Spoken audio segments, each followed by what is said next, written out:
Ibu Bapak yang kami hormati, ladies and gentlemen.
Ladies and gentlemen, please welcome Minister of the Agrarian Affairs and Spatial Planning, Head of National Land Agency of the Republic of Indonesia, His Excellency Agus Harimurti Yudhoyono, MSc, MPA, MA.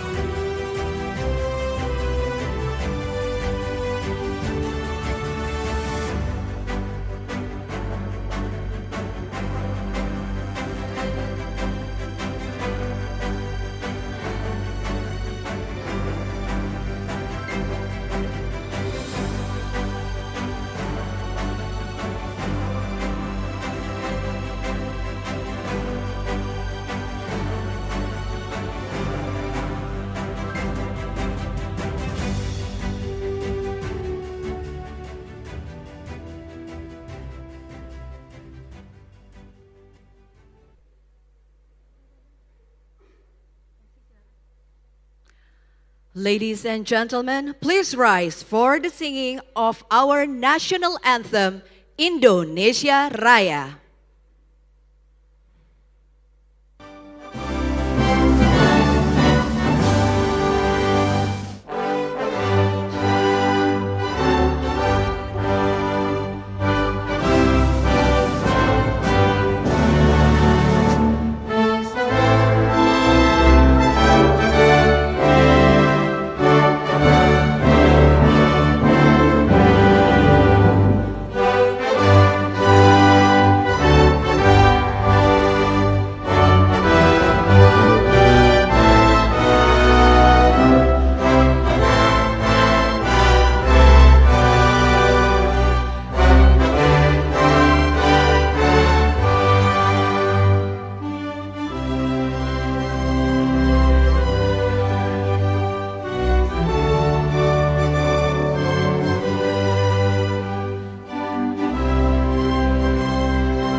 Thank you. Please be seated.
Assalamualaikum warahmatullahi wabarakatuh. Shalom, Om Swastiastu, Namo Buddhaya, salam kebajikan dan salam sejahtera bagi kita semua. Good morning ladies and gentlemen.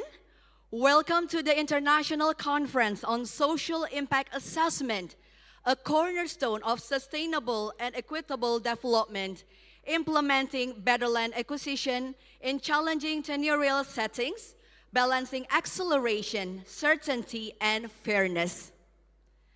It is an honor for me, Claudia Lenke, to be the MC for today's event.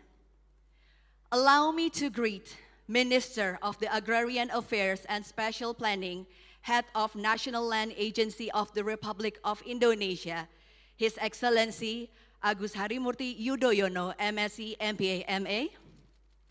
The World Bank Country Director for Indonesia and Timor-Leste, Ms. Caroline Turk.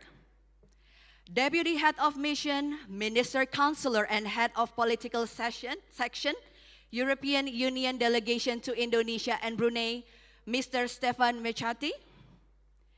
Deputy Director General, Department of Town and Country Planning, Plan Malaysia, Town Planner Tuan Haji Hasan Yaakob. All Director General of the Ministry of SobATRBPN, expert staff, advisor, special staff of Minister of SobATRBPN, lead sector coordinator, energy sector, KfW Development Bank, Ms. Diana Arango, the representative of Ministry State Agency. We would like to extend our warm welcome to all participants who join us here in the room and also the participants who join us virtually. Thank you for your time. Ladies and gentlemen, Indonesia is entering a new long-term development cycle, RPJPN 2025 to 2045, with the vision of achieving a golden Indonesia by 2045. This vision emphasizes economic growth, education, health services, and infrastructure development. Key projects aim to enhance connectivity, basic infrastructure, and urban mass transportation. Land acquisition remains crucial for development, addressing climate change and global challenges. The Ministry of Agrarian Affairs, with the World Bank and KfW Development Bank support, is drafting guidelines for social impact assessments to mitigate negative effects, legal uncertainties over challenging tenurial settings, highlighting the need for balanced solution in land acquisition. This event is also part of the commemoration of Agrarian and Special Planning Day, or also known as Hantaru, with the spirit to move forward in addressing land and special planning issues through Indonesia. Before we move on to our next agenda, we kindly ask all of the participants to take a moment to come together in unity for a prayer. We invite Bapak Yasifa to lead the prayer.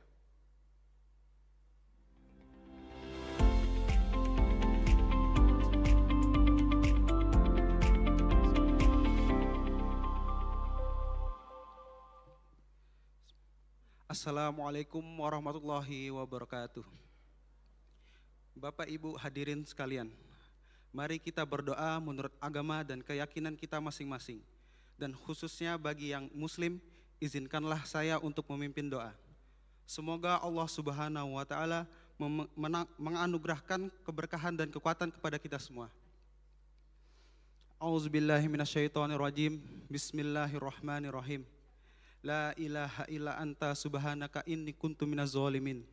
Hasbunallah wa ni'mal wakil, ni'mal maula wa ni'man nasir. Ya Allah ya Rabb, pada hari ini kami akan melaksanakan International Conference on Social Impact Assessment. Semoga kegiatan ini Engkau catat sebagai amal ibadah kepadamu ya Allah.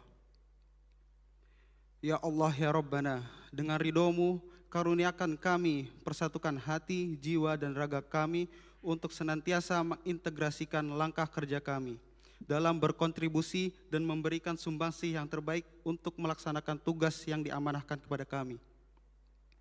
Allahumma ya Allah, la haula wa la quwata illa billah. Tiada daya dan kekuatan kami kecuali dari Engkau ya Allah. Sungguh kami takut akan murka dan azab-Mu ya Allah, terlebih-lebih azab-Mu di akhirat nanti. Ya Allah, ampuni dosa dan kehilapan kami. Selamatkan kami, hindarkan kami ya Allah dari berbagai musibah dan bencana. Rabbana zalamna anfusana wa ilam takfir lana wa tarhamna lanakuna minal khasirin. Rabbana atina fid dunya hasanah wa fil akhirati hasanah wa qina azabannar. Subhana rabbika rabbil izzati amma yasifun. Wassalamun alal mursalin walhamdulillahi rabbil alamin. Wassalamualaikum warahmatullahi wabarakatuh.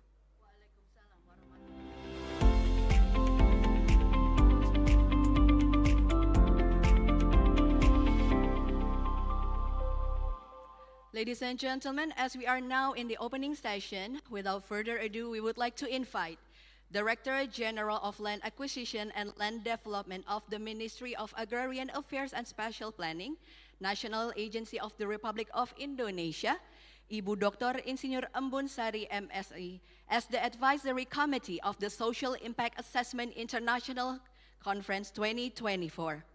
The report will be delivered in Bahasa Indonesia.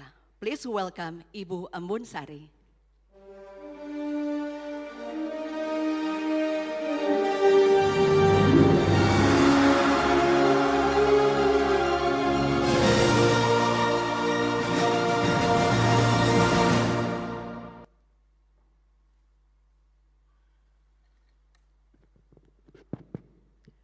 Assalamualaikum warahmatullahi wabarakatuh.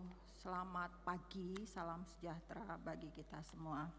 Yang terhormat, yang kami banggakan, Bapak Menteri Agraria dan Tata Ruang Kepala Badan Pertanahan Nasional, Bapak Agus Harimurti Yudhoyono, Mr. Caroline Turk, Country Director World Bank untuk Indonesia dan Timor Leste, Mr. Stephen McCarthy, Deputy Head of Mission, European Union Delegation to Indonesia and Brunei Darussalam, para pejabat tinggi madya, staf ahli, staf khusus, Profesor Maria, terima kasih Bun, Profesor Endriatmo, sudah hadir, di belakang, Profesor Budi Mulyanto, Tuan Haji Hasan Yakob, Deputy Director General Department of Town and Country Planning, Plan Malaysia, Mrs. Bolorma, Operational Manager for Indonesia and Timor Leste, Mr. Satoshi from World Bank, perwakilan dari KfW Development Bank, thank you. Perwakilan dari kementerian yang hadir di sini, perwakilan dari kementerian dan lembaga dari Kementerian PPN, Bappenas, kemudian juga dari Kemenko Ekon, dari Kementerian Dalam Negeri, Kementerian Keuangan, ESDM, PUPR, KLHK, kemudian juga ada dari Elman, Bank Tanah, dan masyarakat profesi penilai Indonesia, serta hadirin dan undangan yang berbahagia. Kami mengucapkan selamat datang dan terima kasih yang luar biasa atas keringanan langkah kita semua, terkhusus kepada Bapak Menteri. Saya tahu di tengah kesibukan Bapak yang luar biasa, alhamdulillah sudah berkenan hadir dalam acara pembukaan International Conference on Social Impact Assessment, a cornerstone of sustainable and equitable development. Izin Bapak saya melaporkan bahwa conference ini mengambil tema Implementing Better Land Acquisition in Challenging Tenurial Settings, Balancing Acceleration, Certainty, and Fairness. Dan tujuan daripada kita melaksanakan conference ini adalah tentu saja knowledge sharing, kemudian menambah pemahaman, pengetahuan terkait dari pemangku stakeholder ya, dari stakeholder terkait. Di sini ada dari pemerintahan, kemudian juga dari akademisi, yang utama dari mitra pembangunan untuk terkait dengan social impact assessment. termasuk dalam pengadaan tanah dan juga pemukiman kembali terhadap komunitas masyarakat terdampak. Termasuk di dalamnya adalah kelompok rentan. Dan juga nanti kita explore langkah-langkah yang dapat kita lakukan untuk praktek social impact assessment ini. Dan Pak Menteri, kami laporkan acara ini terlaksana dengan kolaborasi ATRBPN dan World Bank, dan dalam hal ini juga kita disupport oleh KfW Development Bank dan the European Union. Terima kasih, thank you. Dan untuk dari Indonesia kita hadir juga pakar ahli di bidang agraria, pengadaan tanah, dan sosiologi pedesaan ekologi. Jadi ada Prof. Maria, Prof. Budi Mulyanto, dan juga ada Prof. Endriatmo. Dan acara ini adalah hybrid, secara fisik hadir di sini kurang lebih kelihatannya lebih dari 100 orang. Undangan memang 100, tetapi mohon maaf ternyata lebih dari itu. Untuk yang berdiri kami mohon maaf sekali yang tidak dapat tempat duduk. Jadi yang hadir ini secara fisik adalah dari kita, pelaksana Kementerian ATR-BPN, dari STPN tentu saja perwakilan World Bank, terima kasih. Kemudian perwakilan dari ADB, Asian Development Bank, dan KfW Development Bank, juga European Union, JICA juga ada yang hadir, kemudian PT Indonesia Infrastructure Finance, PT PLN, tadi saya sudah ketemu juga, NGO, ada NGO humanis dan NGO Binexos. Kemudian tadi perwakilan kementerian yang terima kasih yang terkait yang sudah hadir juga. Dan kita juga mengundang secara online, jadi dari akademisi baik yang dalam maupun luar negeri, juga local government dan private sector dari beberapa negara, antara lain Australia, Kanada, Kenya, Thailand, Malaysia, Filipina, Vietnam, Nepal, Pakistan, Zambia, dan beberapa negara lain.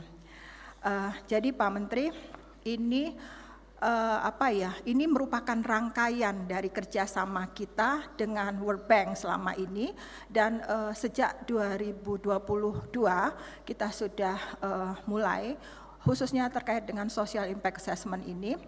Di 2022 kita sudah melaksanakan conference juga, International Conference on Valuation and Compensation of Unregistered and Customary Land. Ini lebih ke peningkatan pemahaman kita terkait dengan tantangan penilaian ganti kerugian dalam pengadaan tanah. Dan juga selanjutnya kita butuh knowledge sharing, Social Impact Assessment Guidelines yang sudah berjalan di Malaysia bersama Plan Malaysia yang difasilitasi oleh World Bank juga, dan kita sudah melaksanakan kick off sebenarnya penyusunan Social Impact Assessment Guidelines di bulan Agustus 2023 difasilitasi oleh Technical Assistant dari World Bank. Kemudian kita merasa perlu juga ada knowledge sharing dari India, kita laksanakan juga bersama India yang juga difasilitasi oleh World Bank. Terakhir di bulan Desember kita melaksanakan FGD, penilaian dan penanganan dampak sosial akibat pengadaan tanah dan pembangunan Bandara Yogyakarta International Airport di Kulon Progo. Dan kami laporkan juga bahwa saat ini kita sedang menyusun peraturan terkait social impact assessment,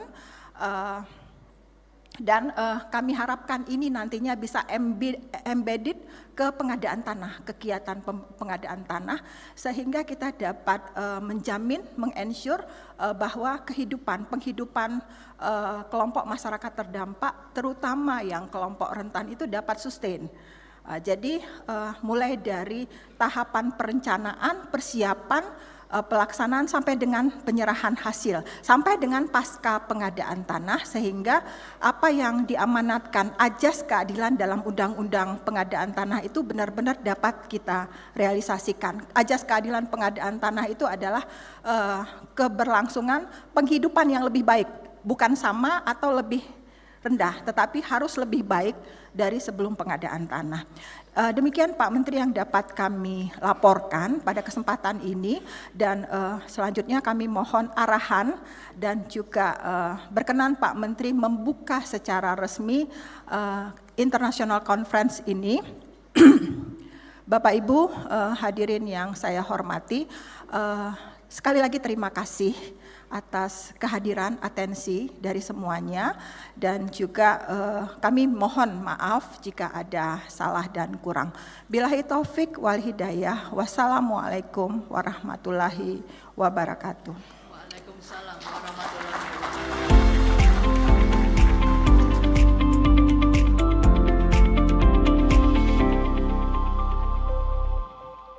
Terima kasih Ibu Umbun. Ladies and gentlemen, following next, let us welcome Ms. Caroline Turk, the World Bank Country Director for Indonesia and Timor-Leste.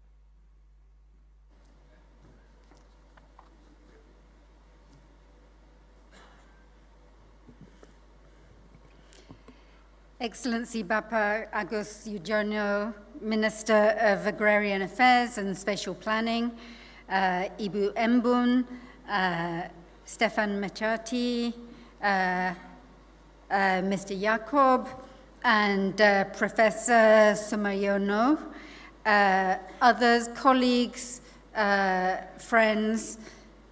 I really want to congratulate SobATRBPN for hosting this international conference on social impact assessment. To be honest, this conference could not have come at a better time. Today we face numerous global challenges with climate change, the energy transition among some of the most pressing.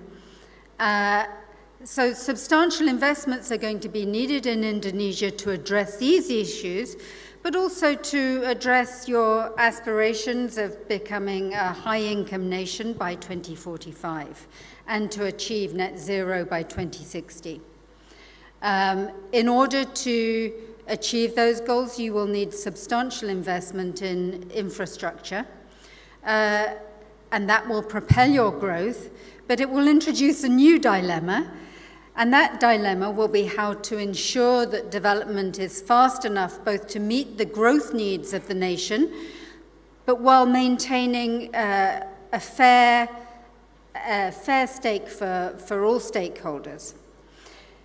Infrastructure projects can impact people in different ways.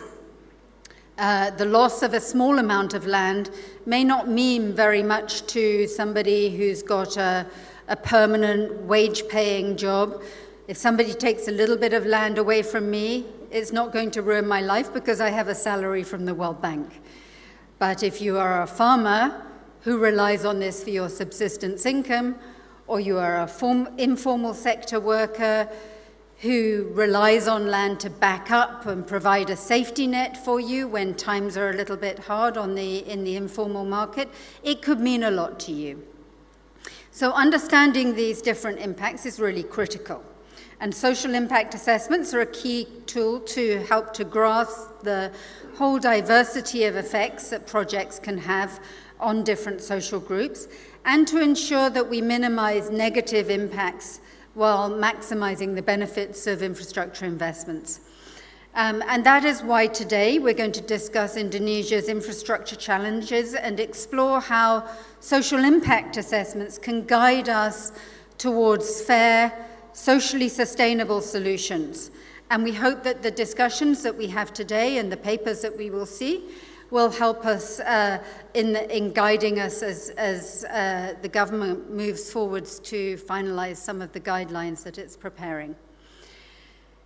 Social impact assessments have proven their value globally by helping to minimize social effects, ensuring fair more inclusive outcomes from infrastructure development. And I'm going to highlight 3 areas in which social impact assessments play this role. The first is going to be about identifying vulnerable groups. The second is about how it improves your returns on investment. And the third is about institutional capacity dimensions. So first of all, on the identification of different groups. As I mentioned before, the loss of land of the same size can have different impacts on different people. Compensation for land loss may not be sufficient to restore livelihoods of some people who may be affected, perhaps due to people's differences in affected people's capacity. We can agree that social impact assessments can pinpoint differences among the project-affected people, considering factors like their livelihoods, the degree to which they rely on national resources, their access to social safety nets, and their employability. And as a result, the projects that are able to identify these most vulnerable people and understand why they are at risk and provide them with support beyond the mere compensation of land loss tend to be more effective.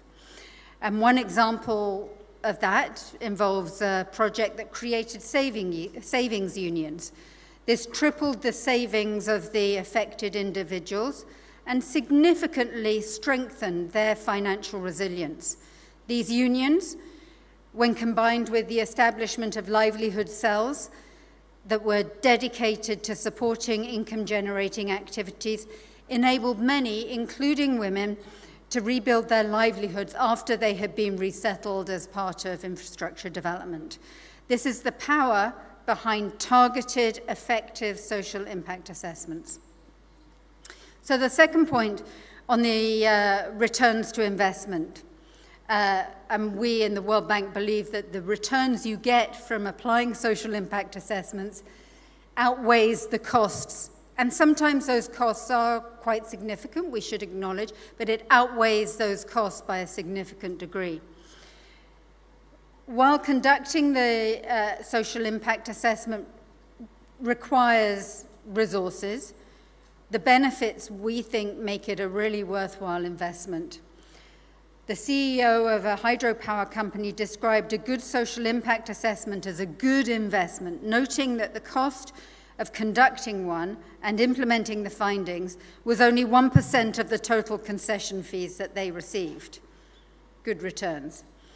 But it allowed the project to operate smoothly by securing a social license to operate. Similarly, for projects like solar PV installations by PLN, social impact assessments are estimated to cost just 1% of the total investment. But that 1% allows companies like PLN to meet international safeguard requirements, making it easier for them to attract financing from international finances, like the World Bank, for example. So a good return on the investment that you make in social impact assessments. It can feel upfront expensive, but the return comes later. Thirdly, social impact assessment guidelines help to build international capacity to carry out effective assessments. Social impact assessments cannot be carried out just by anyone. They require trained experts, capable institutions, and sufficient budgets. Well-constructed social impact assessment guidelines are essential, not only for training experts, but also for identifying key social risks and budgeting for those risks early on in the process. Malaysia offers an excellent example, and perhaps we'll hear a little bit more from our friend over on the table there. Around a decade ago, Malaysia developed regulatory social impact assessment guidelines. And since then, regular training has been held 3 times a year, growing the pool of qualified social experts. Today, around 400 participants receive social impact assessment training annually, and this has significantly improved the quality of social impact assessments in Malaysia.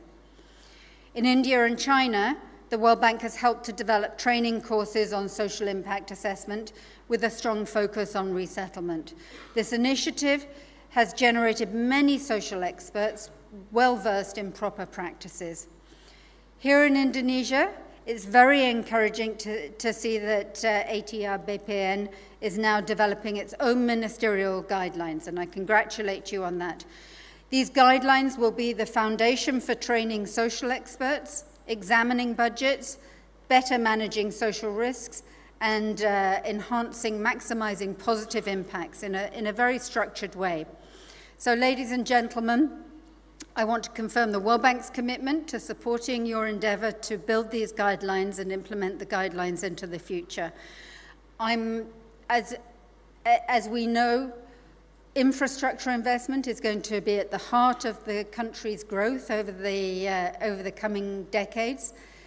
And at the heart of infrastructure investment is going to be social impact assessment. So this is very much goes to the core of your development challenges. I would like to wish everybody good conversations today in this conference. And thank you again for inviting me. Thank you, Minister, for attending and showing how important this is to the government. Many thanks to you all.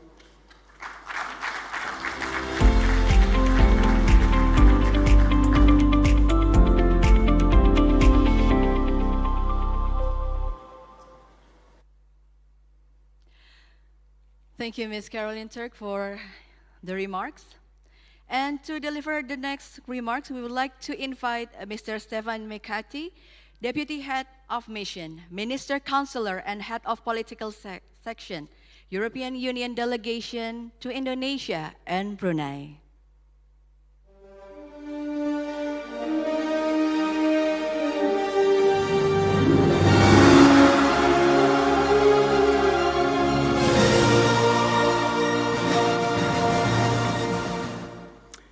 Selamat pagi Bapak Ibu, selamat pagi Your Excellency Bapak Agus Harumarti Yudhoyono, Minister of Agrarian Affairs and Spatial Planning.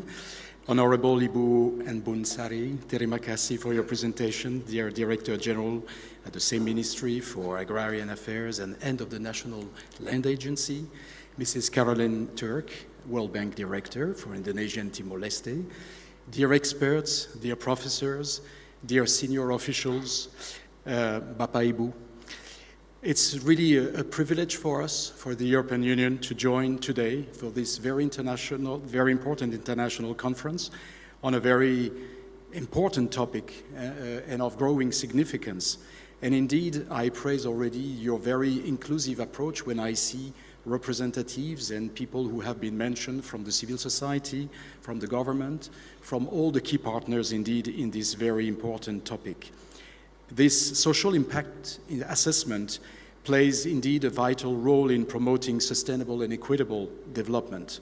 And I would like to, in particular, extend my deepest gratitude indeed to our colleagues of the Ministry, but also to our development partners, of course, the World Bank, but also to our liebe Kollegen des KfW, the German Development Bank, vielen Dank, for bringing us all together here today. And this is indeed a very evolving world where development projects are advancing at an unprecedented pace. Infrastructure, industrialization, urban development are drivers of economic growth. Yet, we must remain vigilant, cautious, what this growth brings with it in terms of profound social, cultural, and environmental impact. Infrastructure development is crucial indeed for economic growth and public welfare, but it is also key for addressing climate change and reducing emissions. But one challenge is also to ensure that benefits are equitably shared, especially among the most vulnerable groups of people. You mentioned that they are the first ones to be identified. And Indonesia embarks on many energy transition projects and beyond. Their main objective is to serve the people in the end. When managed in a fair, transparent, and inclusive way, nobody should be left behind. The Indonesian law of 2012 on land acquisitions supports the principles of justice and participation to balance rapid development on the one hand and protection of possibly affected communities on the other hand. It is a challenge to find this balance. when land rights are at stake. The minister just mentioned before this seminar that there are some progresses in this respect on the eastern side of Indonesia. Congratulations. Everywhere in the world, in Europe as well, is challenging these key issues. We have pointed out three in particular: speed, acceleration, certainty, and fairness, conditions of the success of the process. Accelerations ensures timely project delivery for economic growth. Certainty, especially legal, provides predictability for investments and governance. But fairness remains the cornerstone. When communities face displacement, disruption, or the loss of livelihoods, social impact assessments bring clarity, ensure that no one is left behind. It also helps to minimize the risk of increasing poverty in the context of rapid infrastructure development. Land acquisitions laws, environmental regulations, and social policies must work hand in hand, in tandem, to ensure that development is inclusive and sustainable. A sound and robust social impact assessment exercise, combined to environmental impact assessments, can bring this balance, making development sustainable, predictable, and more just and fair and equitable. The European Union, indeed, remains a strong partner supporting Indonesia's infrastructure and climate goals through the Global Gateway Initiative. This Global Gateway Initiative is a strategy of the European Union, its member states, 27 countries, and its financial institutions, notably the European Investment Bank, collectively known as Team Europe, are there in Indonesia and in the whole world to foster and boost hard and soft infrastructures globally. EU's approach focuses on quality, sustainability, and good governance. This is where we think we can bring some value. A relevant example of our collaborative efforts in Indonesia under the Global Gateway is the Indonesia Policy Dialogue Fund. It is supported by, indeed, the European Union and implemented, again, with the German Development Bank, KfW. The Policy Dialogue Fund reinforces policy dialogue and supports Indonesian actors in identifying and implementing sustainable policy reforms in many investment-related sectors. When development projects are based on strong regulatory frameworks, when they are based on environmental, social, and governance standards, infrastructure development becomes, indeed, sustainable, inclusive, and aligned with global best practices. This holistic approach is, in essence, what Global Gateway is about. This conference is to be seen as a platform to share ideas and identify options. We are not here to lecture anyone. We are not here to tell you the do's and don'ts, what you should be doing, what you should not. There is no global solution fitting to all. There are good basic principles to keep in mind. But there is a necessity, and again, this is to have these impact assessments, environmental, social. But this remains a challenge for everyone, for you in Indonesia, for us in the European Union. This is the same for us. We are all in the same boat. So thank you again for sharing your experiences in a peer-to-peer, equal partnership among us. And I hope that those good examples that we will be sharing here today for 2 days on how social impact assessments can support development and social cohesion will bring some inspiration to all of us, including us. We have also to take some inspiration by what is going on here in Indonesia. And I would like to say that doing this effort, addressing this challenge, is also bringing a very positive image of Indonesia, of maturity, of bringing all these elements deep into the rationale of your policies. So this is very good.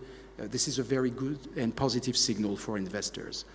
So I hope that you will continue to have an inclusive and collective effort. And I do express my deepest apologies in advance, because I will try to give you some words in Indonesia, in Bahasa Indonesia. Terima kasih atas kehadiran Anda. Terima kasih atas partisipasi aktif Anda. Terima kasih atas kemitraan Anda dengan kami.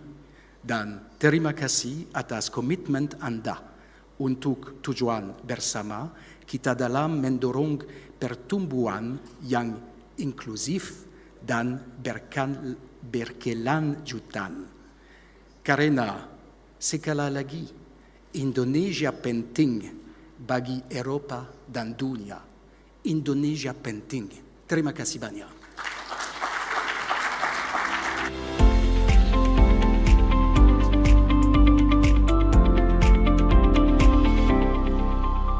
Thank you, Mr. Mekari, for your remarks.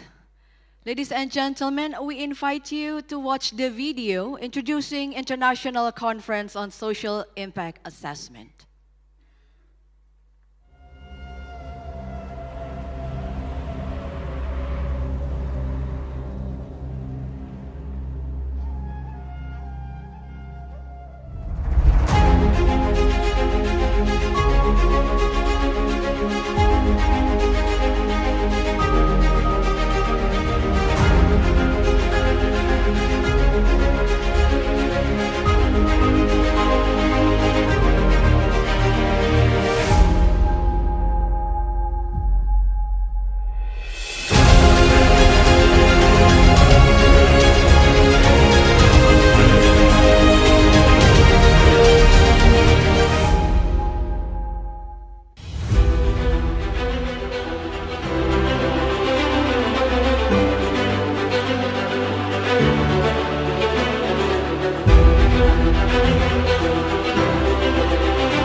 Setiap pembangunan infrastruktur, termasuk proyek-proyek strategis nasional (PSR) yang dikejar secara bertahap tapi progresif dari waktu ke waktu, membangun dan memperkuat sinergitas. Karena kami tidak bisa berdiri sendiri, kerjasama dengan berbagai pihak, kementerian, lembaga dan instansi, termasuk juga pemerintah daerah dan semua stakeholders lainnya untuk bisa melakukan tugas-tugas pengadaan tanah, termasuk pengembangan pertanahan demi terwujudnya pembangunan nasional yang mensejahterakan dan berkeadilan sosial.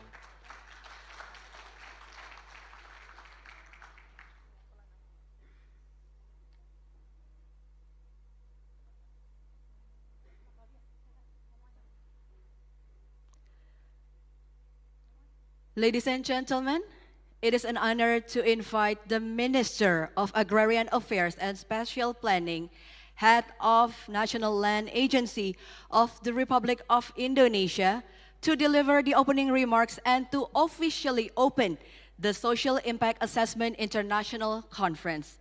Please welcome His Excellency Agus Harimurti Yudhoyono.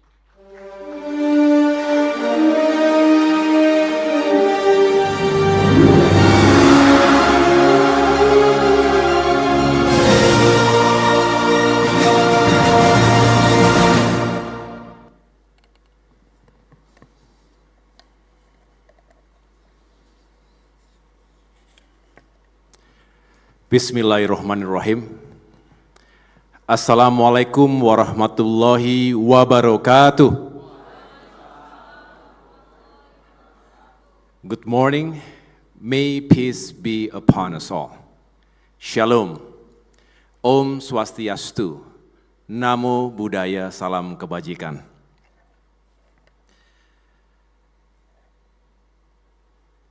Director General of Land Acquisition, Mrs. Embun Sari, please give a big round of applause to our dirigent here. Thank you for hosting and organizing this very important event. And we also have other senior officials from the Ministry of Agrarian Affairs and Special Planning. Ada para dirjen, special staff, staf ahli, dan lain sebagainya. Ms. Carolyn Turk, the World Bank Country Director for Indonesia and Timor-Leste. Thank you for your great speech. I hope you have find the time to explore Indonesia, travel around the country, enjoy the scenery and also the culinary. And also Mr. Stefan Mekhati, Deputy Head of Mission, European Union Delegation to Indonesia and Brunei Darussalam. Thank you for your speech as well. I must say that your Bahasa Indonesia is pretty impressive. And I think you just need another 6 months to be able to speak more fluently. And thank you for your remarks. Honorable guests, distinguished colleagues, ladies and gentlemen, because there's a lot of distinguished guests coming from our neighboring countries, from Malaysia, from other ASEAN countries, and also from Japan. We have Mr. Satoshi Ishihara, and then we have Bapak Hasan Yaakob from Malaysia, and other distinguished leaders and representatives, both from government and non-government organizations. Thank you once again for coming to this event. On behalf of the government of the Republic of Indonesia, I would like to extend our warmest welcome to all delegates and participants of the International Conference on Social Impact Assessment, a cornerstone of sustainable and equitable development, with a special theme on implementing better land acquisition in challenging tenurial settings, balancing acceleration, certainty, and fairness. In collaboration with our distinguished partners, the World Bank, KfW, and the European Union, whose support and contributions we deeply appreciate, this conference offers a great opportunity for all of us here to converge as policymakers, practitioners, and scholars. By the way, we are happy to have Professor Maria, Professor Budi Mulyanto, and Professor Endriatmo Sutarto. Please give a big round of applause to our professors and our experts in the social impact of this on this current issue. And this forum is a great place for us to engage in a meaningful dialogue, delving into the pressing and integrate issues of land acquisitions and infrastructure development that shape the future of Indonesia. Therefore, it is a great pleasure for me to have you all here in this occasion to further engage and share both best practices and lessons learned. As one, I repeat, especially on land acquisition policies, including social impact assessment practices, as one of the cornerstones in creating a sustainable and equitable development for a just and a prosperous nation forward. So, like Mr. Stefan mentioned, we will not lecture anyone here, but we will exchange ideas. We will exchange best practices. We will exchange lessons learned, because that's what we need. And different countries, different organizations will have different perspectives and experience. So again, this is a great opportunity for us, for all of us to discuss and to find solutions. Land is the foundation upon which our society, culture, and economy are built. As we strive for accelerated development and economic growth, we must recognize how we manage and acquire land for infrastructure projects will define the future of our nation. Indonesia has made remarkable strides in infrastructure development, driven by our commitment to improving connectivity, enhancing public services, and fostering economic growth.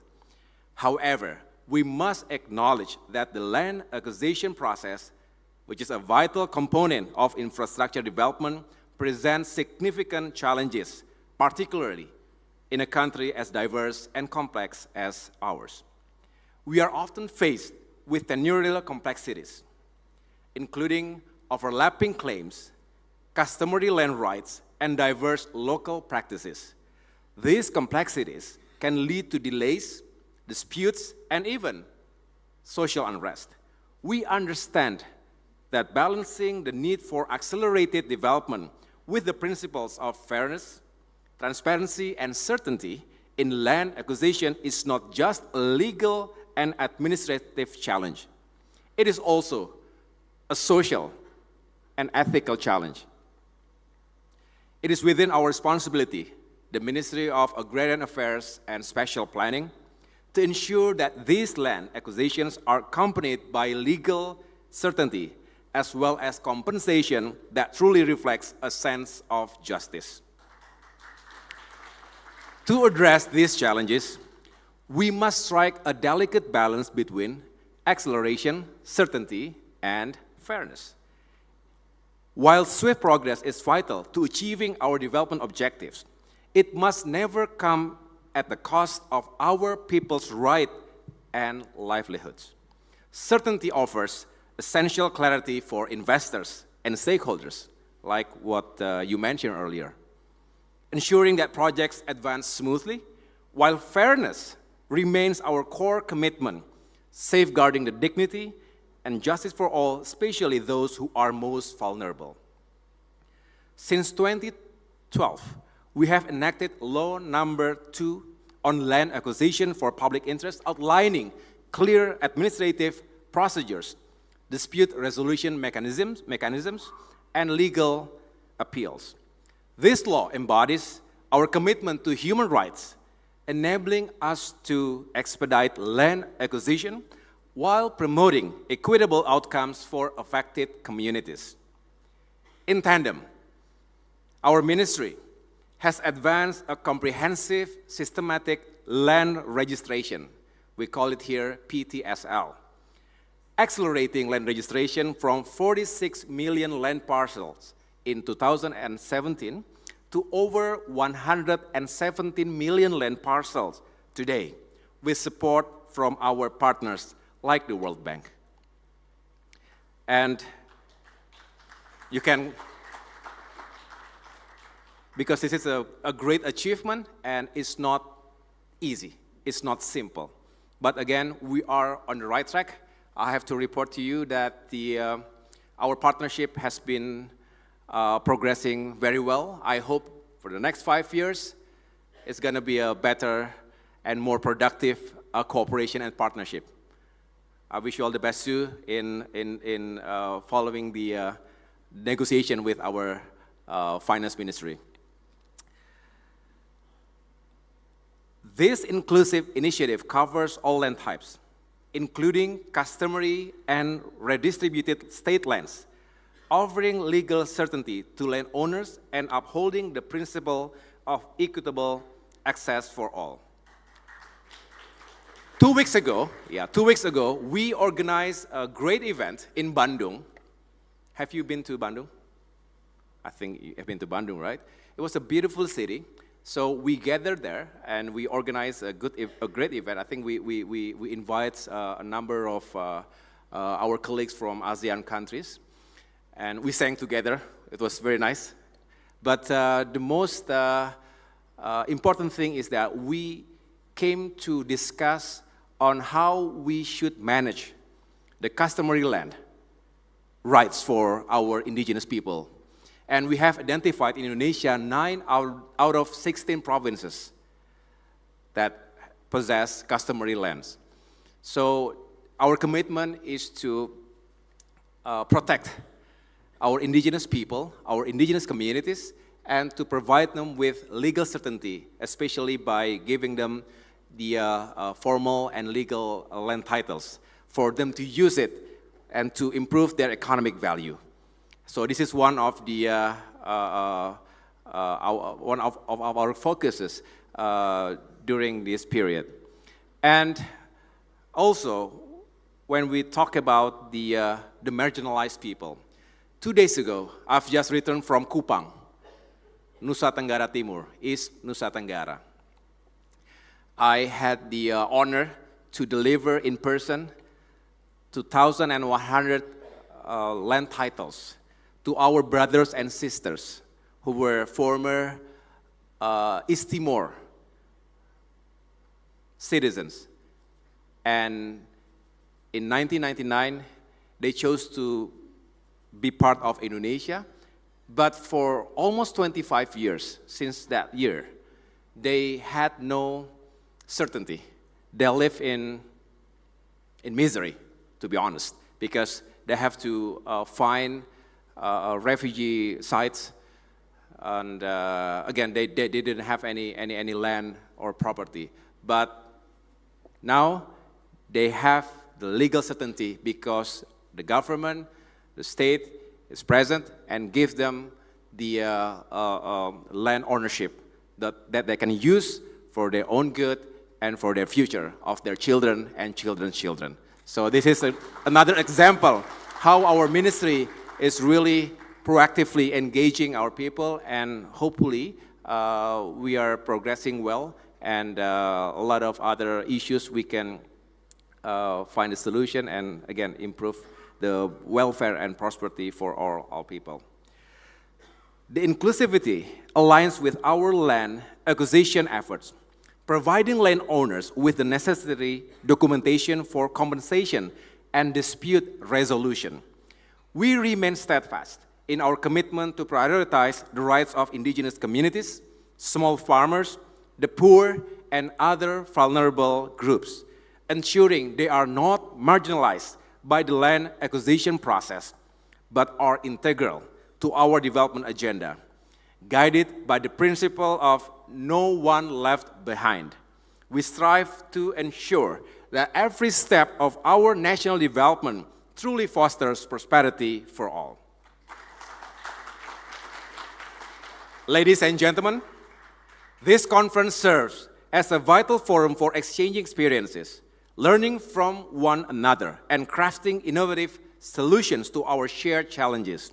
We are honored to be joined by policymakers, practitioners, and academics from across the globe, each contributing unique perspectives and insights. I urge everyone to engage actively in these discussions, share your expertise, and explore new approaches to the complexities of land acquisition in diverse tenurial contexts. Through collaboration and dialogue, we can forge new strategies that balance speed, certainty, and fairness. However, we must also acknowledge, I underscore your point here, there is no universal solution. Our approaches must be tailored to specific local conditions, needs, and aspirations.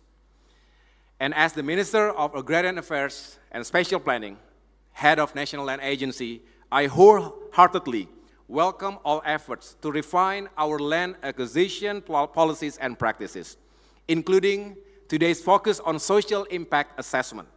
We need insights on how to enhance mitigation measures and reduce adverse social impacts from land acquisition. Together, we aim to uncover alternative solutions to the challenges of today and tomorrow. Let us build stronger partnerships and commit to a future where no one is left behind, where development is sustainable and equitable, and where prosperity and justice are shared by all.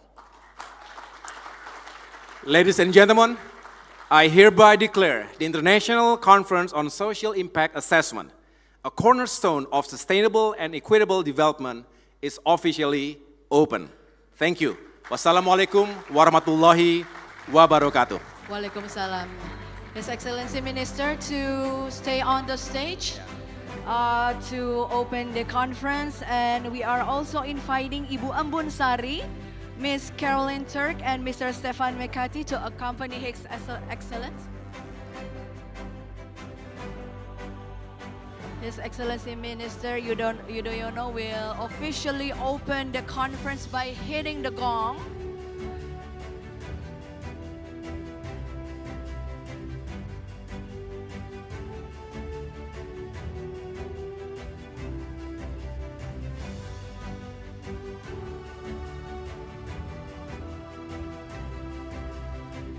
And ladies and gentlemen, to officially open the Social Impact Assessment International Conference, let's count together. 1, 2, 3. The Social Impact Assessment International Conference is officially opened.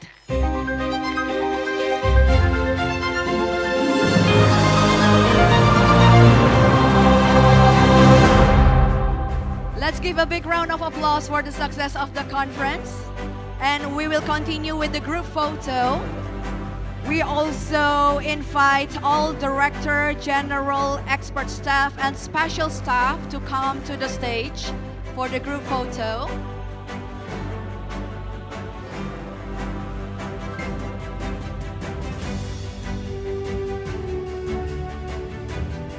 And we would like the assistance of the photographer team for the arrangement of the group photo.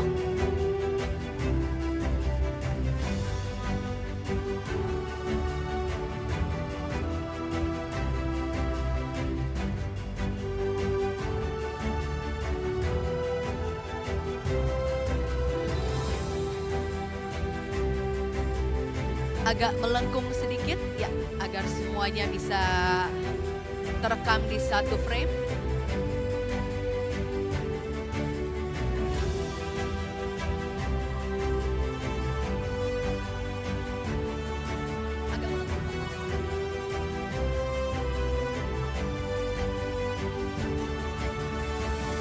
Okay, we will.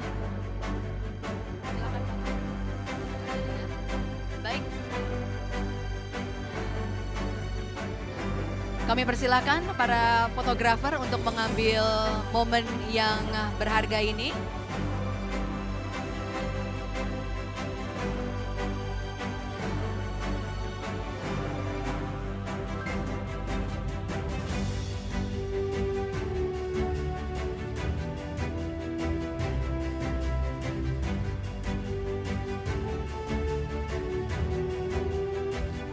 Baik, sudah? Ya, please be seated, return to your seat. Silakan Bapak Ibu sekalian kembali ke tempat. Okay, we will have a second group photo with all the participants. So, His Excellency Minister, Bapak Ibu sekalian, silakan kembali ke tempatnya masing-masing. Please return to your seat. And we are inviting all the participants to stand up as we are going to take a group photo. The photographer will be on the stage to take all the participants in one frame with His Excellency Minister Yudhoyono. Kami persilakan Bapak Ibu berdiri. Kita akan berfoto bersama dengan Bapak Menteri. Kami persilakan. Ya, baik. Kami persilakan.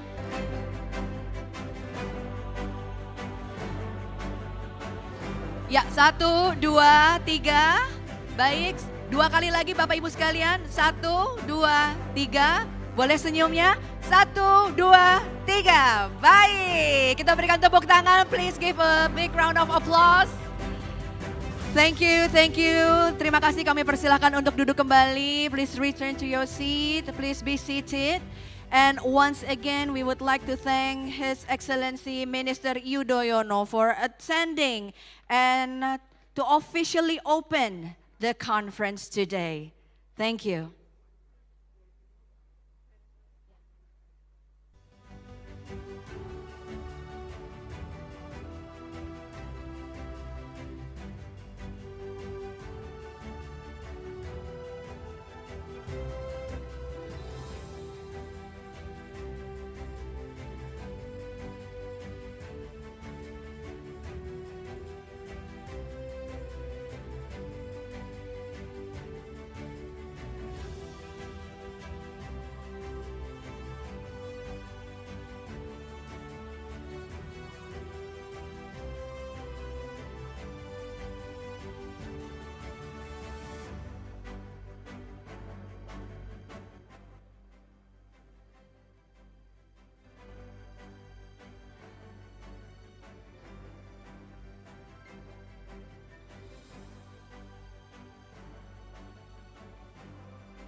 Ibu Bapak hadirin kami hormati, ladies and gentlemen, please allow me to inform you about the Q&A session for our next discussion. For online and offline participants, please write down your question through Slido. Open the website slido.com and enter the event code, hashtag SIA2024, and then type your name before writing your question. Bapak Ibu hadirin yang kami hormati, distinguished guests, we are about to move on to our first session of discussion.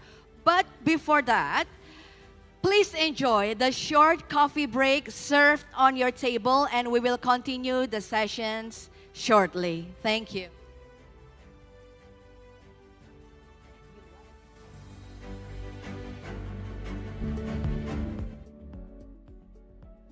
Once again, the coffee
lagi kami mengundang Ibu Bapak yang masih berada di luar ruangan untuk kembali bergabung di dalam ruangan. Karena acara sebentar lagi kami akan mulai dengan diskusi sesi pertama mengenai pengelolaan dampak sosial dari pengadaan tanah dan pemukiman kembali.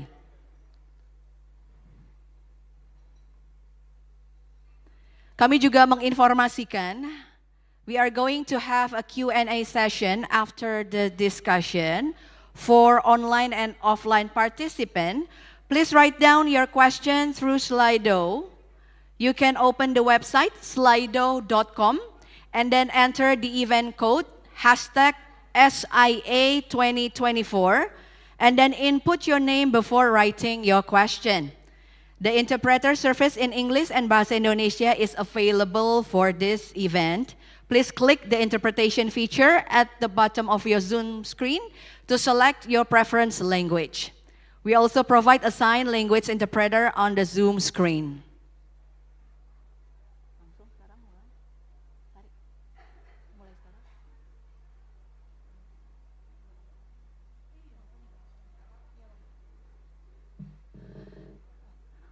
Kode sertifikat yang dibacain.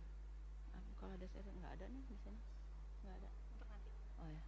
Ini mulai. Nggak ada Bang Cik di itunya juga.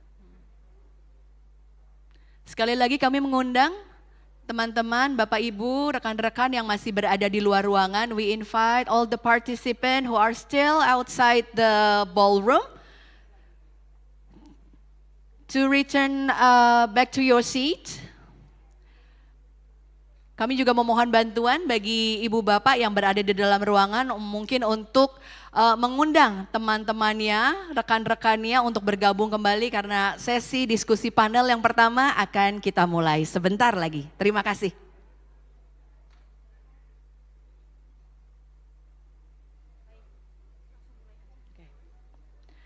Ladies and gentlemen, as we mentioned before, we are going to have discussions on social impact management on land acquisition and resettlement, where we stand. As we know, land acquisition and resettlement is facing challenges in accelerating the process while meeting legal compliance and ensuring fairness. For the next session, our distinguished speakers will share their insight on the role of social impact assessment in balancing acceleration, certainty, and justice in land acquisition. We will also hear international experiences of social risk management systems and how Malaysia implemented good social impact assessment. For this session, we have 5 speakers. From Indonesia, Profesor Dr. Insinyur Budi Mulyanto, MSc, Directorate General of Land Acquisition 2014 to 2016, IPB University. Profesor Dr. Endriatmo Sutarto, MA, Professor of Rural Sociology, Faculty of Human Ecology, IPB University. Profesor Dr. Maria S.W. Sumarjono, SH, MCL, MPA, Professor of Agrarian Law, Faculty of Law, Universitas Gajah Mada, UGM. Satoshi Ishihara, Senior Development Specialist, the World Bank. And from Malaysia, Town Planner Tuan Haji Hassan Yaakob, Deputy Director General, Department of Town and Country Planning, Plan Malaysia. This discussion will be led by our moderator, Dr. Yance Arizona, SH, MHMA, Assistant Professor at the Faculty of Law, Gajah Mada University. Dr. Yance, the floor is yours.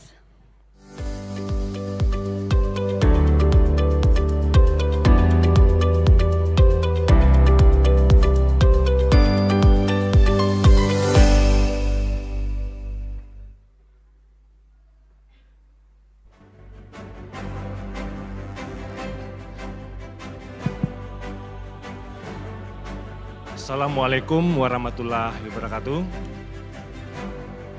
Assalamualaikum warahmatullahi wabarakatuh.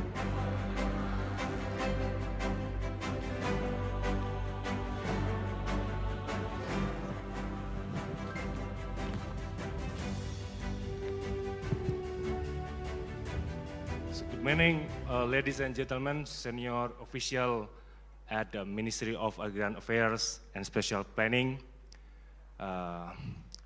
practitioners, distinguished speakers, and also participants of the International Conference on Social Impact Assessment, the cornerstones of sustainable and equitable development. I'm happy to be here. I would like to briefly introduce myself. My name is Yance Arizona, Assistant Professor at Faculty of Law, Universitas Gadjah Mada. I graduated from Leiden Law School, and my expertise on forest governance, land management, and also indigenous people's rights. So I'm delighted to be moderator of today's sessions on international conference hosted by Ministry of Agrarian Affairs and Special Planning, National Land Agency, together with KfW Development Bank, the European Union, and the World Bank. So during these first sessions, so we will discuss about very important topics on to assess where do we stand in the management of social risk and impact of land acquisition and resettlement. So to discuss this topic, so we will have 5 speakers, and each speaker will have 15 minutes for presentation, and after that we will follow up with a question. So for participants, so you can go to slido.com and also to type the code, the enter code there, hashtag SIA 2024, and then you can post your question there. So for participants in this room, you can also scan barcode in the sign in your table. So you can also scan there, and also you can post your question later on. So because we don't have like an oral question later on, so we rely on question from participant to be posted in Slido, and after that the moderator will read the question and also ask to the speakers. So without further ado, I would like to invite our distinguished speakers for today's session. The first, I would like to invite Professor Budi Mulyanto to join us on the stage.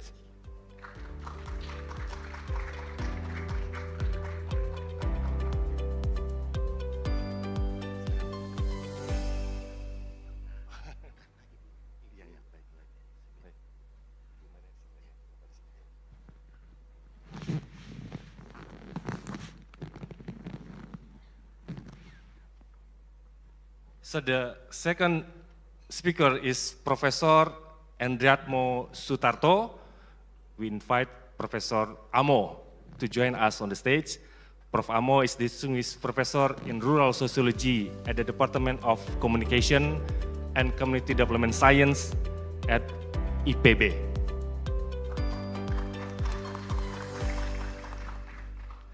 And the third speaker is Professor Maria Sumarjono.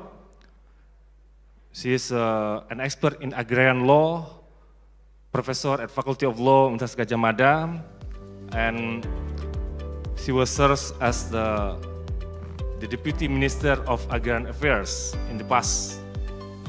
Maria.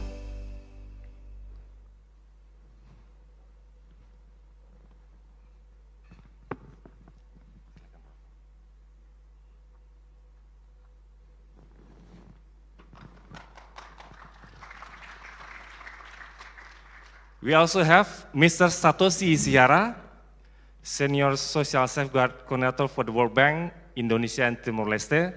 Please, Mr. Satoshi, to join us on the stage.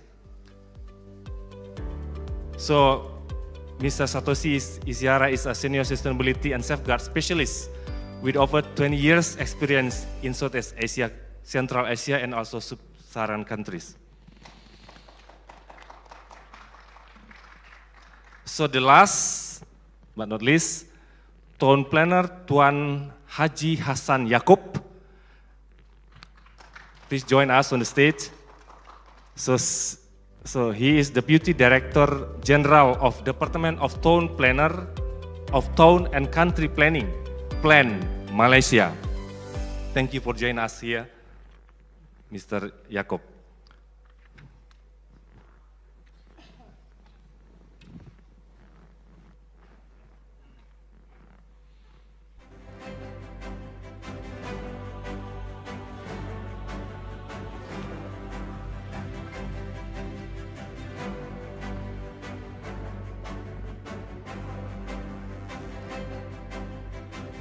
So because our session begin a bit late, it's supposed to be starting at 10 p.m., but then now it's 5 minutes to 11, so we need to extend our session until 12:30, and then so in that condition we need to, if there's question, you can also post the question efficiently in Slido, and then directly will be addressed by speakers later on. So for the first presentation by Professor Budi, so we would like to ask Professor Budi to provide us an overview of historical context of Law Number 2, 2012 on land acquisition, especially also to see how this law, the gap of this law to providing justice and certainty with the reality in land acquisition process. So, Professor Budi, time and floor is yours. Yeah. Thank you very much, moderator. Yang saya hormati Prof. Maria, guru kami, Prof. Amo, and another resource persons. Allow me to present my overview of the law number 2, 2012, background and contemporary challenging in accelerating land acquisition process while meeting legal compliance and ensure fairness. First of all, next please, next slide. Yeah. First of all, I would like to, yes, next slide please. Yeah. Well, yeah. I saw in the first slide is this land dimension and its value. So far, we know and we believe that land dimension and value are related with all dimensions of living. So it is not only the economic value. All the life dimension is dimension of soil and land. That's quite important because for the moment, we just think that soil and land dimensions is only economic value. By understanding this value, we hope we can understand how the social impact related to land acquisition and also land use. Next, please. Yeah, the scheme I showed to you that general scheme of land acquisition dealing with the type of activity, the objective of the activity. Like in this figure showing that we can divide it into two parts, dealing with public interest or other interests. Related to public interest, we have so many regulations. Then of course those regulations develop, and we hope those regulations could be as a pattern for how we doing land acquisition. And for other land use, other interests, we have many also regulation that of course those regulations much more bit free, especially if it is dealing with individual people. There is direct land acquisition using civil law. Next please. Next, please. Yeah. Improving of in the management of social impact from land acquisition and regulation from time to time, we can show that social impact from land acquisition for development in public interest has been acknowledged since Indonesian independence. So understanding or feeling about, we have to provide land for public interest. It is quite, we already, realized since independence. Then we produce many regulations, like for example, Presidential Decree number 55, 1953, and those improved to another regulation. Finally, we have what we call it Law Number 2, 2012. And furthermore, there is a kind of harmonization with Law Number 11, 2020, what we call it as job creation. We also understand as omnibus law in job creation. Improving of the following clauses. First, dealing with philosophy, definition of land acquisition, definition of public interest, definition of eligible party, criteria of public interest, type of active features, procedure, and mechanism of when it is have a problem. Next, please. Related to improving management of social impact in the second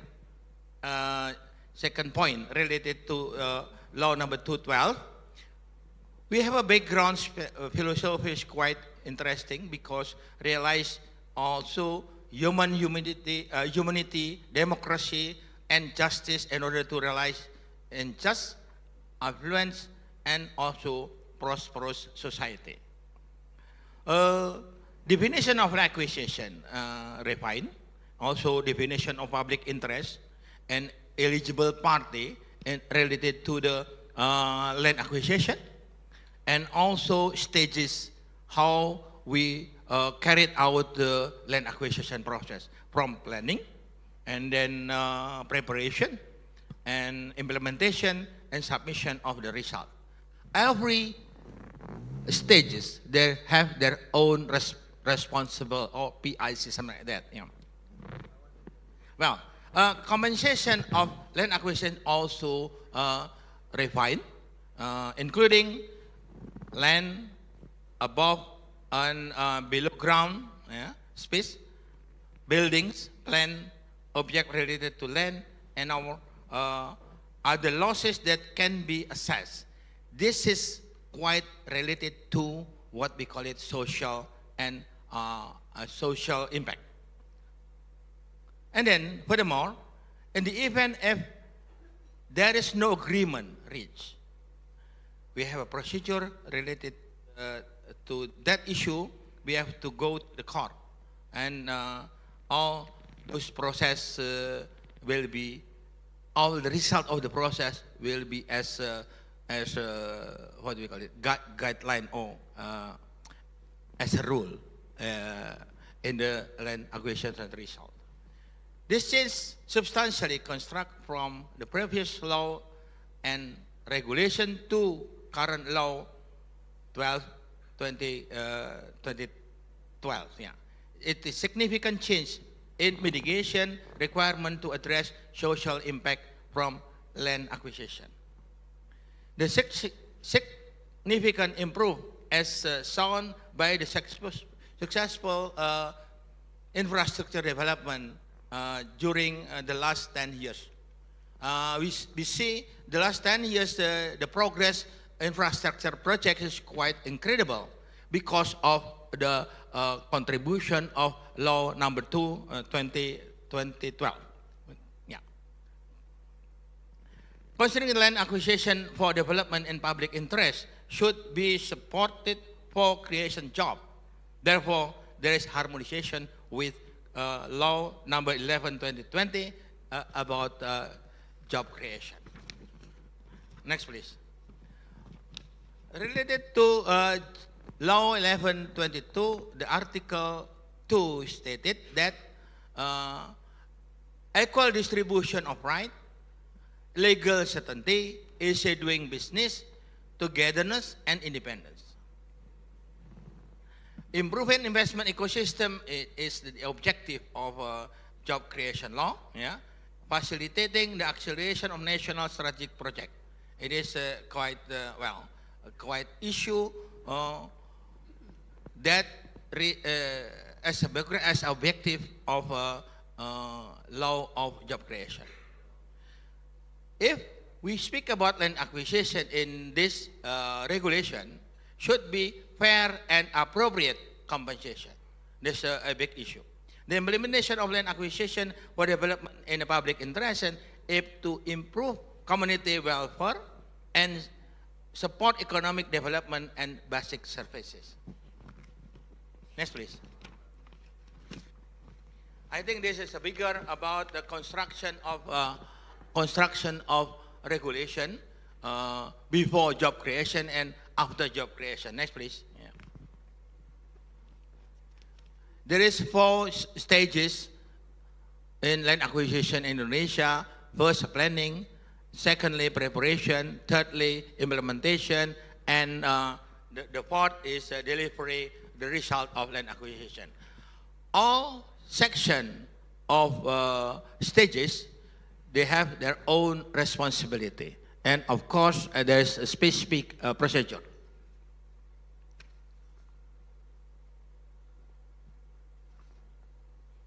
Yeah, next please. Yeah. The improvement of law number 2012, yeah, 2012. Of course, always try to harmonizing with other regulation in other sector. Therefore, there is some improvement. For example, related to the Supreme Court, related to also land acquisition, Ministry of Forestry, and so on. That's as expressed in the figure. Next, please. Yeah. Yeah. Now I want to speak about implementation and challenge. To date, land acquisition process has been accelerated while still ensuring compliance with the law and justice. However, there is still challenge when dealing with community and the people related to people of land, land of the people. Yeah. Of course, their use and often the ownership, especially in the area what claimed by forest area. We need to discuss community protection in resolving overlapping land use, especially in the forest area. Yeah. Next, please. Yeah. Legal framework we use as seen in the slide, and some clue on the matter. Resolving overlapping claim of land ownership or land use issue will directly benefit the economic of the community, particularly in area prone to land dispute, especially in the forest area. The government has obligation to protect community affected by overlapping claim on the land and ownership, use or disputed. This is my experience in the study. There's question, how does overlap between forest area claim of land right, yeah, and permitting process affect the utilization of area within the forest area? My opinion is that problem is currently forest area are mostly the result of government designation and demarcation process, not follow the Article 15 Law of Forestry, Law number 45 of 1999. The Constitution of Court decision number 34, 2011 is neglected by the process of demarcation. Therefore, there is a lot of dispute, a lot of a parcel of the people included in the what we call it as forest area, claim as a forest area. There's a big problem. Designation forest area without consultation with the community is not suitable for preparing the regional planning, what we call it RTRW, and the implementation of various regulations following the job creation. Without going through proper land boundary survey, any form of land ownership using inherently attached in the individual and community right often get ignored. Land boundary should be the result of agreement between boundary parties. In our experience, we call it as contradictory delimitasi. We should do it, otherwise we have a problem. The situation is due to overlapping claim, often disrupt the livelihood of the community, household, who relay the effective land and income generating activity of the people.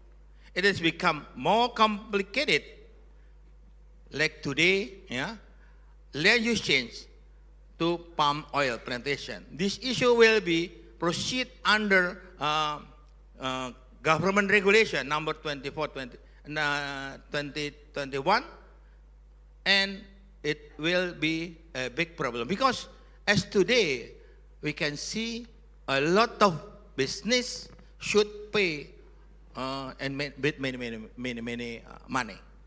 Then it will be a big problem. What should be feasible solution about overlapping claim issue? According to my opinion, we have to do affirmative government policy to ensure that good spatial data and land spatial boundaries are available and can be used by community along with that legal data, both from land, ownership, use and right, permit, and so on. Land registration data is essential because it is contain data of subject, object, and so on. It is quite important for planning, spatial planning, land use planning, tax planning, and so on. It is important to follow one map policy because this data is used by all sectors and institutions. Basic mitigation dispute is government regulation number 43/2021 dealing with settlement of incompatibility related to spatial planning, forest area, licenses, and land right. Through this above step, social issue with a forest area can be adequate, identified, and mitigated. I think that's a very important note that what I would like to speak with you. Then hopefully it is related to our discussion issue today. Then the next slide, I think it is much more with a specific. I will end up my speak now. Thank you very much. Give applause for Professor Budi. Very important topic has been introduced by Prof. Budi, and then later on we can discuss in the Q&A session to go deep to the point. But Professor Budi has explained us about the history, the context, the improvement of law number 2012, but still there are some challenges in implementation, including overlapping claim. So the next speaker, pembicara berikut, Profesor Endriatmo Sutarto akan menyampaikan lebih dalam tentang bagaimana situasi pengadaan tanah dalam konteks kehutanan dan juga dalam konteks tanah yang tidak terdaftar. Dan beliau akan menyampaikan presentasi beliau dalam bahasa Indonesia. Silakan, Prof.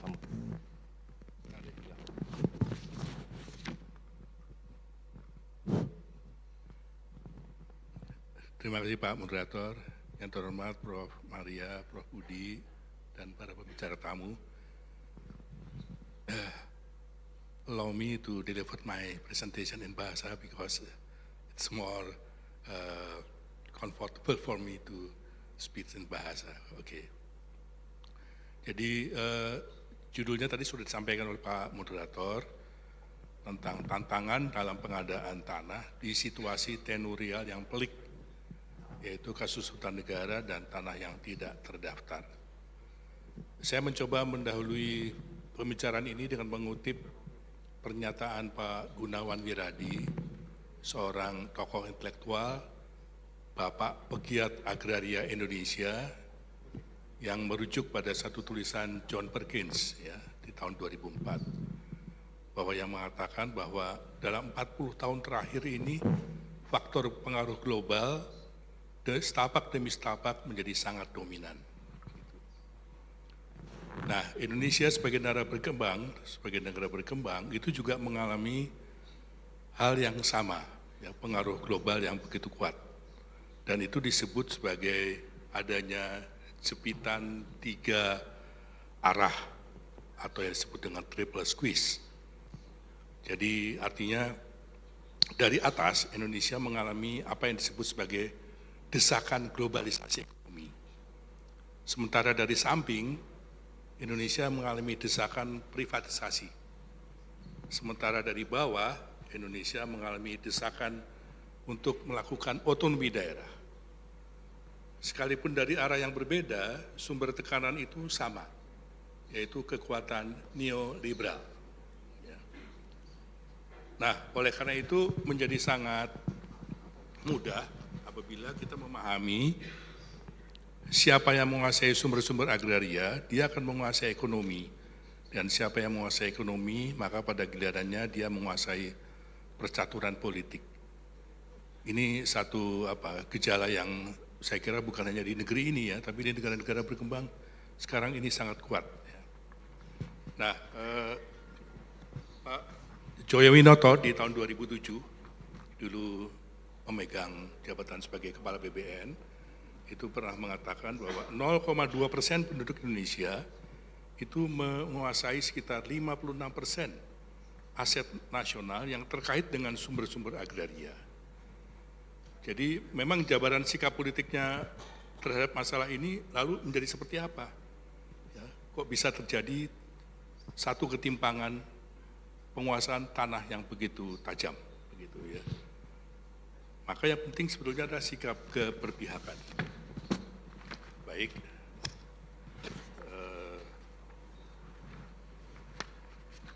Kalau kita lihat, karena tadi pengaruh neoglobalisasi begitu kuat dan sikap keberpihakan kita juga samar begitu, ya, maka yang terjadi kemudian adalah fenomena ketidakadilan agraria, agrarian injustice, yang sebetulnya juga terkait dengan banyaknya agrarian injustice lainnya di tempat atau kelompok-kelompok masyarakat lainnya. Sebagai gambaran yang paling mudah adalah tanah terlantar di negeri ini, kita tahu bahwa tanah terlantar itu antara lain karena penggunaan tanah yang tidak tepat sebagaimana direncanakan. Dan itu banyak terjadi di konsesi-konsesi HGU. Ya, di perkebunan-perkebunan besar yang ternyata tanahnya itu tidak ditanami dengan komoditi yang direncanakan. Atau bahkan sama sekali tidak dimanfaatkan. Ya, sehingga pernah sampai terjadi sekitar 8,1 juta hektar tanah dalam status tanah terlantar. Dan yang kedua, gejala kemiskinan di pedesaan. Ya. Jadi dari dua hal ini saja, ya, kita bisa melihat bahwa agrarian injustice itu menyebar secara merata di banyak aspek kehidupan, di banyak aspek wilayah. Kemiskinan di pedesaan itu kalau kita coba dalami, desa itu kan sebetulnya produsen. Ya, produsen untuk banyak kebutuhan pertanian, kebutuhan perikanan, kebutuhan komoditi ekspor, ya, dan banyak kebutuhan lainnya yang datang dari desa. Tapi justru kemiskinan itu adanya di desa. Maka tidak heran kalau konflik dan sengketa tanah kerap terjadi di sektor kehutanan, kawasan konservasi, perkebunan, kawasan pertambangan, daerah aliran sungai, dan wilayah tradisional tangkapan ikan. Ini yang kemudian menjadi gambaran yang kerap kita lihat. Dan kalau kita tarik, ya, mengapa gejala agrarian injustice dan konflik dan sengketa tanah ini begitu marak terjadi, ya, itu disebabkan yang tadi sudah disinggung, bahwa kapitalisme global dewasa ini telah menghidupkan kembali cara kerja accumulation by disposition sebagai bentuk kekuatan utama di balik agrarian injustice.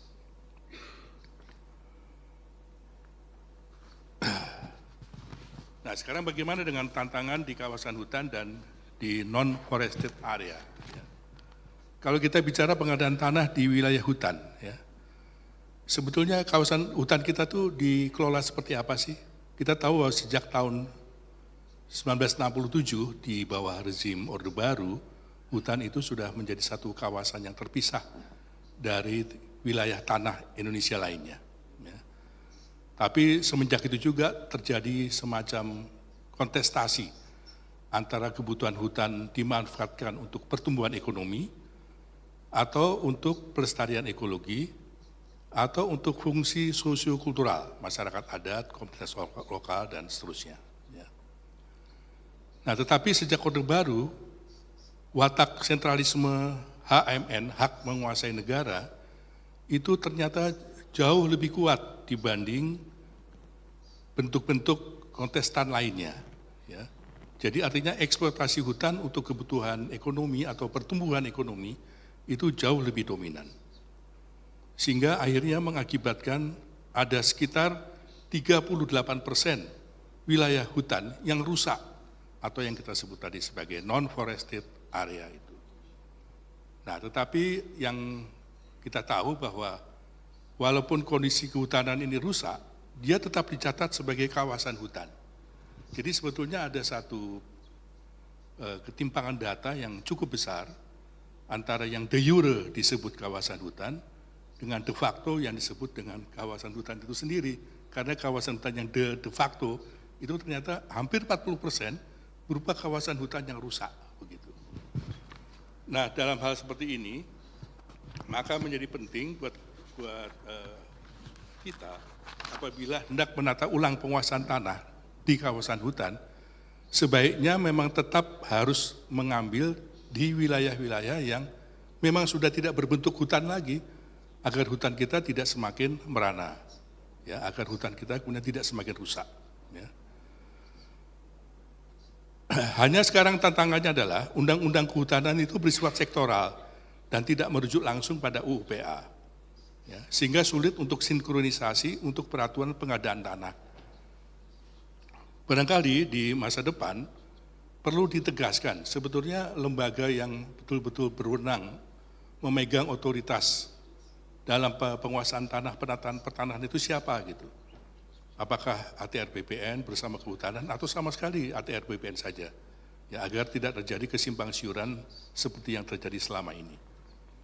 Karena kalau kita sekarang tahu bahwa kawasan hutan yang rusak itu tidak bisa digunakan, lalu pengadaan tanah masih mengambil wilayah-wilayah hutan yang masih baik, tadi selain merusak faktor ekologis kehutanan itu sendiri, yang kedua itu bisa merambah sampai kepada wilayah-wilayah yang selama ini dihuni oleh masyarakat adat, ya, yang sebetulnya masih ada di atau menempati kawasan hutan. Ya.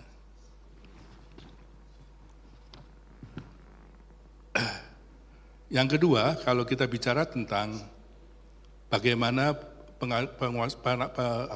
pengadaan tanah ketika dihubungkan dengan tanah terlantar, ya, tanah tidak terdaftar maksud saya. Nah, tanah tidak terdaftar ini kebanyakan ada di kawasan hutan, ya, atau di kelompok-kelompok masyarakat lokal, kelompok-kelompok masyarakat adat, sampai hari ini memang tidak terdaftar, baik dalam kebijakan-kebijakan PTSL atau kebijakan pendaftaran tanah negara lainnya, dan itu sebagian disebabkan oleh karena tidak kompatibel, ya, antara hukum modern negara dengan hukum yang berlaku di masyarakat adat atau lokal itu sendiri. Ya, masyarakat adat dan masyarakat lokal itu tidak selalu menggunakan dokumen-dokumen yang bisa diakui secara legal oleh hukum nasional. Nah, dalam konteks administrasi negara, barangkali, ya, masyarakat-masyarakat yang berbasis kepada hukum adat, hukum ulayat, ya, atau masyarakat yang menggunakan hukum-hukum lokal seperti itu akan dianggap menduduki tanah yang tidak terdaftar, ya, dan itu punya basis rujukan kepada satu desain kebijakan di zaman kolonial yang disebut sebagai domain verklaring. Nah, padahal sebetulnya yang namanya kehidupan manusia yang berbasis tanah itu mestinya harus memperhatikan pengaturan sosial yang memerlukan imperatif nilai, yaitu kelembagaan sosial yang bisa menjamin kehidupan bersama dengan keadilan sosial sebagai nilai pokoknya. Dan tanah itu mesti dinyatakan sebagai hak asasi manusia. Ya, jadi tanah bukan komoditas, tapi tanah itu harus dinyatakan sebagai hak asasi manusia. Nah, oleh karena itu masyarakat adat, komunitas lokal yang tidak memiliki alas hukum tanah sesuai dengan ketentuan hukum negara, harus ada kebijakan yang memfasilitasinya, yaitu dengan mengedepankan azas keadilan dan hak asasi manusia. Nah, oleh karena itu, apabila sekarang pemerintah gencar melakukan pendaftaran tanah melalui PTSL, ya, maka PTSL itu harus menjadi alat untuk mengatasi masalah kepemilikan tanah. PTSL tidak bisa justru mempercepat komersialisasi tanah lokal yang berpotensi menimbulkan masalah baru atau tantangan baru karena tanah kemudian masuk dalam sirkuit pasar yang justru akan hilang dari penguasaan masyarakat itu sendiri. Pentingnya keadilan sosial dan pentingnya hak asasi dalam proses pendaftaran tanah.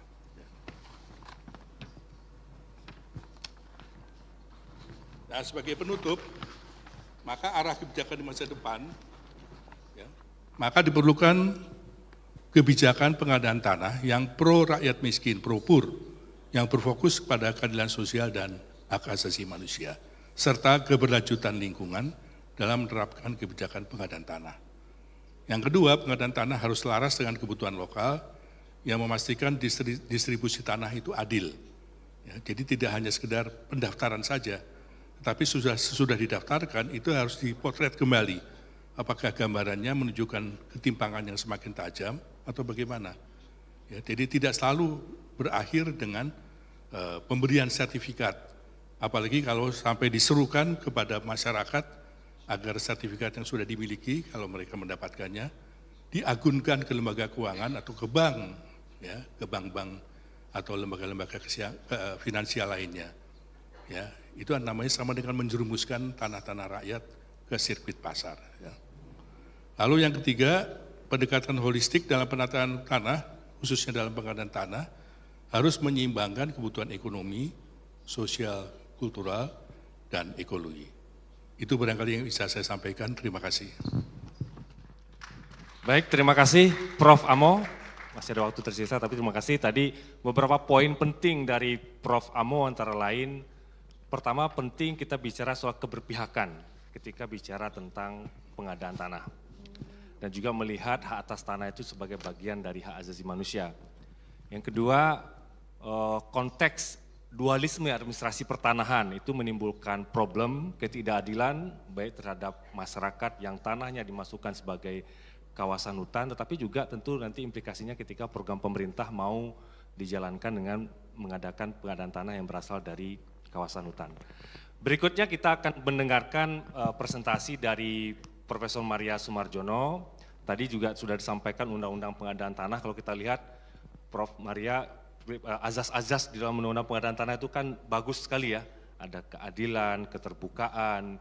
Tetapi setelah 12 tahun paling tidak mungkin bisa ada evaluasi yang bisa ditunjukkan oleh Prof. Maria dan kemudian bagaimana kita bisa menciptakan satu keseimbangan antara akselerasi pembangunan infrastruktur terutama di satu sisi dengan keadilan sosial dan juga bagaimana menjadikan hak atas tanah bagi masyarakat itu juga menjadi bagian dari hak atas pembangunan sehingga mereka tidak tertinggal oleh pembangunan. Silakan Prof. Maria.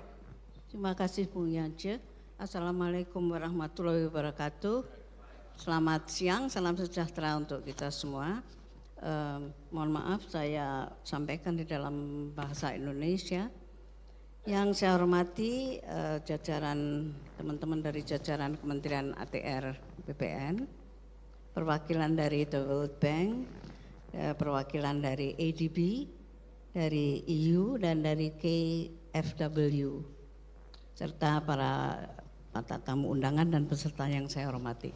Kepada saya dimintakan untuk merefleksikan ya, Undang-Undang Nomor 2 Tahun 2012 yang sudah berjalan selama 12 tahun ya, hari ini sudah tepat 12 tahun dan sudah diperbarui atau dilengkapi pada tahun 2021 setelah berlakunya Undang-Undang Cipta Kerja kemudian tahun 23, lalu ada PP-nya, ada peraturan menterinya juga 19/2021. Kenapa?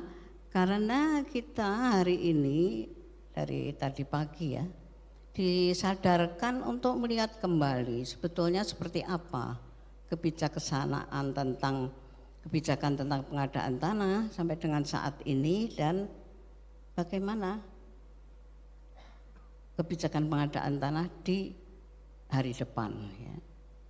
Terlebih karena 6 tahun lagi tahun 2030 harus sudah ada pencapaian dari tujuan-tujuan dari SDGs ya tahun 2030 yang mana tumpuannya adalah pada sustainable and equitable development. Kita akan lihat apakah Undang-Undang 2 2012 itu sudah ke arah itu ya. Jadi apa yang tadi disampaikan oleh Prof. Budi ya 2012 saya akan mulai menyampaikan kritik objektif ya. Untuk bisa ke depan kita harus melihat ke belakang. Nah, 12 tahun itu bukan waktu yang singkat ya. Cerita-cerita keberhasilan proyek-proyek pembangunan itu pasti banyak ya. Tetapi kita tidak boleh menafikan bahwa cerita-cerita yang kurang menyenangkan dengan apa yang disebut dengan proyek pembangunan ya, baik melalui Undang-Undang 2 2012, melalui kepentingan umum maupun yang terbaru proyek-proyek yang melalui PSN, proyek strategis nasional. Hari ini kita masih bicara tentang Rempang Eco City ya, PSN. Kita masih berbicara tentang IKN, Ibu Kota Nusantara. Masih ada problem dengan 2.800 sekian hektar tanah yang nasibnya kita nggak tahu. Jun yang lalu katanya dengan penanganan dampak sosial khusus ya, tapi bulan Agustus sudah dirubah dengan PP dengan peraturan Presiden 75 yang akan dibayarkan dengan ganti rugi yang kalau dihitung per meter perseginya itu hanya Rp6.700 per meter persegi. Belum lagi kita di Jakarta, North of Jakarta ya, ada PSN2 dari Pantai Indah Kapuk. Cerita sedihnya kita dengar karena ganti ruginya itu very low, jauh di bawah NGOP yang masyarakat bayarkan untuk tanahnya. Nah untuk itu kita perlu refleksi memang secara fair kita mau lihat bagaimana sih sebetulnya Undang-Undang 2002 nomor 2012. Kalau kita bicara ya sekarang kan sudah ada government regulation dari tahun 21 bahkan tahun 2023, tapi saya akan bicara mereka bicara di dalam paradigm yang sama. Paradigm belum berubah. Paradigmnya apa? Paradigmnya adalah economic development. Di masa yang akan datang, tadi Pak Endriarto sudah sampaikan, nggak boleh hanya economic development. Should be sustainable and equitable development. Nah, Undang-Undang 2 2012 itu masih bertempu pada hanya economic development. Kalau kita mau fairly speaking ya, Undang-Undang 2 2012 itu fokusnya adalah pada tanah. Ketersediaan tanah untuk pembangunan bagi kepentingan umum. Buktinya apa? Kita bisa lihat di dalam bagian consideration dari Law number 2 2012 ya. Di bagian C itu pertimbangannya memang seperti itu. Undang-Undang 2 2012 diterbitkan karena untuk pengadaan tanah itu yang bermasalah adalah dari mana tanahnya mau didapat. Jadi kalau dikatakan fokus dari Undang-Undang 2 2012 adalah bagaimana memperoleh tanah itu dari masyarakat including ya indigenous people. Karena government nggak punya tanah, untuk kepentingan umum mesti ambil dari affected person, itu bisa dari masyarakat umum, bisa dari indigenous people atau masyarakat hukum adat. Nah, Oleh karena itu kalau kita mau lihat sebetulnya dulu Undang-Undang 2 2012 mungkin saya agak panjang ya. Filosofi apa yang diambil? Tidak disebutkan, tapi sebetulnya diambil dari pasal 6 dari Undang-Undang Pokok Agraria bahwa social function of land. Nah, social function of land itu isinya sebetulnya ada 4. Satu, bahwa tanah itu tidak boleh tidak digunakan. Kalaupun digunakan, jangan sampai merugikan kepentingan masyarakat. Karena itu ada yang namanya tata ruang. Yang kedua, bahwa tanah itu mesti digunakan sesuai dengan sifat dan tujuan pemberian haknya. Karena itu ada aturan mengenai tanah terlantar. Nah, yang ketiga ini yang dipegang untuk kepentingan umum, ya, bahwa tanah-tanah perseorangan itu dihormati, ya, tetapi ketika kepentingan umum itu membutuhkan, maka perseorangan itu harus juga memberikan untuk kepentingan umum. Tetapi yang dilupakan adalah dikatakan di dalam UPA harus ada keseimbangan antara kepentingan perorangan yang diambil untuk kepentingan umum. Pertanyaan saya itu adalah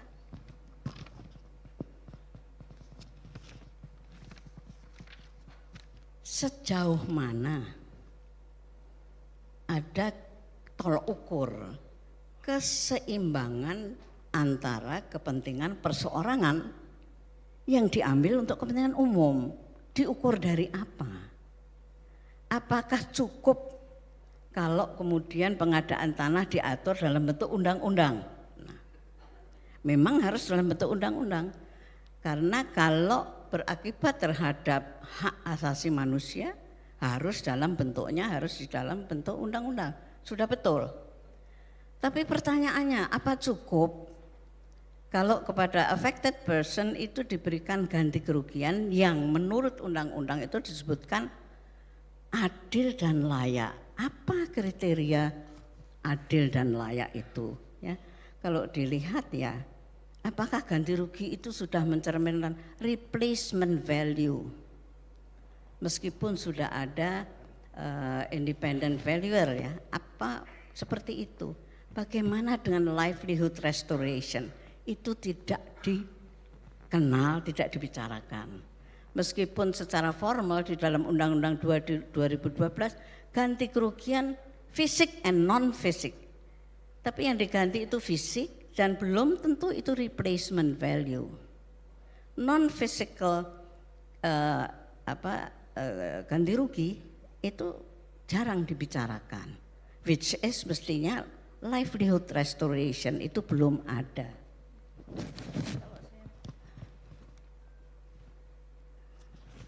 Saya boleh lanjut ya.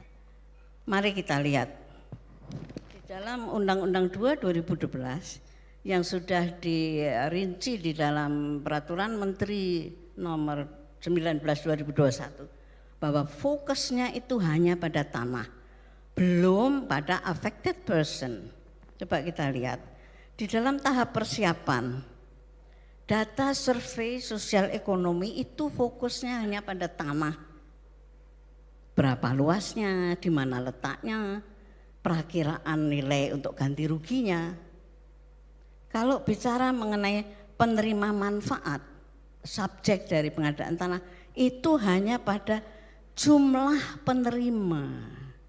Belum diteliti mengenai socio-economic survey dari kondisi sosial ekonomi affected person, itu tidak dikerjakan di dalam Undang-Undang 2 2012. Di dalam tahap persiapan, konsultasi publik untuk rencana pembangunan, konsultasi publik itu is not meaningful consultation.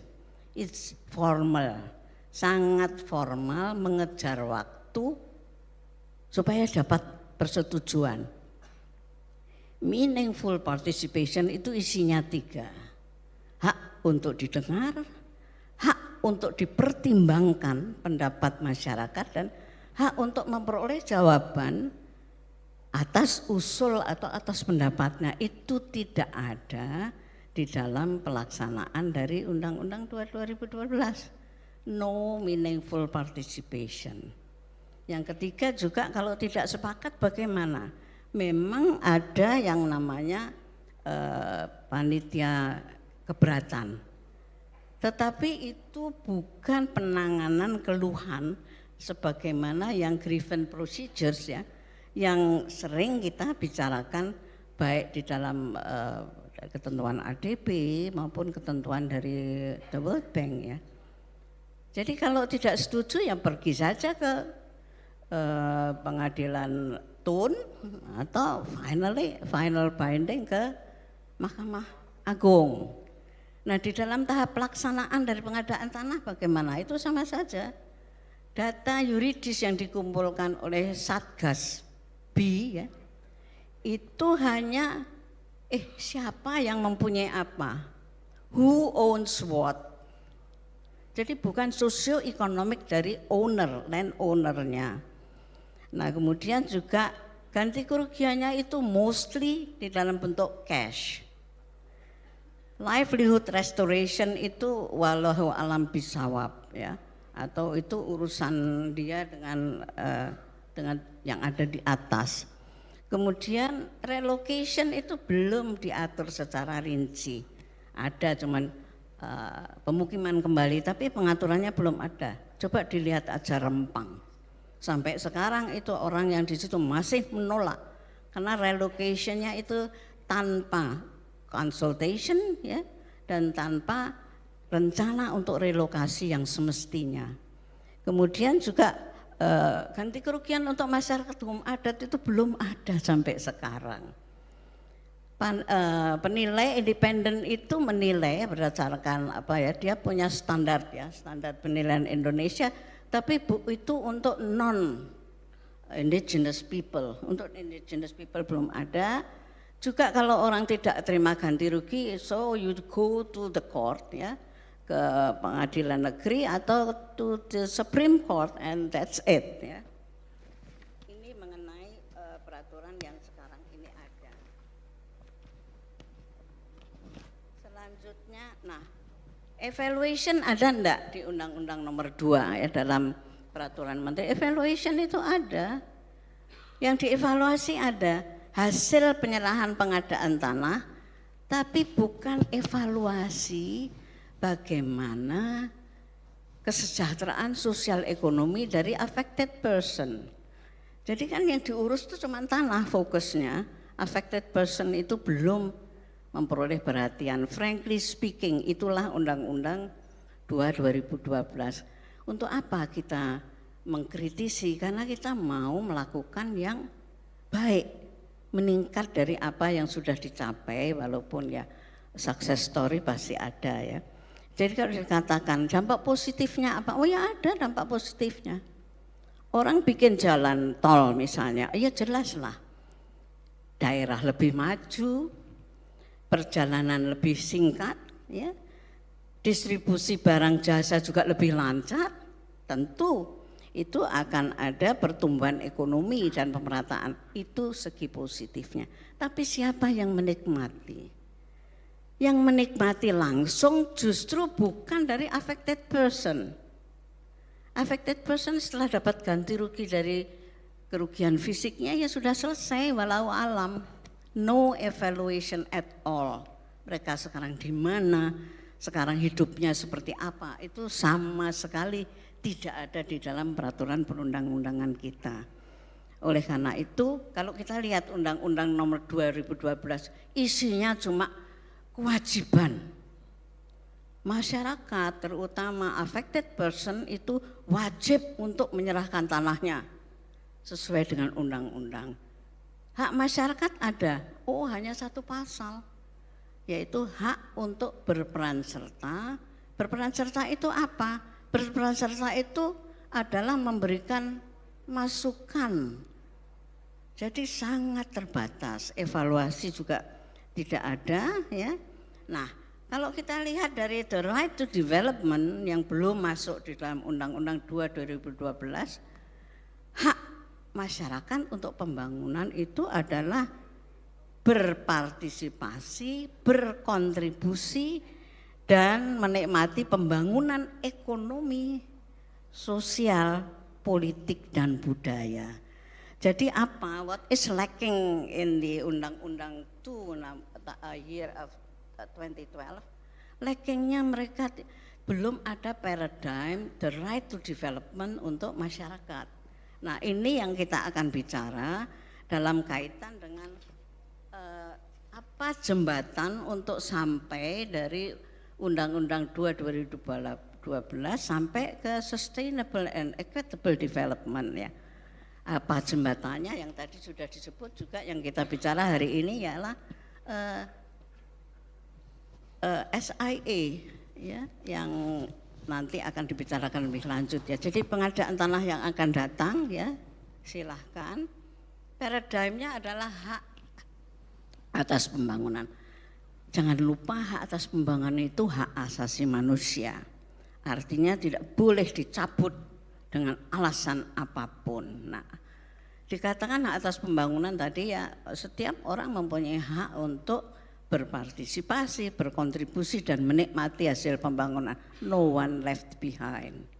Yang kedua, bahwa negara, pemerintah itu punya kewajiban ya untuk meningkatkan kesejahteraan masyarakat dan juga bertanggung jawab untuk mewujudkan hak atas pembangunan dan memastikan akses yang setara ya bagi seluruh masyarakat untuk memperoleh semua pelayanan publik.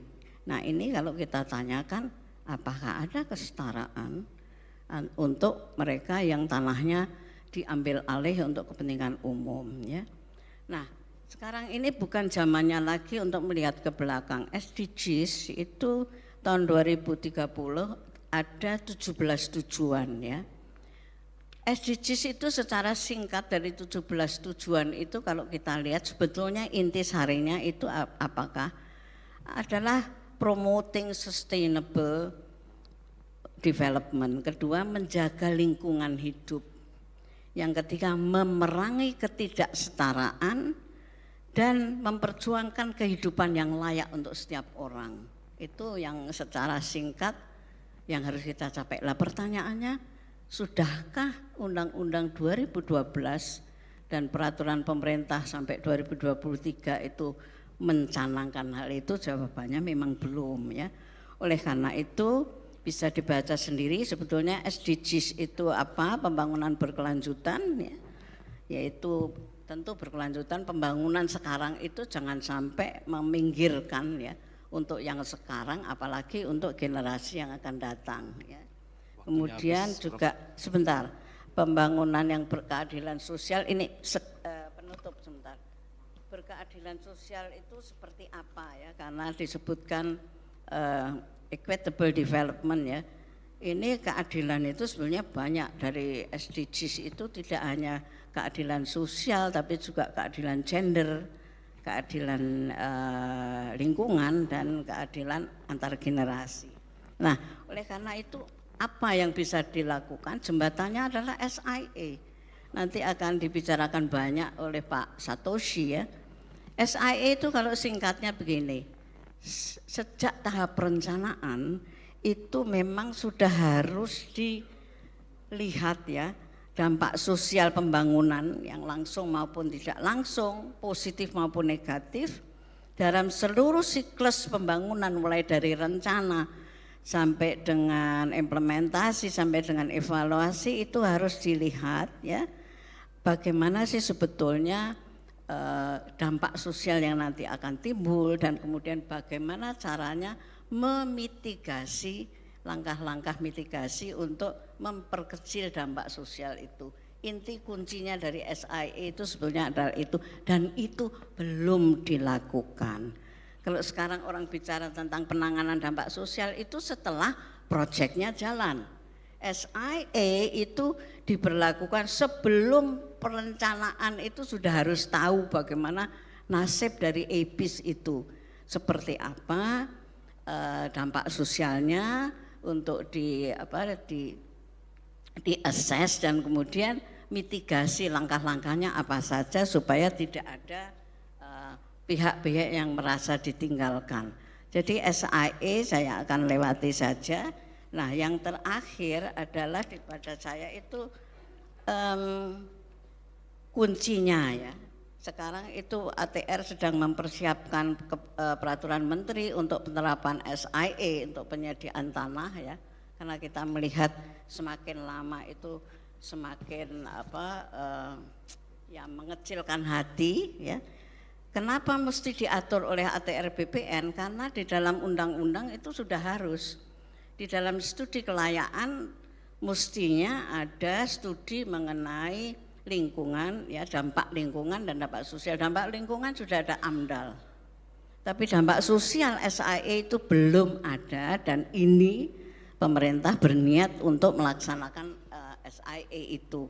Nah, tadi ada 3 kata kunci ya, SIA hubungannya dengan keadilan, ya, dengan kepastian hukum dan akselerasi pembangunan. Saya bicara apa ya hubungannya SIA dengan keadilan ya.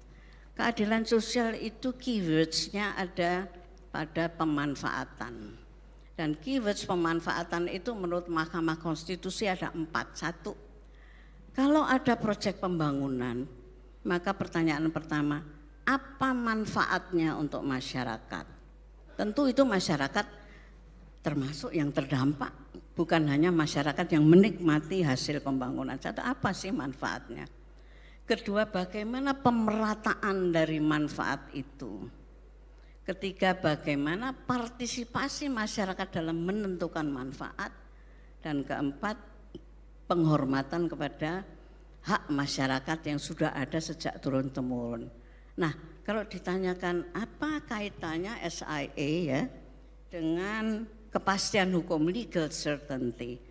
Kalau dijalankan dengan baik, pengadaan tanah yang disertai dengan SIA itu akan memberikan legal certainty bagi siapa?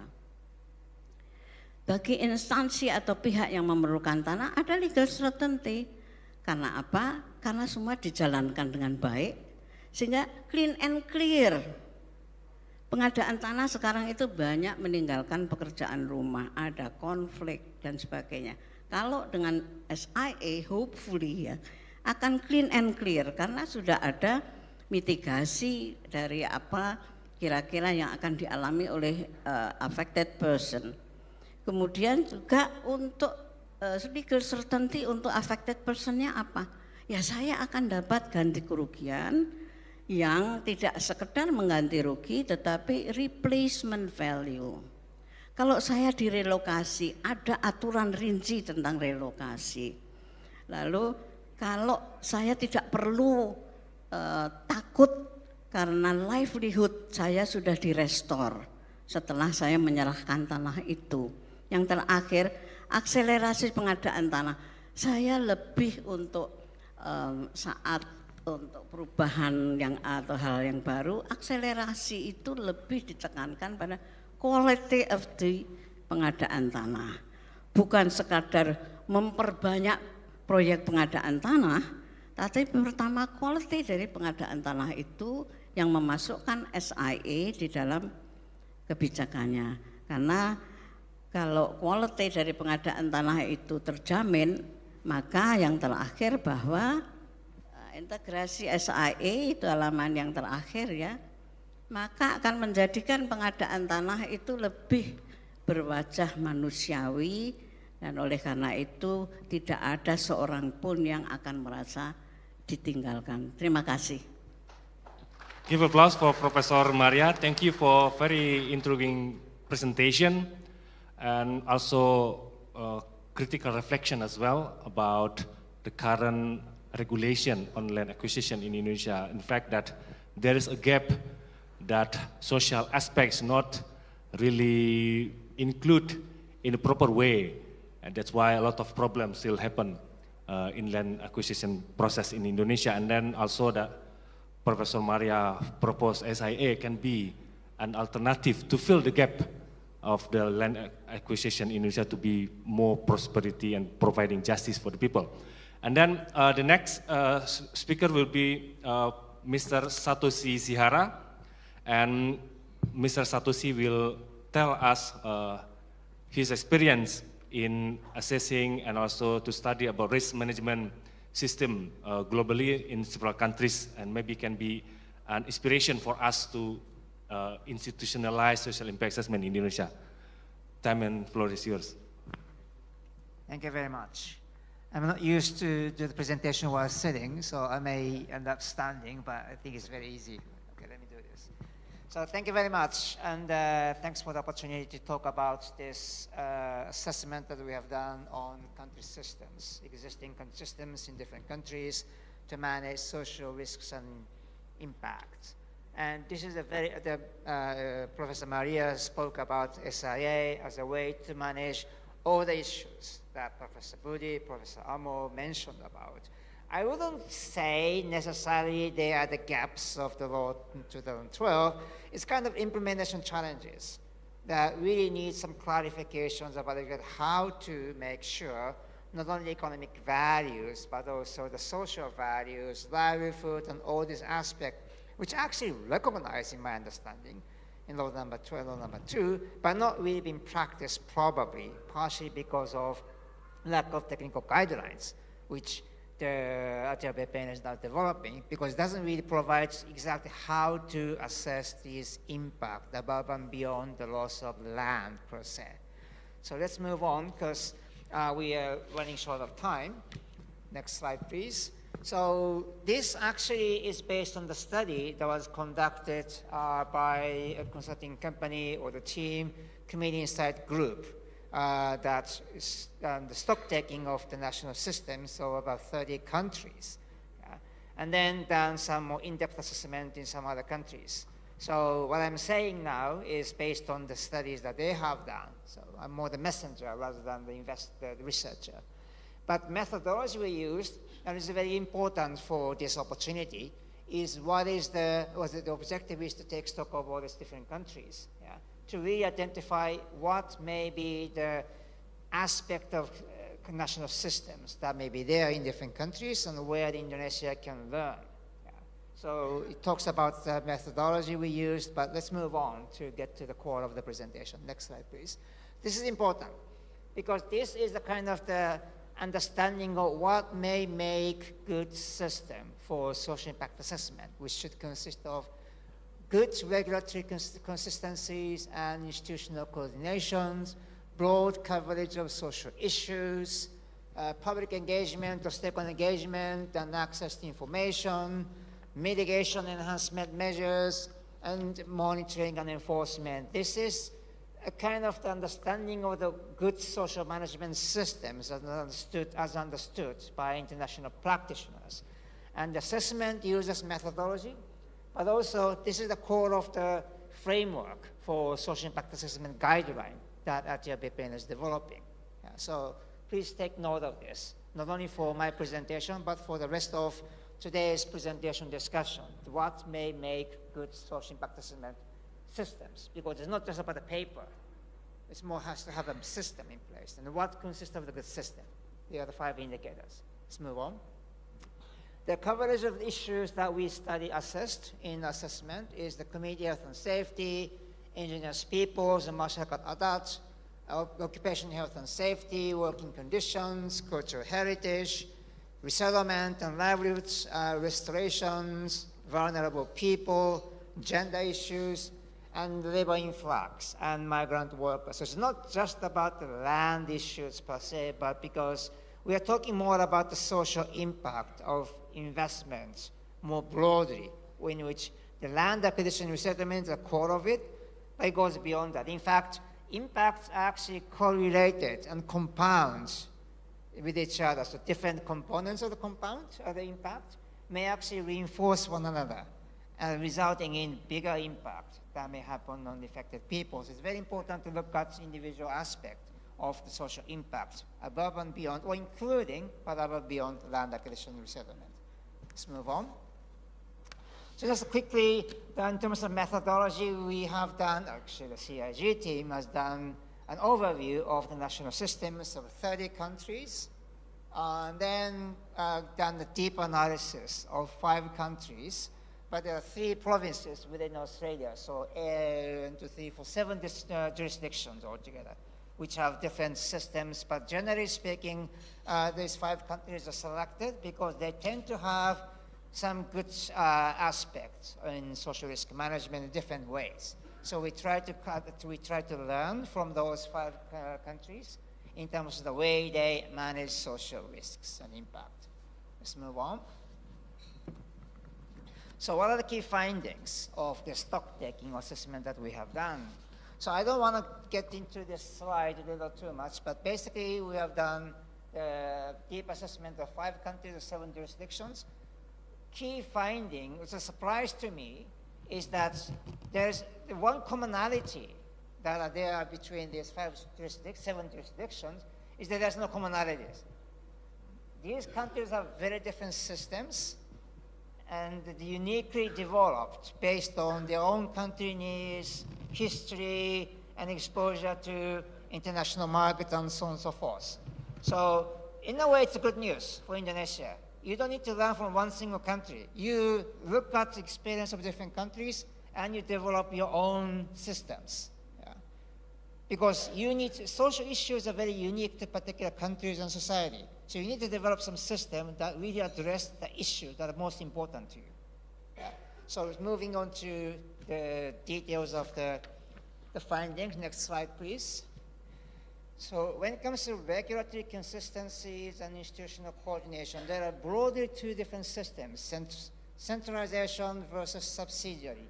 Depending on mostly the size of the country, like Thailand, for instance, there's a single central agencies oversee all the social impact management systems. Same for Malaysia. But bigger countries like Australia, Canada have a federal systems. Yeah? Particularly for Canada, there's a federal agency that is in charge of the social and environment impact management for higher risk, what they call the state important project. That's in Australia. Yeah? But anyway, so if you have a large scale impact, there are certain federal agencies, central agencies that are in charge of the environment social impact assessment processes, but otherwise left to individual provinces. So this is the local government. That may be the way to go for Indonesia because of the size of the country, but it remains to be seen. But this institutional arrangement is a very important aspect. And as I said, all countries have developed their systems based on their needs, size, colonial policies, and so on and so forth. Very important to have this independent oversight of the this is coverage of issues. Okay, we're going to, yeah? The issues gone too far, is it? Did we talk about the previous one? Yeah, this one, yes. This is what I want to say. So independent impact assessment oversight is very important, meaning that it's not just about the project proponents that will do the assessment or maybe reviewed by somebody, but somebody has to have the technical competencies to review the assessment processes against some guidelines to see if the assessment has been done properly. This is a very important aspect, and many other countries and different countries have different systems and procedures, how to do about it. But different countries have some system in place to ensure this independent oversight. Capacity development, very important. Interagency coordination. It is a challenge that we found in most countries because, as I said, there's a centralization versus subsidiarizations, but then who is going to coordinate the social assessment in different aspects? Because unlike for the environment, when it comes to social issues, the responsibilities for management tend to be dispersed between different ministries. So it's very important to have some coordination mechanisms, something that Indonesia at the BPN has to consider as you try to implement these guidelines. Sorry, move on. I spoke about the social coverage a little bit, but basically, as I said, different countries have different priorities. Like big countries like China, India, resettlement, land acquisition has been the key drivers and key focus of the social impact management systems. As opposed to like Australia, for instance, a lot of the focus is the mining and workers who are fly out and have to do health and safety. Canada, a lot of focus on First Nations, indigenous peoples. Colombia, a lot of focus on mining industry because they have a huge mining industry that has exposure to international market. So again, depending on the country context and history, different emphasis being placed. Now, Indonesia, Also, instead of covering everything, you may want to focus on certain things, issues that are most important to the country. That allows you some efficiencies in addressing exactly the problems that often people most vulnerable face. Yeah, so this is important lesson. Let's move on. Stakeholder engagement is key to social impact assessment. Unlike for the environment assessment, you really need to talk to stakeholders or the affected people to know who are most vulnerable to impact. Yeah? As country director Carrie said, the same size of land loss means very differently depending on absorption capacity or the capacity of the people to respond to the impact.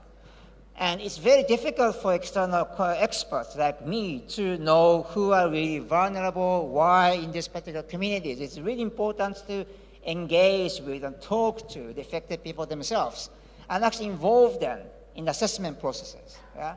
So that their needs and priorities are unpacked. This came very strongly, and different countries have different systems, requirements. Like Canada, there's an independent benefit agreement, impact benefit agreement required to be developed together with the First Nation indigenous peoples. Yeah. India, they have the community affected people need to participate in the evaluation processes. And in Australia, community consultative committees, there are certain kinds of community participatory processes for the assessment and impact monitoring, mitigation monitoring in process, very important. And benefit sharing, it's a very important part. And a lot of countries put in place some mechanism to make sure investors share some of the benefits, local communities. It's not just about addressing impact, because identifying, determining exactly what is the scale of impact for individual affected people is very difficult and actually very time consuming. Maybe you focus on vulnerable people, try to address their needs and priorities, but then you may generate some benefits overall so that the rest of the impact can be taken care of through benefit sharing mechanisms, which is different from compensation for loss of asset, would need to be done properly. But when it comes to more broader social impact, a lot of countries try to address them through requiring investment to do benefit sharing. Yeah. Again, something to learn for Indonesia. Let's move on. Next slide. Mitigation enforcement measures, very important. Social risks that are critical in the country context are often given priority. As I said, India, China always prioritize land acquisition, livelihood, resettlement. Australia, Canada tend to focus a lot more on health impact because that's very important in the mining context and First Nations. Yeah? And then identification, the stakeholder engagement is considered very important. Yeah? But enhancement measures can be embedded in the contract or the project legal agreement with the developers. Very important to make sure that developers are required to do something to share benefit, legally binding. Otherwise, they can do some, nice-looking corporate social responsibility to showcase to the market. Sometimes they are doing something nice to the communities. But it's very important to really identify and assess the impact in general for local communities and link benefit sharing or corporate social responsibility CSR with this impact, livelihood restoration and impact mitigations. So there's a clear legal the pathways that government, the companies, investors spend some money that's going to lead to really restoring impact and enhancing their livelihood and social benefit. Very important. Let's move on. And monitoring and enforcement. Very important. Again, different countries have different enforcement mechanisms. But monitoring and enforcement of social impact is not easy because impact is dispersed. Different people have different impact, and impact may happen different time after the impact assessment is done or compensation has been paid. Because workers may come in and then start disturbing local communities after the construction is over, for instance, and operational phase started. So it's very important to develop some monitoring mechanisms involving communities And then the government side and project owners need to be able to capture what's happening on the ground and then do what is called adaptive management. Based on what's happening on the ground, you have mechanism to address these changes. Very important to incorporate these adaptive management, financing mechanisms as part of the legal agreement. And then many countries, I don't want to get into the details, have different requirements as part of the legal agreement with the contractors. So the contractors are legally obliged to do some benefit sharing, for instance, based on the finding of the social impact assessment. Very important, because then it means not anything else, but something that really pinpoints the impact to make sure nobody really is left behind and worse off. Let's move on. So this is my last slide. Each country's system is unique due to interplay of multiple factors. As I said, country needs, history, and things which determine exactly what system you have. So Indonesia can develop your unique system that really best take care of your needs. Countries assess developed systems to manage social risks that are important to them, which may be the integration in the international market, so traditions in civic engagement, colonial past, political systems, economic cycles, or interagency mechanisms. All of them are important aspects that each country look at to develop their own systems. So put other way, these aspects determine the ecosystems where you develop your own systems to manage social risks and impact. It's very important to look at the system, the ecosystem that Indonesia is in, to be able to know what are most important to you, what are the issues that are easier to tackle to start with, what are the difficult things that you may want to put aside into later stages. Be strategic. Very important not only to write the social impact assessment guidelines, but to look at the ecosystems, to be realistic about what you can do in the short term and what you can do in the long term. Because many countries are evolving. The social management system that they have now is very different from what they used to have 10, 15, 20 years ago. It keeps evolving.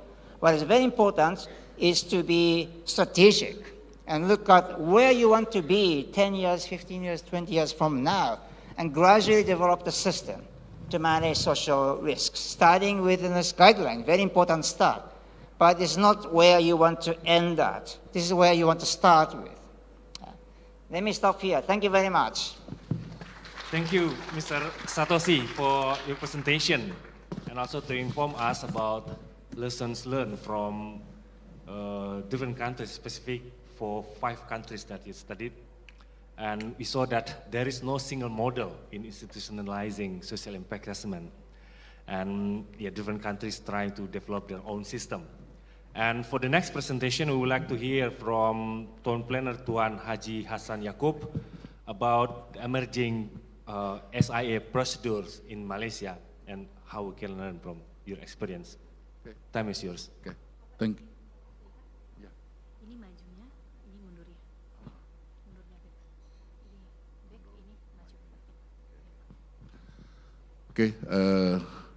Thank you, Mr. Moderator, Dr. Yanse Arizona, Honorable all panelists, Bapak-Bapak, Ibu panelists, ladies and gentlemen. Normally, I last presenter very easy to present because my presenter has presented before. Then that's all. No. Okay, firstly, I would like to thanks to the World Bank invite Plan Malaysia to present, to share, not present, to share experience in a social impact assessment in Malaysia. Because time is 15 minutes, I just skip this. Actually, in Malaysia, we have, I would like to begin by introducing the National Spatial Planning Framework in Malaysia. The main law guiding this framework is the Town and Country Planning Act 172. However, this law only applies to Peninsular Malaysia and does not include Sabah and Sarawak. For your information, in Malaysia, town and country planning is under concurrent matter between federal and state. In federal constitution, it had prescribed that town and country planning is the shared responsibility of the federal and the state government.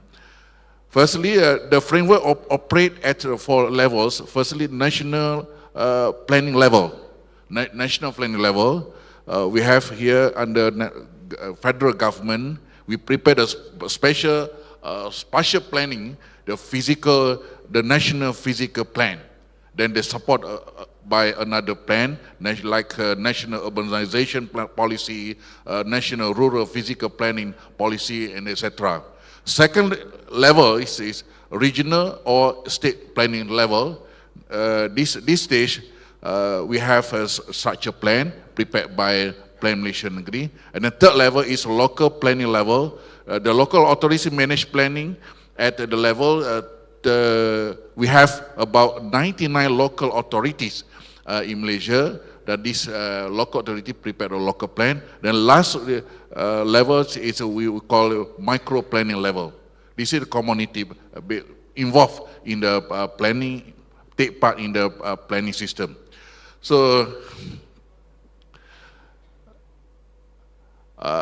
SIA legal and regulatory framework. I would like to share about the legal and regulatory framework, SIA in Malaysia. We have 2 types of development that require stand-alone SIA report. Firstly, we have SIA category A. Normally, category A get advice from the National Physical Planning Council for the national importance project that involve like coastal reclamation development, main national infrastructure, new township development for population over 10,000 or involve area exceed 100 hectares, and development on hilltop or hillside. Then for this one fall under section 2B under Acta 172 and subsection 22 bracket 2A Act 172. The second SIA category is category B. This another development projects that have significant social implication determined by the state Plan Malaysia. These are local by state Plan Malaysia or the local authorities.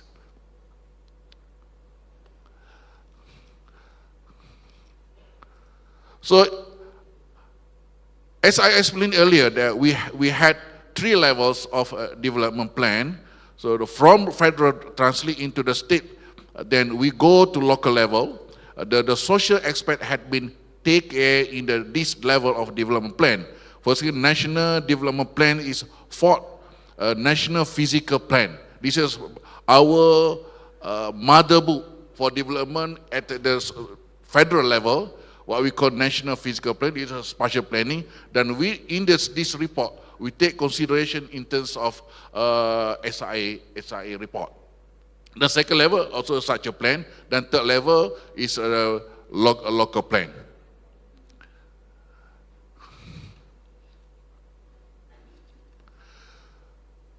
The evolutions of SIA in Malaysia during the beginning of the 1990s, social impact assessment, the SIA was formally discussed in Malaysia as a social and land use planning tools in the mid-1990s. And since 2001, through the 3rd Amendment of Town and Country Planning Act 1976, Act 172, our development proposal report has started to include an analysis of the social implication of certain categories of development. In the year 2005, the Malaysia Associations of Social Impact Assessment, MCR, was established to promote and encourage higher standards of the practice using SIA methods. We have our president here, MCR, Puan Helena. I think first president for the MCR. So then the starting in 2010s, the growth of SIA in Malaysia became more significant. In the 2012, Plan Malaysia developed an SIA manual for project development. In the year 2015, the Deputy Prime Minister decided Plan Malaysia as the lead agency to implement SIA for the development project. So another milestone we are going for is to raise the standard of professional knowledge and skills in the area of SIA. We will require SIA practitioners to go through formal training on SIA to register as the certified social professional in SIA. These sums of achievement Plan Malaysia have achieved so far as below. At the federal level, we review about, chaired by Director General Plan Malaysia, a successful review for the social impact about 53 projects since 2016. I think 2016. So since 2016, we have 53 projects. At state level, we have 162, and total was to 213. This is the state level review panel meeting that chaired by the state director. Then since 2022, we have also conducted 4-time SIA competency course together with our strategic partners, Malaysian Institute of Planners and Malaysian Social Impact Assessment Association. Today, we have successfully accredited 98 SIA professionals.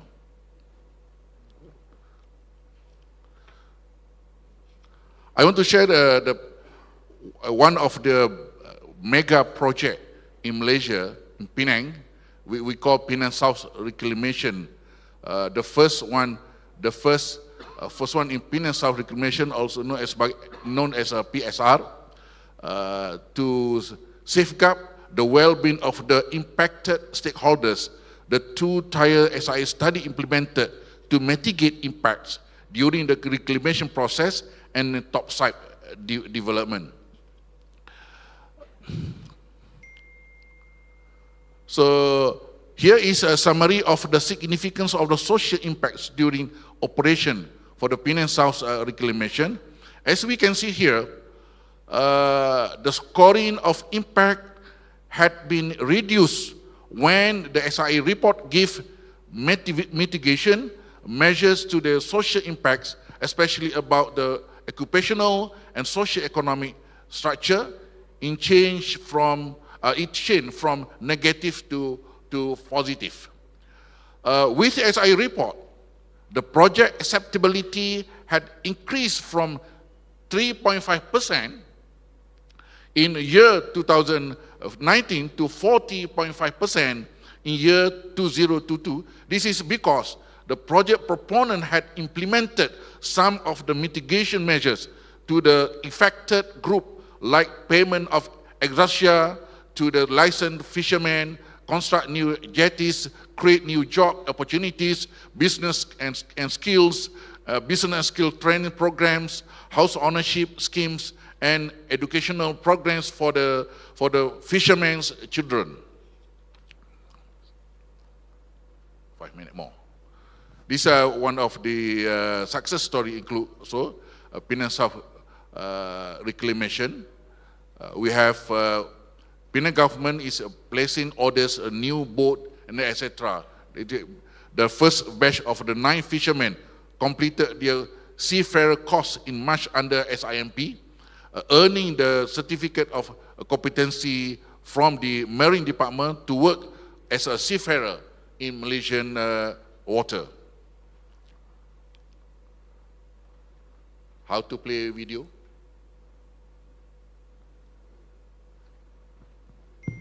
How to play video? Does it work? Yeah. Yeah? Yeah, video. This one video. Oh, this video. Ada yang bisa bantu? We don't have time. I just finished with the video. No. Anyone can help? Anyone can help? How to play video? PDF. Oh, no video. Oh, it's okay. Okay, I just finished it. So another mega project is case study 2 under East Coast Rail Link. We call it in the East Coast of the Peninsula Malaysia. For the ISIA report, the whole 655 kilometer had divided into 3 sections. So the project proponent had submitted 3 SIA report separately for the section A, B, then also section C. This one part of the engagement under the SIA study, grieving management, nature monitoring program, traffic management plan, and engagement with stakeholder. And our challenges is, firstly, integration plan process. These are our challenges when we implement the SIA. Integrating social impact assessment into the existing urban planning processes can be challenging. It often require aligning with planning approval processes and also to requirement to get the advice from the National Planning Council, because we have one of the policy we call ease of doing business to short the process in the development. But when we add SIA report, that means needs time to process the development. Second, if prediction long-term and cumulative impact, urban planning project have long time frame and accurately predicted the long-term social impact, it can be challenging. Changes in demographics, economic condition, and social behaviors over time make it difficult to assess how a project will affect a community in the distant future. Urban areas often experience multiple development projects, leading to cumulative social impacts, assessing the combined effect and various projects on the communities. Then the thirdly is a coordination with the assessment. Urban planning often involves multiple assessment, including EIA, TIA, HIA, and economic impact assessment, coordinating these different assessment and ensuring that they complement each other can be complex. Way forward. For the way forward, Plan Malaysia as a champion in the implementing SIA for project developments, we would like to highlight we are in the process of amend the Town and Country Planning Act to strengthen the implementation of SIA in Malaysia. This include the requirement for submission for SIA reports have to according to the guidelines that prepared by Plan Malaysia Director General.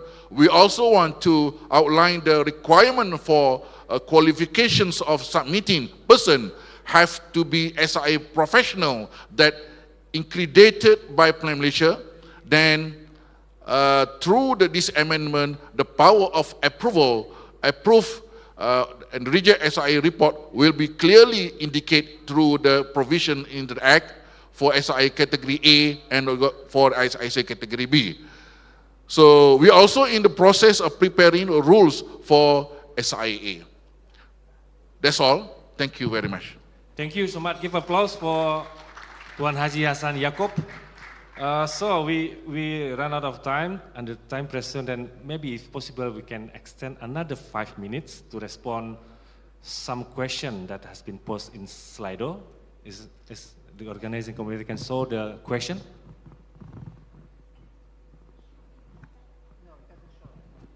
No.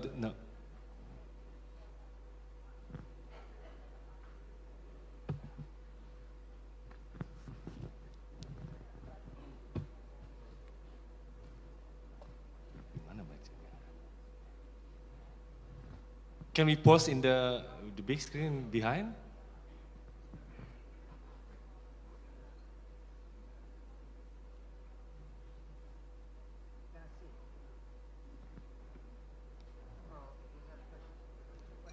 So there are two questions. Okay. This one. Let's see. So the first question from Ulfa, Kanwil BPN Provinsi Lampung.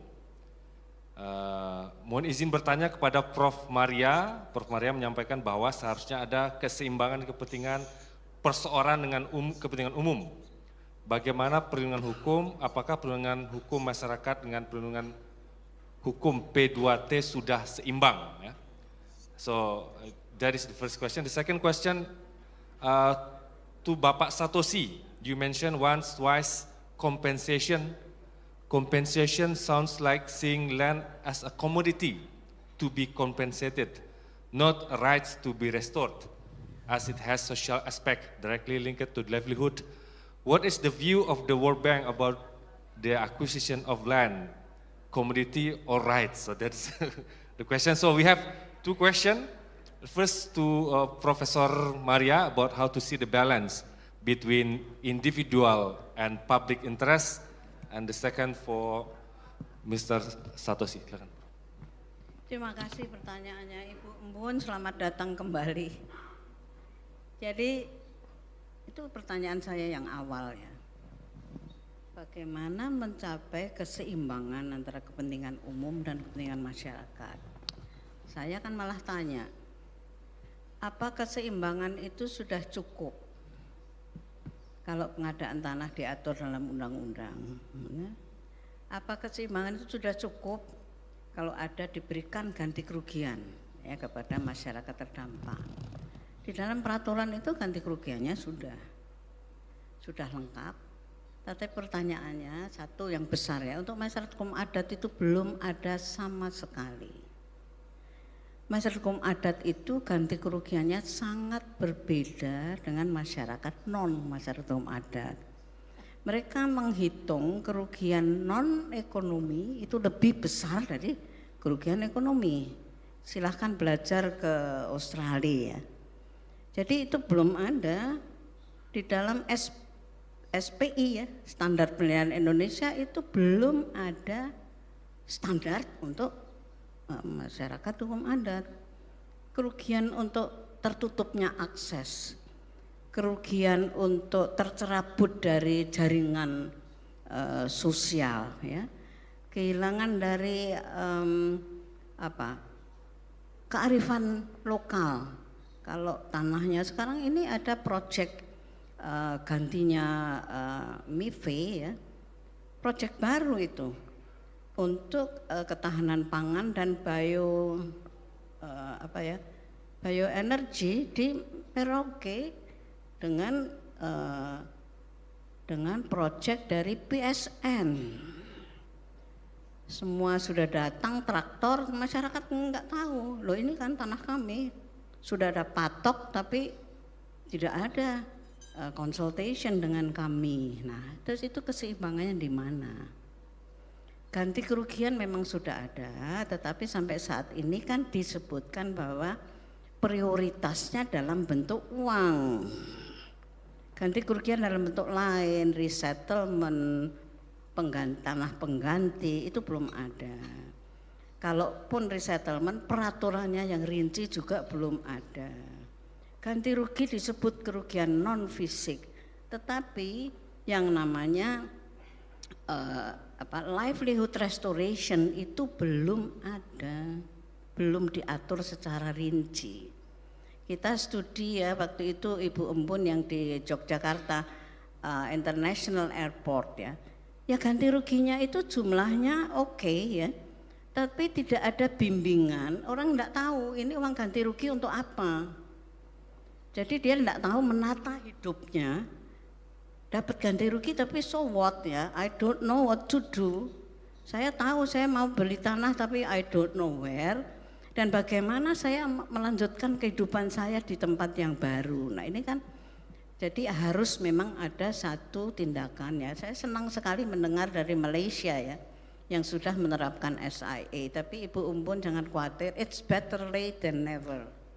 Jadi di kita ATR itu sudah berniat karena melihat Karena kepentingan umum pengadaan tanah itu tidak hanya pakai Undang-Undang 2 2022, bisa juga di atas aset yang sudah dikuasai seperti di Rempang Eco City ya, itu di atas HPL-nya Batam. Lalu di IKN itu juga bukan dengan beberapa infrastruktur pengadaan tanah. Di tempat lain mungkin itu dari pelepasan kawasan hutan, yang mereka pikir itu kawasan hutan, tapi ternyata itu yang punya masyarakat hukum adat. Jadi problemnya itu sangat banyak. Dan bagaimana menyeimbangkan itu, makanya sekarang pemerintah Indonesia dalam hal ini ATRBPN sudah mantap lah. Kita akan integrasikan SIA itu di dalam kebijakan pengadaan atau penyediaan tanah lebih luas. Karena pengadaan tanah itu Undang-Undang nomor 2 ya. Penyediaan tanah itu ya siapa saja, any project yang memerlukan tanah yang ada dampaknya terhadap masyarakat, dampak sosial, ekonomi, budaya, HAM, bla bla bla, itu harus menerapkan SIA. Oleh karena itu tadi pertanyaannya kita sedang menuju ke sana. Keseimbangan itu belum, kita menyadari sukses story ada, tetapi unsuccessful story juga banyak. Karena itu pemerintah ke depan berniat sementara akan menyusun rancangan peraturan menteri ya tentang implementasi penilaian dampak sosial untuk penyediaan tanah, tidak hanya untuk pengadaan tanah tapi untuk penyediaan tanah. Saya rasa itu, jadi kita sedang menuju ke sana. Terima kasih untuk pertanyaannya. Terima kasih Prof. Maria. Next, Mr. Satoshi to respond. Thank you very much. It's an excellent question. I want to be very quick in responding. Yeah. So basically the World Bank, I believe the ADB is the same. The policy requirement look into two aspects. One is the compensation for loss of physical assets at replacement value. That's one thing. And we often focus on this. But there's another aspect, which is to help the affected people's effort to restore their living standards. So our international financial institutions policies clearly separate, on one hand, compensation for physical assets, which is very important, should be treated as such, and should be at the replacement value. But also, there are other aspects that is part of the livelihood of affected people, which is more the outcome. You know, people have rights and processes and capacities, all of them, you know, combined to result in certain living standards or livelihood systems that people have.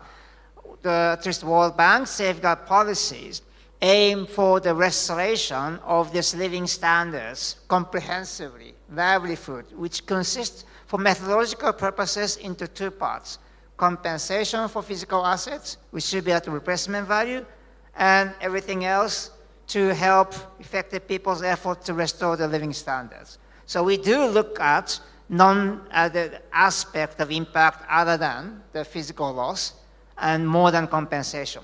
But it's not easy to do so, which is why, you know, we're working together with ATRBPN to develop the guidelines to do the better job in assessment of these non-physical aspect of impact.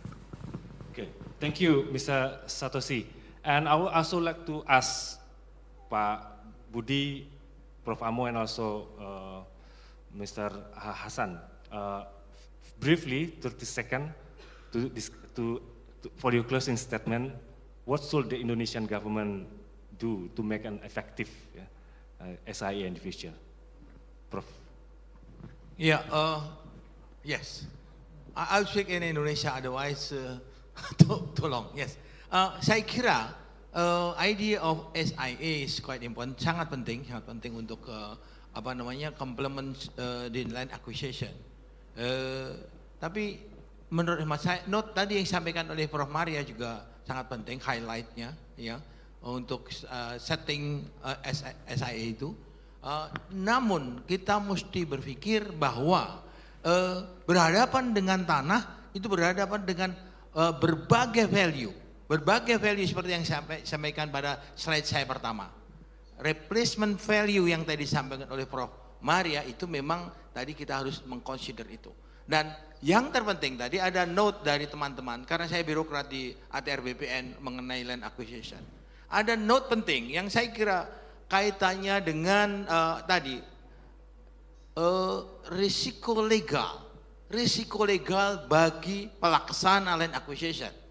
Kita juga harus membuat assessment, karena praksis today bahwa risiko legal begitu besar dan banyak ini, aku nggak bilang ratusan tapi puluhan barangkali pasti itu berhubungan dengan tadi urusan tadi urusan dengan polisi, dengan jaksa, dengan KPK dan seterusnya. Jadi ini menurut saya SIA harus dibarengin dengan juga legal risk itu. Dan yang berikutnya SIA ini kalau nanti menjadi suatu policy, we have to learn about AIA, Environmental Impact Analysis. AMDAL di Indonesia itu waktu awalnya sama seperti ini. Tahun 80 saya ikut dalam dinamika menyusun itu. But implementation mengenai AMDAL ini hanya berakhir dengan dokumen. Dan ini sangat dangerous. Kalau SIA akan punya pengalaman seperti AIA. That's my note. Thank you very much. Terima kasih Prof. Budi. Berikutnya Prof. Amo, singkat 30 detik Prof.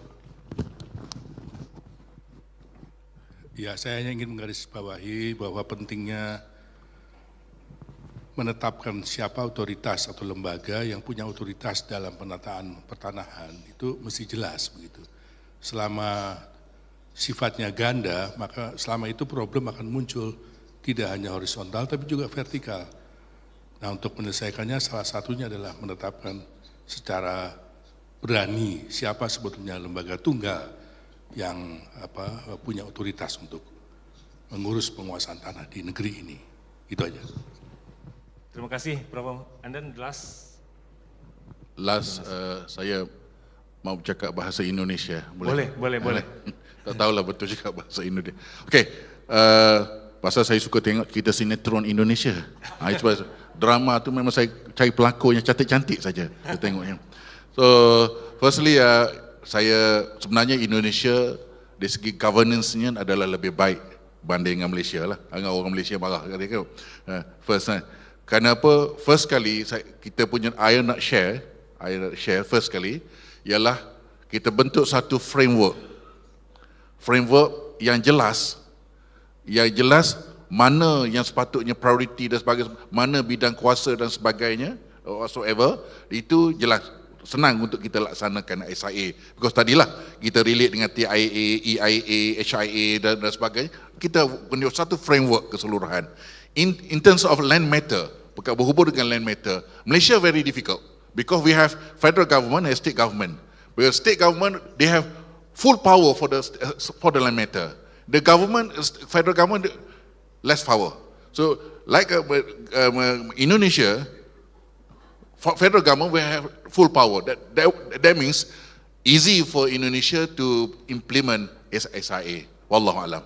That's all. Thank you very much. Okay, Bapak Ibu sekalian, sesi ini kita sudah belajar banyak hal untuk melihat bagaimana kerangka hukum yang ada di Indonesia, prakteknya seperti apa, tantangannya, kekurangan, kelebihannya. Belajar juga dari SIA yang diterapkan di beberapa negara, termasuk dari Malaysia gitu ya. Dan dari situ kita bisa mendapat bekal yang cukup untuk kita diskusi nanti lebih lanjut di sesi siang, setelah break makan siang. Dan kita akan mengakhiri sesi ini, saya izin untuk mengakhirinya dengan pantun. Gitu. Rezeki ya. Tenis sore hari, memakai raket baru yang spesial. Dukungan akademis selalu diberi. Ayo adopsi asesmen dampak sosial. Terakhir, sebagai penutup, bunga mawar berwarna merah menghiasi dinding rumah yang megah. Pengadaan tanah harus terarah kita akhiri sesi dan beri tepuk tangan yang meriah. Assalamualaikum warahmatullahi wabarakatuh. Saya kembalikan ke MC. Waalaikumsalam warahmatullahi wabarakatuh. Terima kasih Dr. Yance, dan kami mengundang, we invite Ibu Embun Sari untuk memberikan token of appreciations to all the panelists today. Kami persilakan.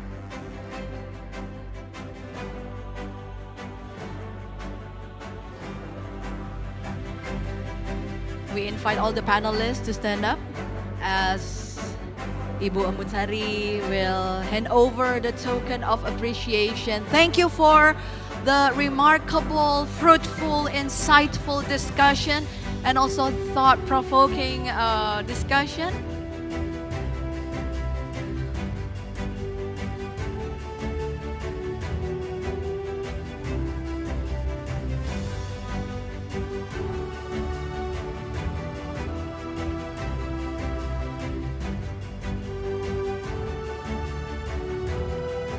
Kita berikan tepuk tangan. Berikutnya kami persilakan.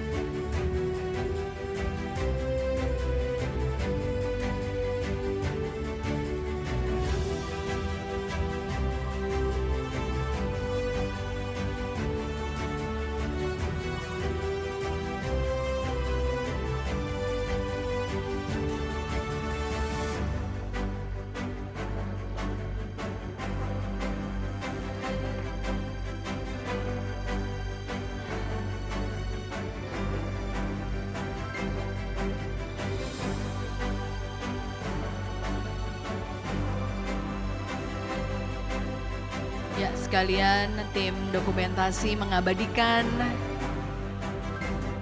acara penyerahan token of appreciation kita di sesi pertama. Masih akan ada 2 panel discussion lagi.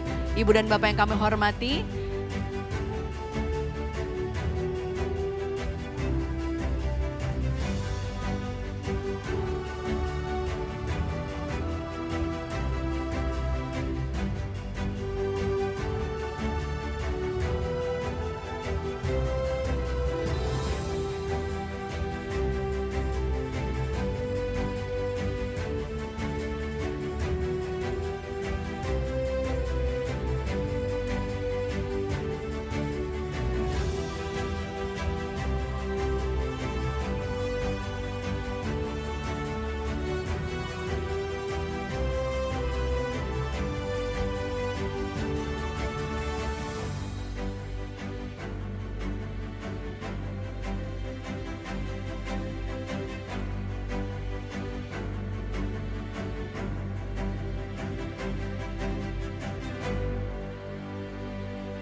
Ya, sekarang kita lakukan foto grup.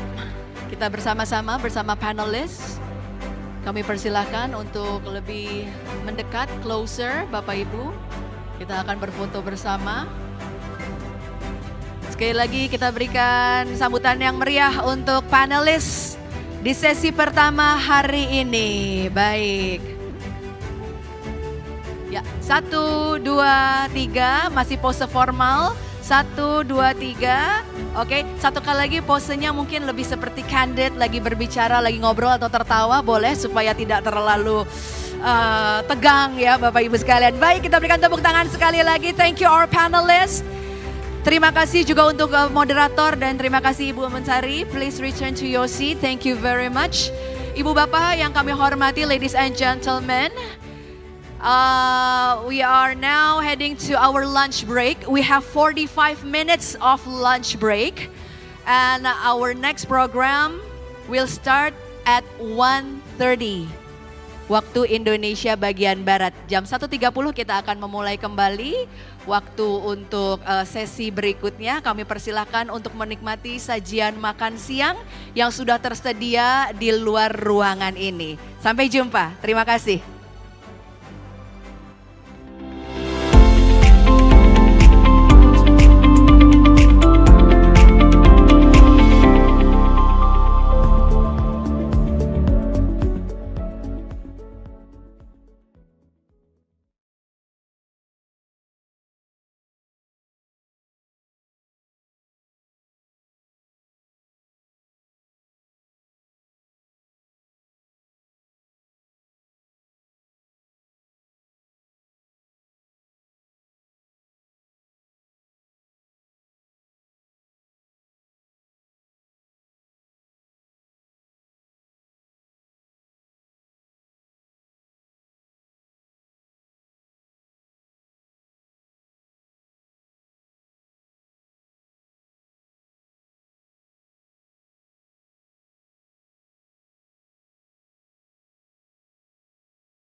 Selamat siang Ibu dan Bapak yang kami hormati. Hanya mengingatkan saja dalam waktu 10 menit lagi acara akan kami mulai kembali. Just to remind you that in 10 minutes we are going to continue our program for today. Masih ada waktu 10 menit Bapak Ibu untuk menikmati makan siang dan istirahatnya, dan kita bertemu di 10 menit mendatang. Terima kasih.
back, ladies and gentlemen. Moving on the following agenda, we will have some experts discussing the merits of good social impact assessment to minimize social risks, enhance local benefits, and speed up infrastructure development. The panel discussion theme we have now is Good SIA to Get All Right, Minimize Social Risks, Enhance Local Benefits, and Speed Up Infrastructure Development. And this panel discussion will be led by our remarkable moderator, Andita Firseli Utami, the CEO of Think Policy. Kita berikan sambutan yang meriah untuk Mbak Afu. Kami persilahkan.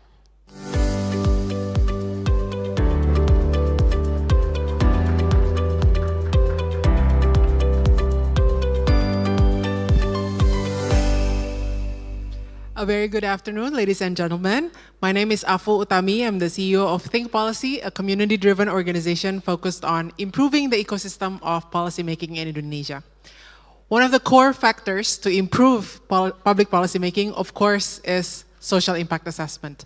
And it is my honor, and I'm very delighted to be guiding you all through the second session of today's event, where we will discuss the merits of social impact assessment in maximizing local benefits. And this event is an international conference held by the Ministry of Agrarian Affairs and Spatial Planning, along with KfW, the European Union, as well as the World Bank. Before we begin, I'm asked to remind everyone that the interpreting service is available in English and Bahasa Indonesia. If you are joining us through Zoom, please click the interpretation feature at the bottom of your Zoom screen to select your preferred language, and we also provide a sign language interpreter on the Zoom screen. Now, the organizer of this event has been very attentively curating a number of speakers, experts, distinguished experts who will share with us many useful insights, hopefully, on implementing social impact assessment. And we will divide the session into 3 parts. And we will begin with a first speaker to discuss the enhancement of social impact assessment for effective infrastructure development and focusing on lessons learned in the implementation in various countries. While we have 5 speakers for the session, I will be inviting first the first keynote speech, Bapak Frank van Klei from Groningen University, who will be joining us online and share with us the very topic of good SIA to get all right, to minimize social risk, enhance local benefits, and speed up infrastructure development. To Bapak Frank, the screen is yours.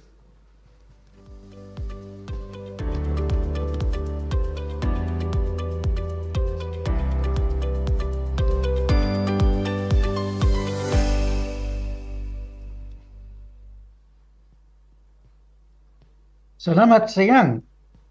I'm a professor of social impact assessment, and social impact assessment has been my life's passion, and I'm very happy to share with you some of my observations on this topic. May I also draw your attention to this recently published book. I'm hoping that you see it on the screen. It has 37 chapters in a total of 50 authors. The best feature of this book is that it's free, it's an open access book, and it's an excellent book that covers all aspects of social impact assessment. Can I have the next slide, please?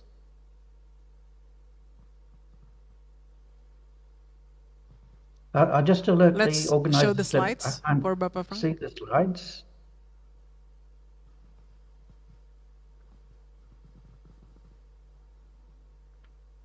Okay, and the next slide. There you go. So the first thing to know about in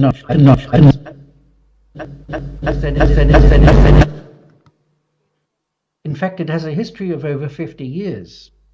It's been improving over time and now is a mature and effective field of research and practice. It's not just a technique, it's a way of thinking and managing the negative and positive social impacts caused by projects. This helps in ensuring that there is that projects deliver effective outcomes. As an established field, there is perhaps a confusing amount of literature about social impact assessment, but fortunately there are several guidelines that make it easy to about, including from the International Association for Impact Assessment, what we call the reindeer document. It's actually applicable to everywhere in the world, and also from the Inter-American Development Bank. Also, some countries like Malaysia and Australia have guidelines, which some of the next speakers will talk about. Next slide, please.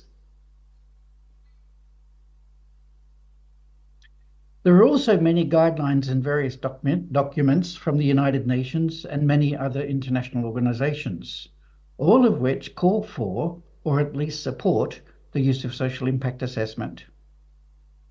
The use of SIA is now normal practice in projects around the world.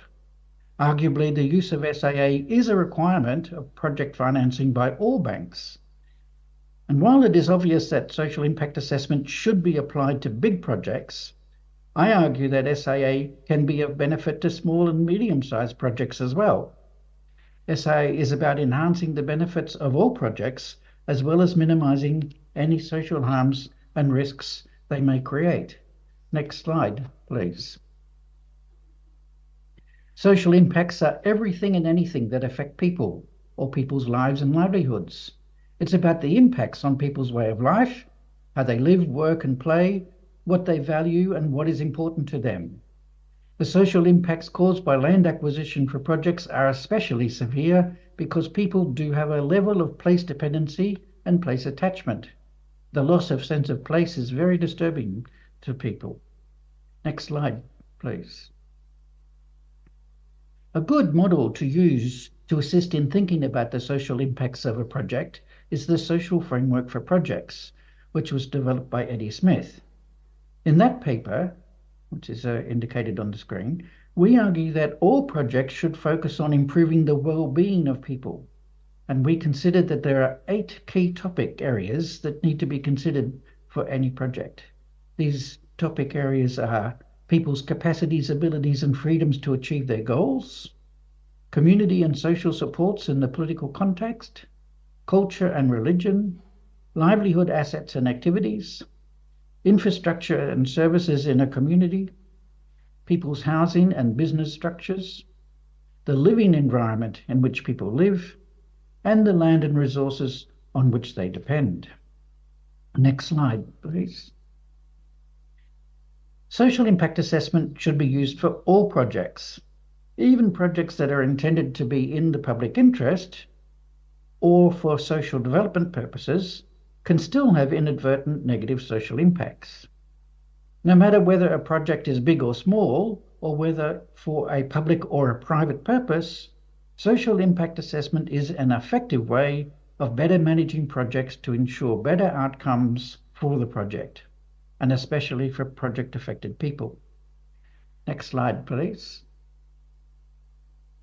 The guidance document of the International Association for Impact Assessment outlines 26 steps in a full SIA process. Although SIA developed out of environmental impact assessment, there are some fundamental differences between SIA and EIA. For example, social impacts happen from the moment there's a rumor about a project, and therefore must be managed right from the very beginning of project planning. Also, maximizing project benefits to local communities requires careful thinking about what local people's needs are. Providing jobs for local people and having local procurement arrangements cannot be afterthoughts. They need to be planned for from the very beginning of the project. Another important difference between environmental and social impacts is that people react. How they feel about a project affects their experience of negative impacts. People who are in favor of a project are much more likely to be tolerant of any inconvenience or disturbance they might experience because of a project. Therefore, projects need to have a good community engagement process to ensure they are acceptable to local people and that they get a social license to operate. Essentially, the 26 steps in the SAA process fall under 4 broad phases: understanding the issues, predicting, analysing and assessing the impacts and impact pathways, developing and implementing mitigation, enhancement and management strategies, and designing and implementing monitoring and adaptive management programs. Next slide, please. Effective SAA that starts early in the project planning and continues throughout the life of a project has many benefits for all stakeholders and will result in risk reduction and greater likelihood of achieving project objectives.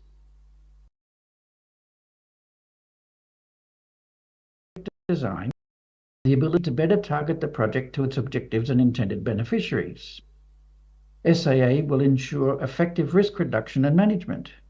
It will enable the early identification of issues or risks, and thus to deal with them before they escalate into bigger issues. The use of SAA will increase a project's access to land and resources. It will increase access to local workforce and supplies. SAA will avoid unexpected costs and will ultimately reduce the total cost of a project. SAA enables what is called full cost consideration, thus enabling better governance, better budgeting, and better financial management of the project. The use of SAA provides greater certainty for investors and governments and for society in general. SAA can be used to assist in project social investment decisions. It helps to obtain the necessary legal permits. It helps to attain a social license to operate. It improves stakeholder relations. It assists projects in getting access to finance. It assists in maintaining company, project, and product reputation. So overall, the use of SAA increases the long-term success of projects, avoids delays or shutdowns, and the early closure of projects. Even though I would argue that SAA is primarily a tool to ensure that community concerns are considered, there is no doubt in my mind that projects and proponents substantially benefit by doing SAA properly. Next slide, please. The use of SAA leads to better outcomes for communities. It ensures that people's rights are respected, that communities have appropriate access to information about the project, that they are able to effectively participate in decisions about projects that will affect them. Because of SAA, they will have a better relationship with the project.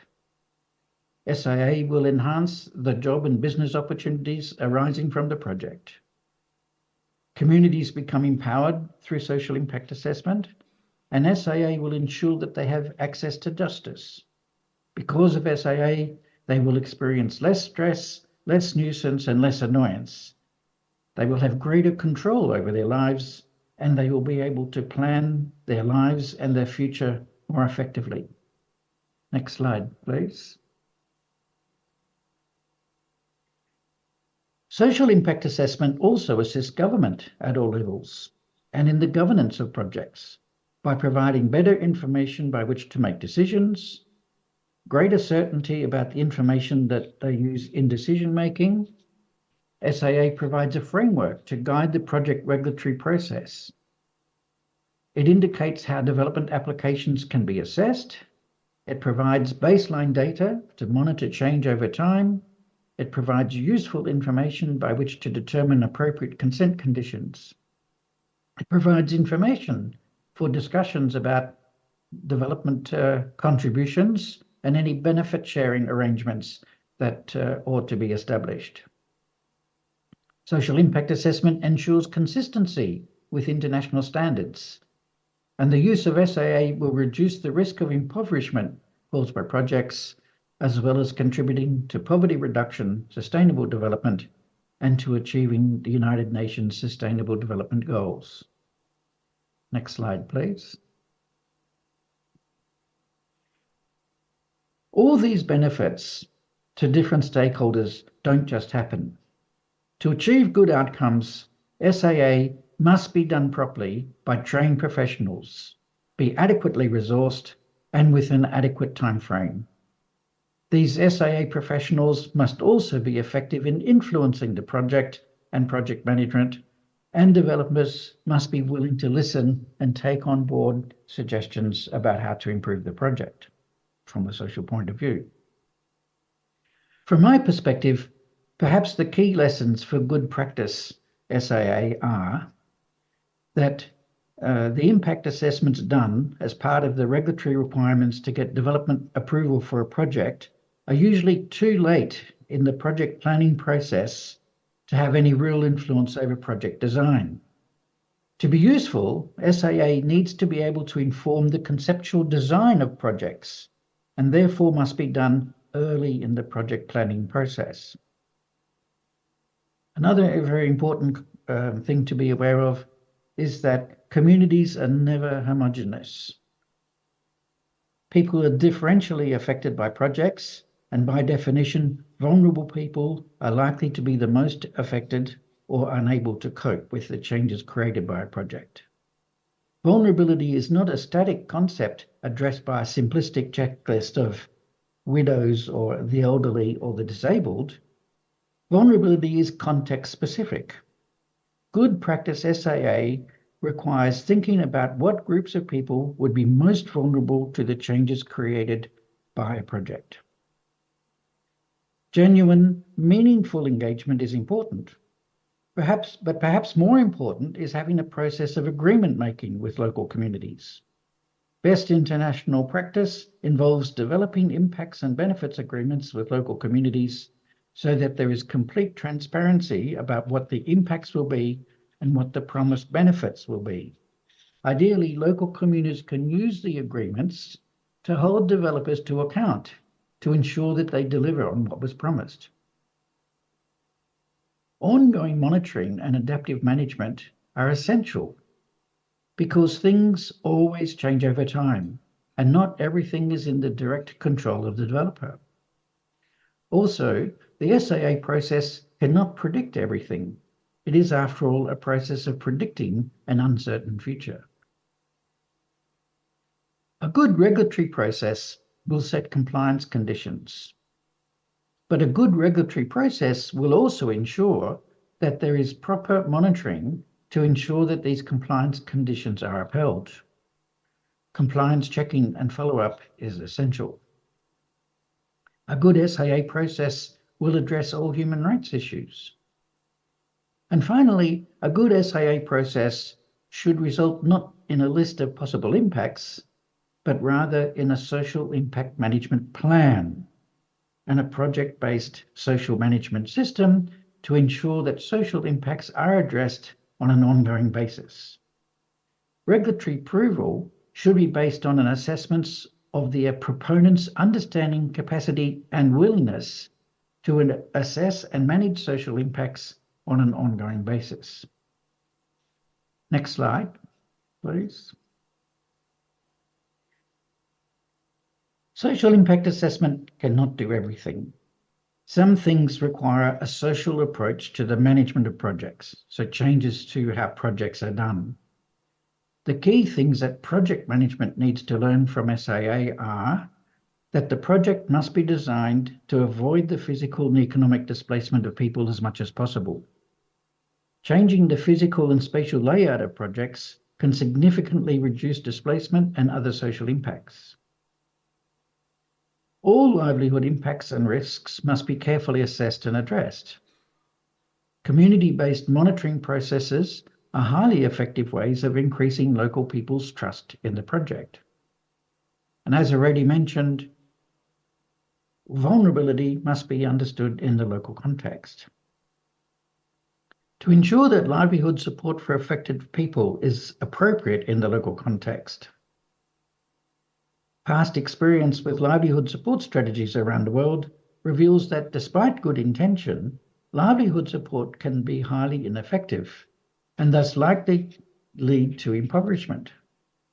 Interfering in people's lives is a serious matter, and therefore great care and ongoing support is usually needed when people's livelihoods are affected. The compensation for most harm from projects is usually inadequate and usually is only based on the tangible losses. But people who are affected by projects experience numerous intangible losses as well. Projects should be much more generous in their compensation arrangements, and they need to deal with the loss of intangible losses by livelihood restoration support and by appropriate community investment schemes. Psychological and emotional impacts are also created by projects. Psychological and emotional impacts are real social impacts that affect people, their mental and physical health, and their well-being. Projects should be much more sensitive to people's psychosocial impacts. Projects must allocate appropriate timing, resources, and competent staff to deal with all the social issues. This should be regarded as a normal cost of doing business and properly reflected in the project budget. It is not fair on local people to push all the externalities from a project onto local people. Since not everything can be predicted, adaptive management is essential. And finally, in a process of continuous improvement, projects should seek to learn from their social practice.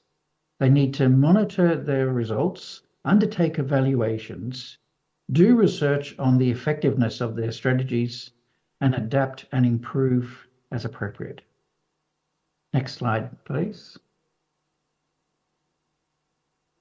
Although there are many benefits to doing social impact assessment, the field of SAA faces many challenges. There's a shortage of practitioners. There's a need for more training programs. Getting university courses on social impact assessment would be highly desirable. To ensure quality of SAA practice, there's a strong need for professional certification mechanisms or schemes. Social impact assessment practitioners struggle with short timeframes and limited funding. They often don't have the means to collect essential primary data. Ideally, government agencies would collect appropriate data and make it readily available for social impact assessments and other purposes. And adequate funding and timeframes for SAA are needed. SAA should be built into the normal process of project management and project planning and the project approval processes. And finally, proponents should become much more aware of the social consequences of project and be much more appreciative of community understandings of projects. Next slide, please. Well, as is obvious from my enthusiasm for social impact assessment, I strongly believe that the use of adequate social impact assessment has much to offer project proponents, governments and government agencies, as well as affected communities.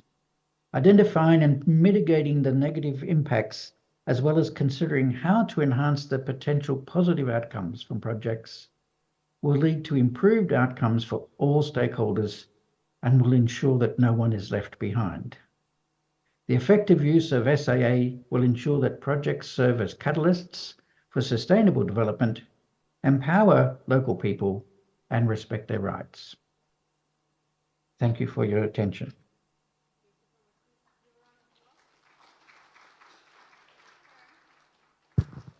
My arts and crafts teacher in elementary school used to say, measure twice and then cut once.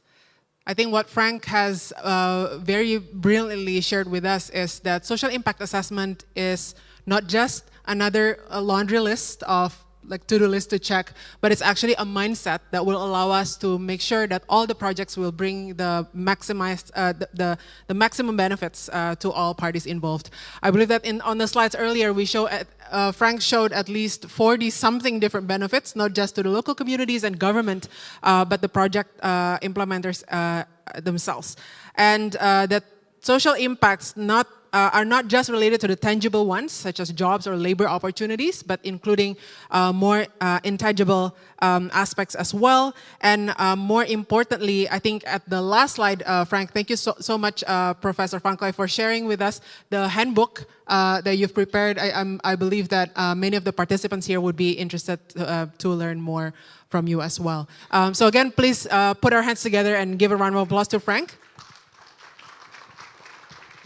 Now, on to the second part of this second session is we would like to dive deeper into social impact assessment, how it's being done on the project level or on the implementation level.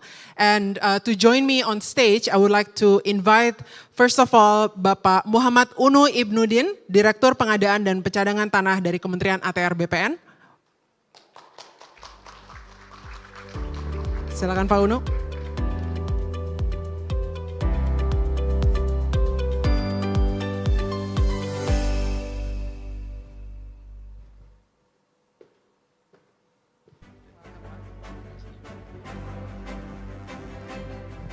Dan yang selanjutnya, let me switch back to English.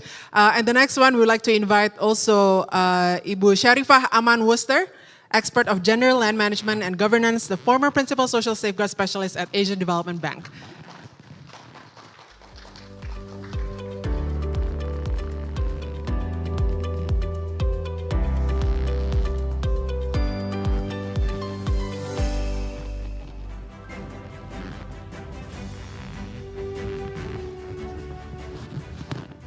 Baik, selamat siang Pak Unu dan Bu Sharifah. And this session will be conducted bilingually, so we'll switch between Bahasa Indonesia dan Bahasa Inggris.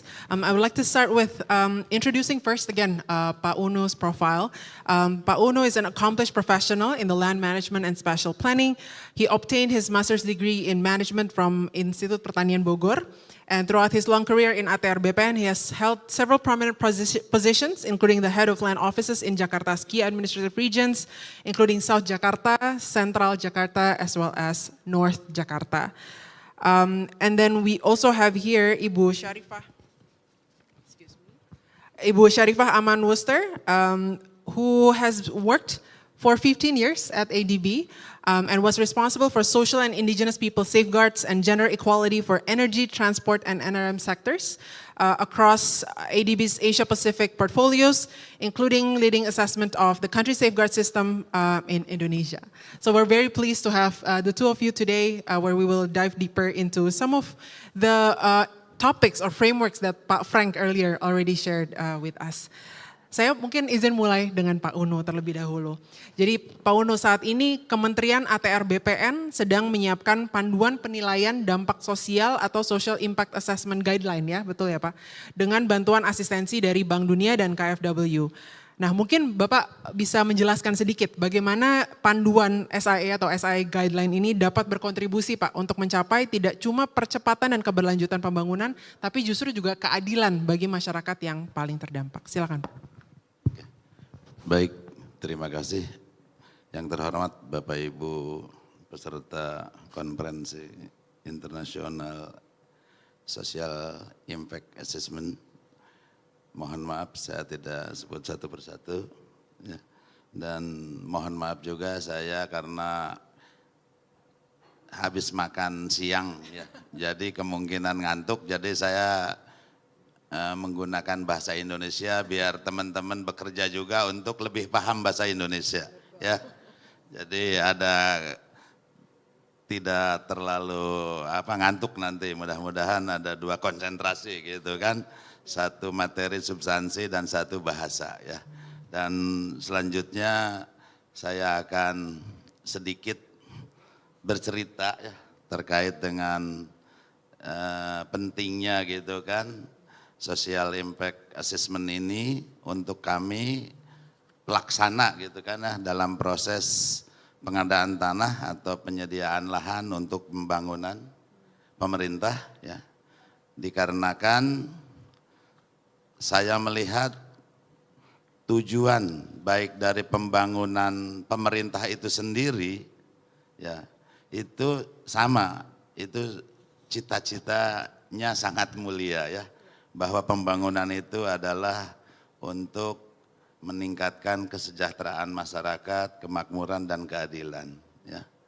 Begitu juga dengan pelaksanaan atau mekanisme penyelenggaraan pengadaan tanahnya pun sama, ya.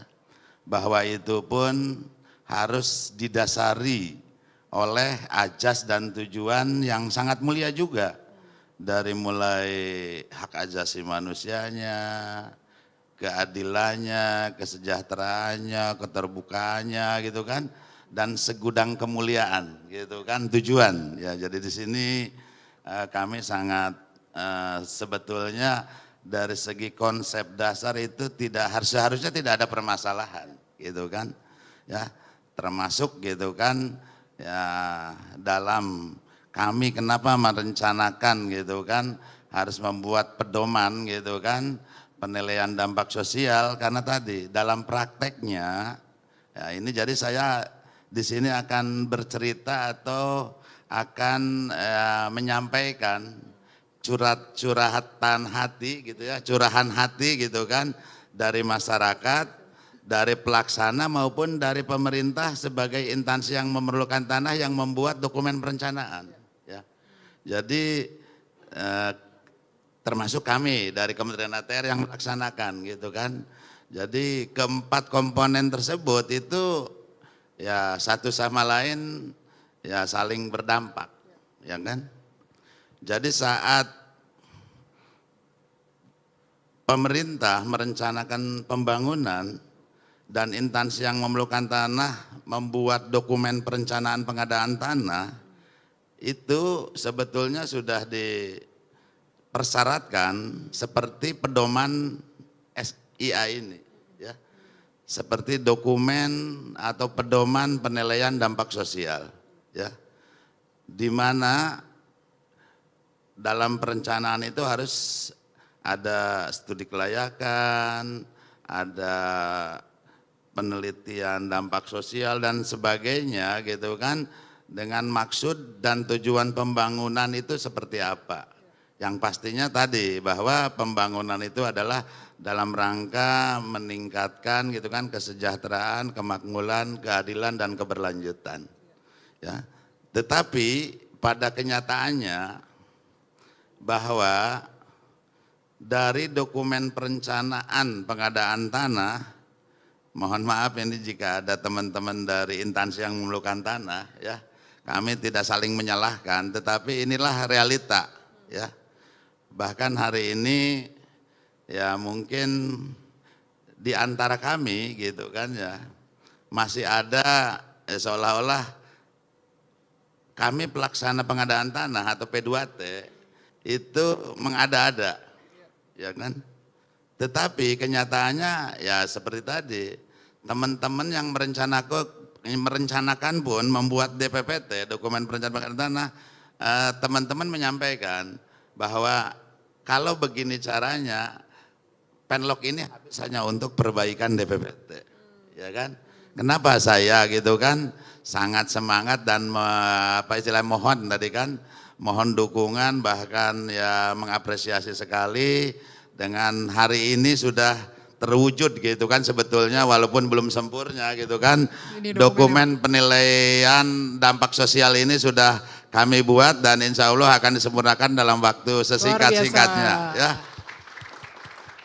Jadi kami dari Kementerian ATR terima kasih kepada World Bank dan partnernya gitu kan bahwa ya sudah kami bantu, karena sebetulnya sejujurnya saya semenjak jadi direktur pengadaan itu sudah mengkampanyekan ya kan bahwa tadi DPPT itu tolonglah ya kan dimitigasi gitu. Kenapa? Karena ya DPPT itu sangat menentukan keberhasilan pelaksanaan pembangunan maupun percepatan proses pengadaan tanahnya. Dan termasuk gitu kan ya dampak sosial yang positif terhadap ya masyarakat yang terkena dalam penloknya, penetapan lokasinya ya. Tetapi ya tadi saya sampaikan bahwa perjalanan ini gitu kan ya walaupun sudah 12 tahun sejak Undang-Undang 2 gitu kan, tetapi sampai hari ini kami masih bersama-sama ya kan dengan instansi yang memerlukan tanah untuk tadi kan memitigasi risiko, membuat sebuah penilaian dampak agar pelaksanaan pengadaan tanah itu bisa cepat, berkualitas, dan pembangunannya pun lancar dan berdampak sosial ekonomi yang meningkat di sekitar lingkungan proyek pembangunan maupun masyarakat yang terdampak. Ya, jadi ini tujuan utamanya.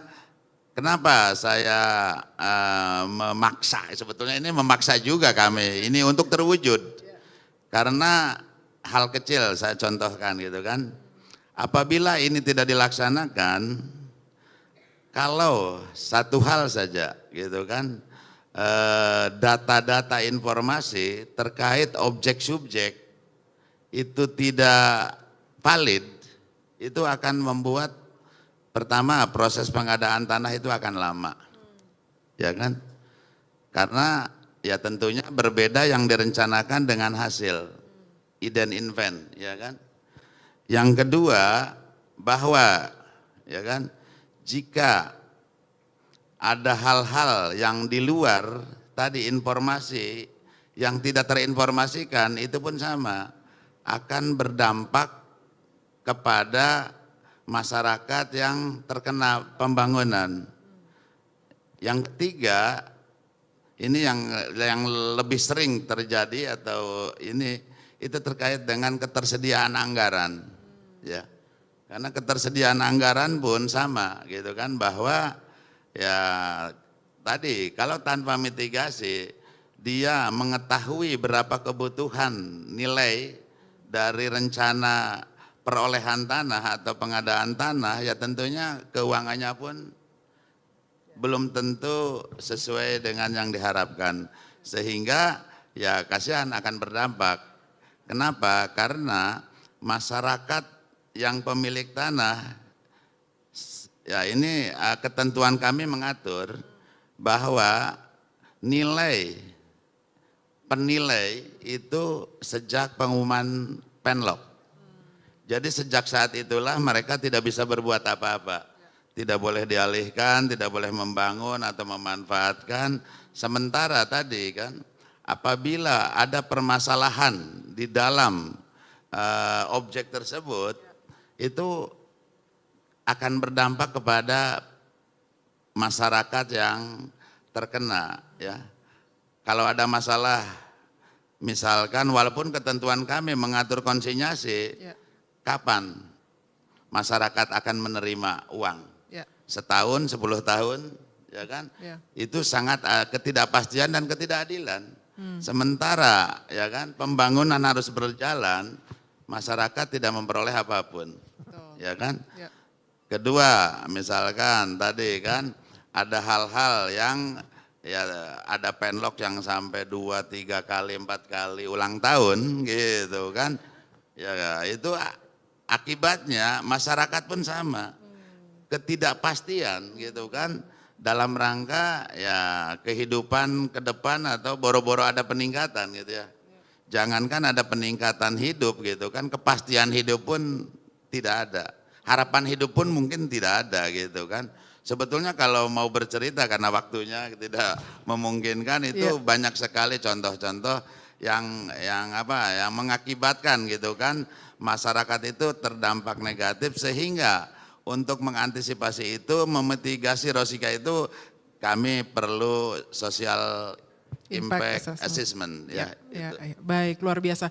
Jadi yang ada di tangan Pak Unu ini sekarang adalah draft dari panduan social impact assessment tersebut yang tadi outline-nya yang tadi ditampilkan di slide ya. Boleh mungkin kita lihat lagi, tadi ada beberapa chapter isinya yang mudah-mudahan setelah ini selesai nanti bisa diakses oleh para peserta juga. Pak Unu, singkat sebelum lanjut ke Ibu Sari, mungkin ada contoh praktek paling baik nggak yang sudah menjalankan mindset tadi kalau kata Pak Frank ya, mindset social impact assessment ini dengan baik dalam proses pengadaan tanah ini?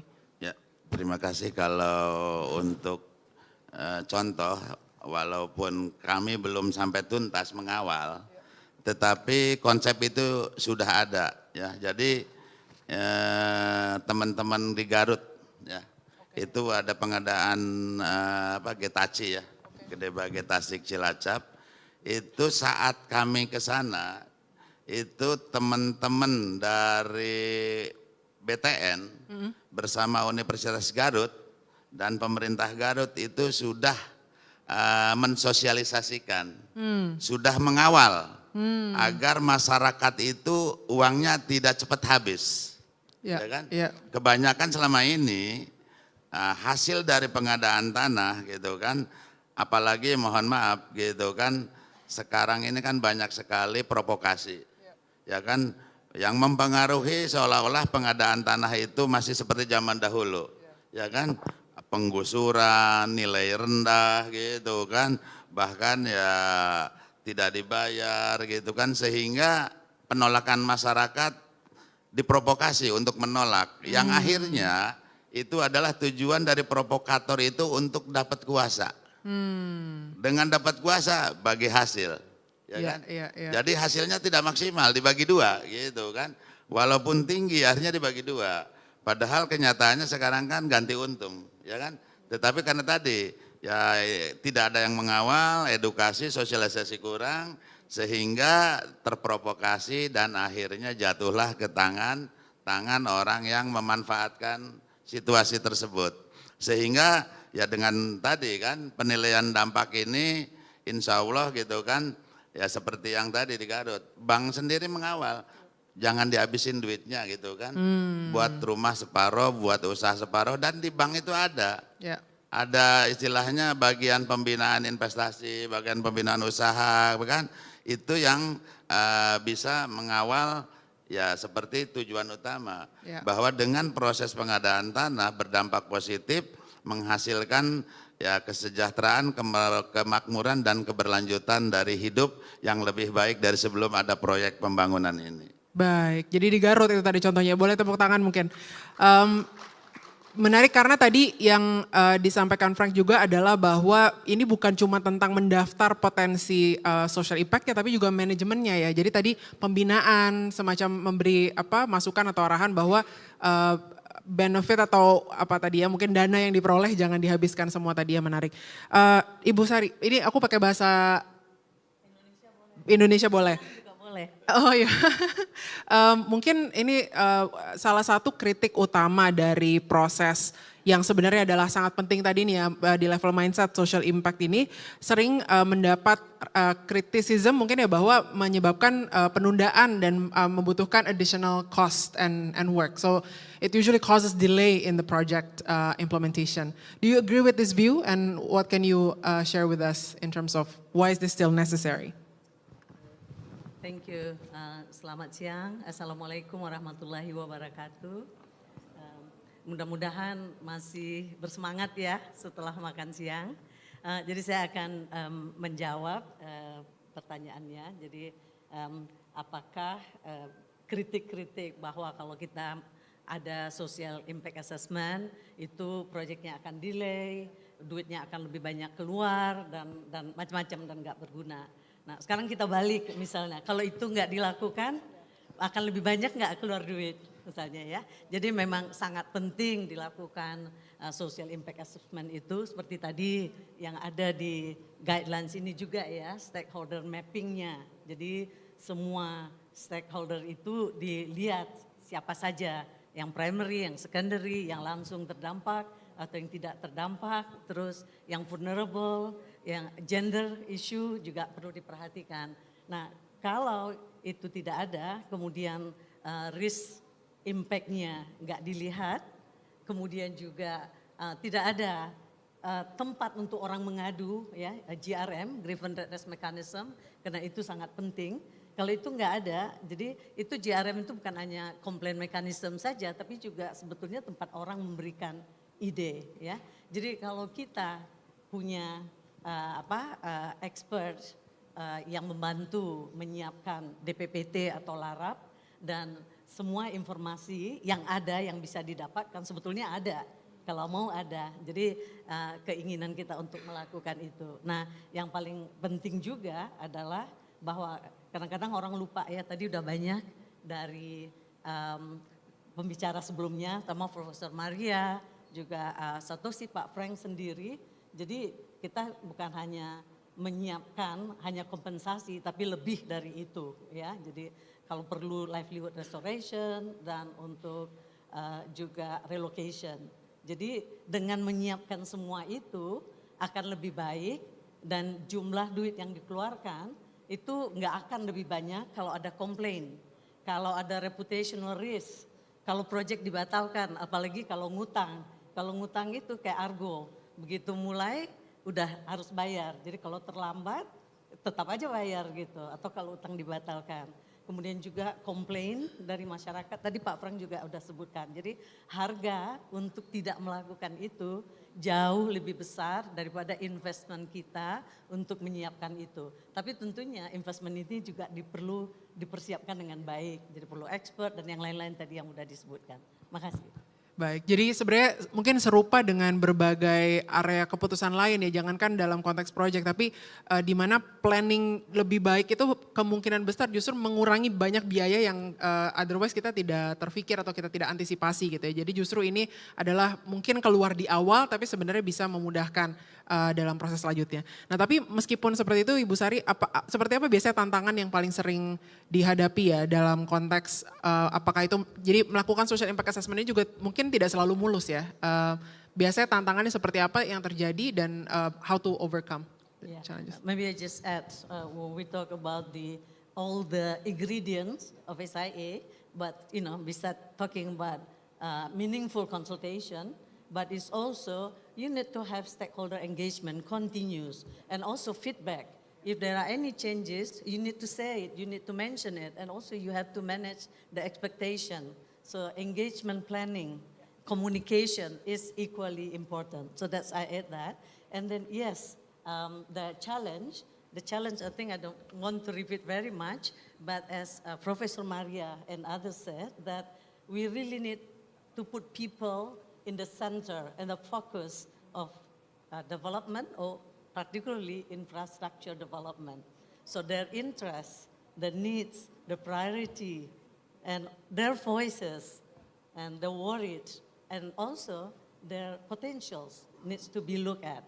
So that's a challenge because I think I don't have to repeat, but it's already mentioned before. We want to do cepat, yeah, and then jadi, but we forgot about some other things that equally important, the people, because at the end of the day, it's development, infrastructure development is for people, right? And then the second challenge, there is not enough guidelines, practical guidelines. There are guidelines everywhere. I mean, I knew when we were working with PLN and Sumber Daya Air, PUPR, and ATRBPN juga ada, tapi it's not complete.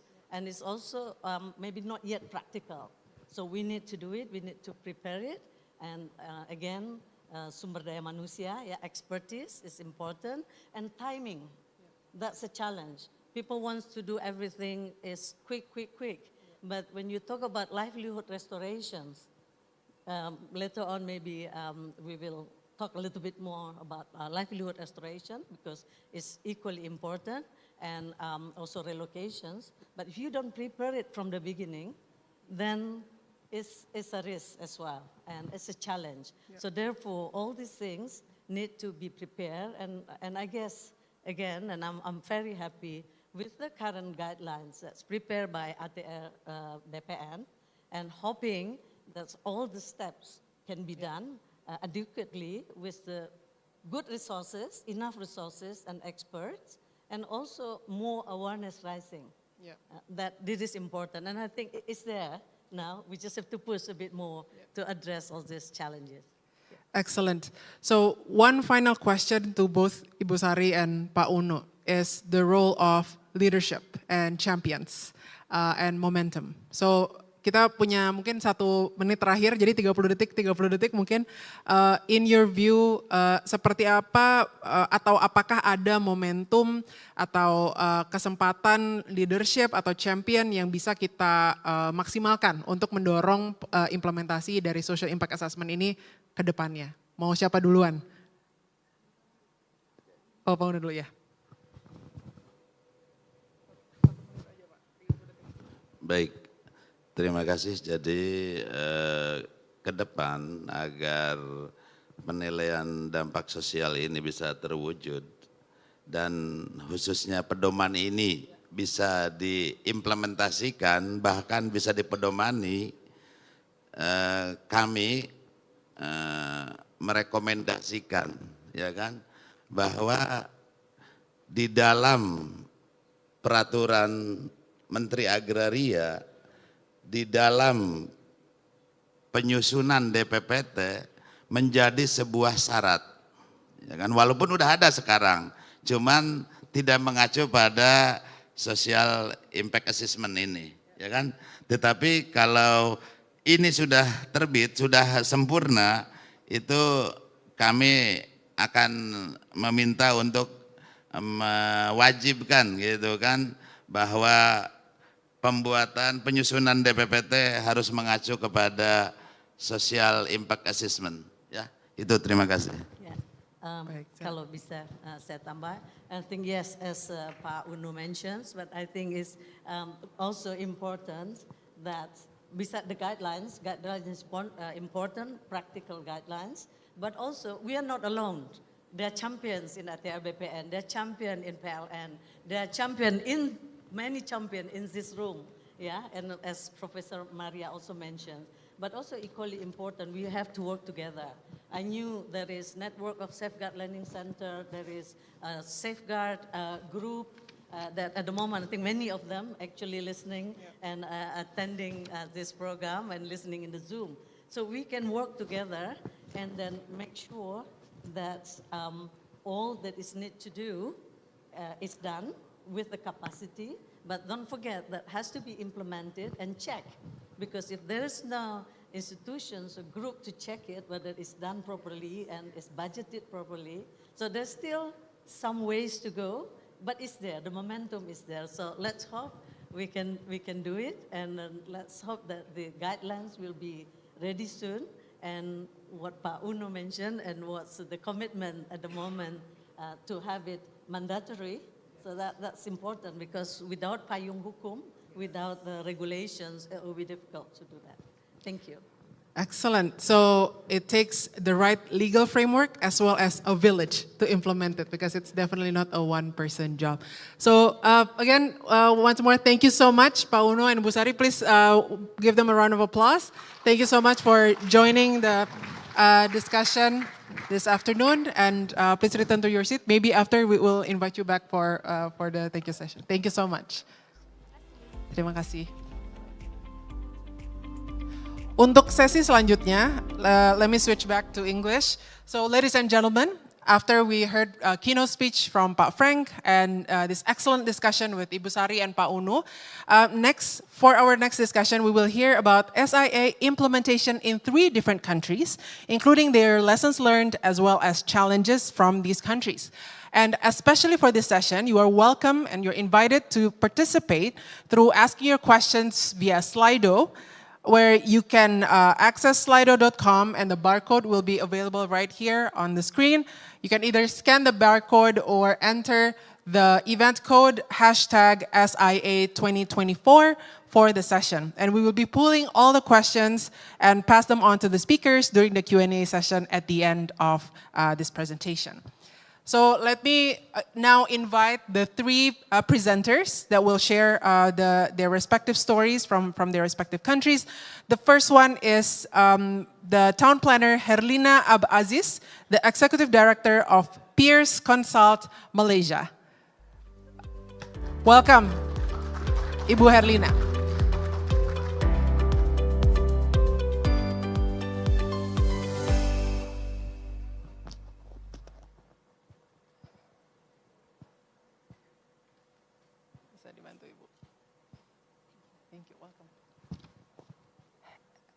And next, we will be joined online from Australia by Dr. Richard Parsons, the Technical Principal, Social Science, SMEC, Australia.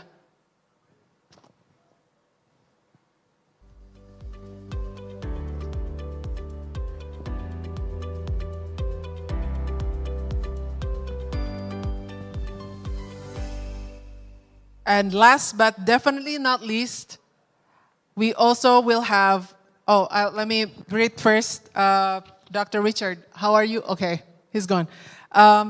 Next, we would like to invite Dr. Robin Sidney Smith, the Director of Human Environment Group and Associate Partner from Hatfield Consultant LLP, Canada.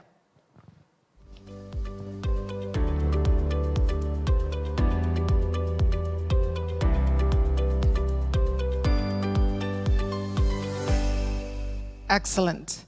Welcome, Ibu Herlina, and welcome as well, Robin and Richard, who are with us online. So we're going to listen to the lessons learned and challenges of SIA implementation in 3 countries, from Malaysia to Canada, as well as Australia. And we will start first with you, with Ibu Herlina. Do you have a slide that you want to show? Yes, okay, so the floor is yours. Thank you, Madam Moderator. Esteemed guests of honor, distinguished speakers, ladies and gentlemen. Is my slide ready? Thank you. Okay, firstly, I would like to express my sincere gratitude to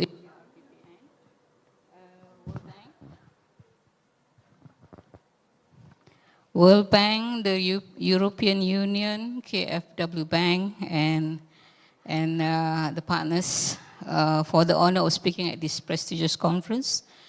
Today, my talk will focus on the SI system, its evolving practice and critical role in fostering equitable development in Malaysia. Let me go a little bit on the background of how I get involved in this guideline. I was invited by Mr. Satoshi to be part of the World Bank team members to work on the guideline. I guess it's because that Malaysia have our guideline already at that point of time. But when I first came to SobATRBPN and meet all the officials, I found that the experience and the background is very much different than what we have in our country. Maybe it's because of the size of the country, it's because of the different history that we have.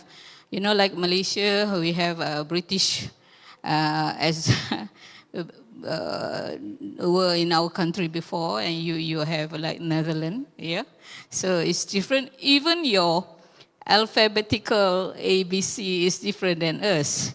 So I found it a bit challenging at first, but I would like to express my gratitude to the team of World Bank for guiding me, especially Mr. Satoshi, for being very diligent and paid, and